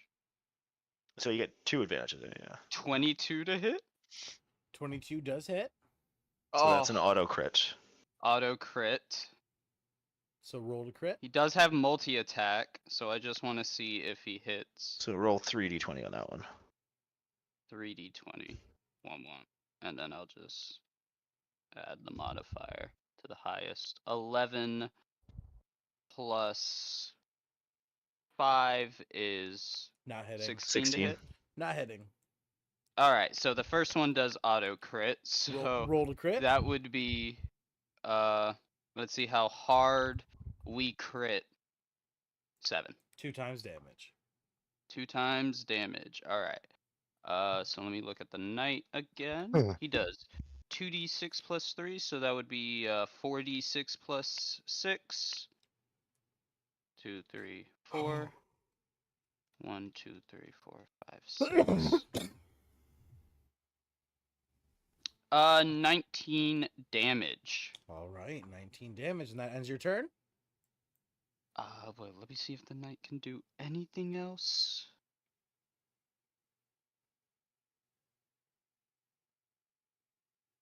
That's it. That's finally it. All right, and with your turn ending, the Kingpin is going to use one of his legendary actions. I was gonna Go say, ahead. isn't he surprised? Do they not get anything until the next round? Legendary actions still can be used between Legendary player actions. Yep, players' They turns. can surprised is a condition, Yep. and legendary actions can get rid of the surprise What condition. about the fact that he's paralyzed and incapacitated? That So- part too. Yeah. That part too. Well, yeah, this specific legendary action that this creature. I did not write this creature, by the way. I am using it as it's written. It's called Indomitable. The dragon Oh ogre. yes. Oh yeah. The dragon I know ogre that one. ends all conditions and spells affecting it. Affecting it. So Yep, that- the I know that one. the paralyzing and the freezing instantly is ended as he roars and he is freed from this effect. But that and also is the apparently legendary action. But also would end the surprised condition because that's a condition, isn't it? Oh. Surprised is a condition. Yeah, but Kilkari and Oliver still are obviously surprised. Yep. So yes, It's over yes. anyway. Oh, but yeah, it's over anyway. This is the last one anyway. So yeah, that's it anyway. So it doesn't matter. But yeah, so yeah, legendary. He uses one of his legendary actions, not resistances, but legendary action to nullify that effect. Which is that's crazy. I don't have to use a legendary resistance to even cancel an effect anymore. Found a I can just token wait. finally for the I match. can just wait till your turn ends now, and I can just use a legendary action, which I get back every fucking turn. That's fucking awesome. All right. Well, with that being the end of Nessa's turn, that brings us back to Group A. But seeing as we only have 30 minutes left, we are going to wrap up now. We obviously are not going to get this done today, and we're not even going to be able to get through a full round of combat. Again, it's going to take us at least 40 minutes to get through both Group A and Group B, and I don't want to go over because I really am hungry. I'm not going to lie, guys. I'm starving to shit, and I want to get that leg of lamb in the fucking fryer so I can fucking eat with my girl. She's already fucking passing out, so I need to wake her ass up anyway. So I'm sorry about that. I'm glad we're thinking about your food and not me being at 3 a.m. in Oh, the it's morning also- if we went over. Yeah, that too. It's also yes. Kareem is already late. It's late as fuck for him. And if we are to go over, it's gonna be obviously even later for him. So that being the case, we are gonna wrap up here. Everybody, go ahead and say goodbye for me. Bye guys. Take care. Bye. Stay safe. I hope you enjoyed the stream. And I will see all of you beautiful adventurers of the Orphan Guild another day. Bye. Sorry. Stay safe and stay beautiful, guys. Peace out, guys. Have a Maybe good one.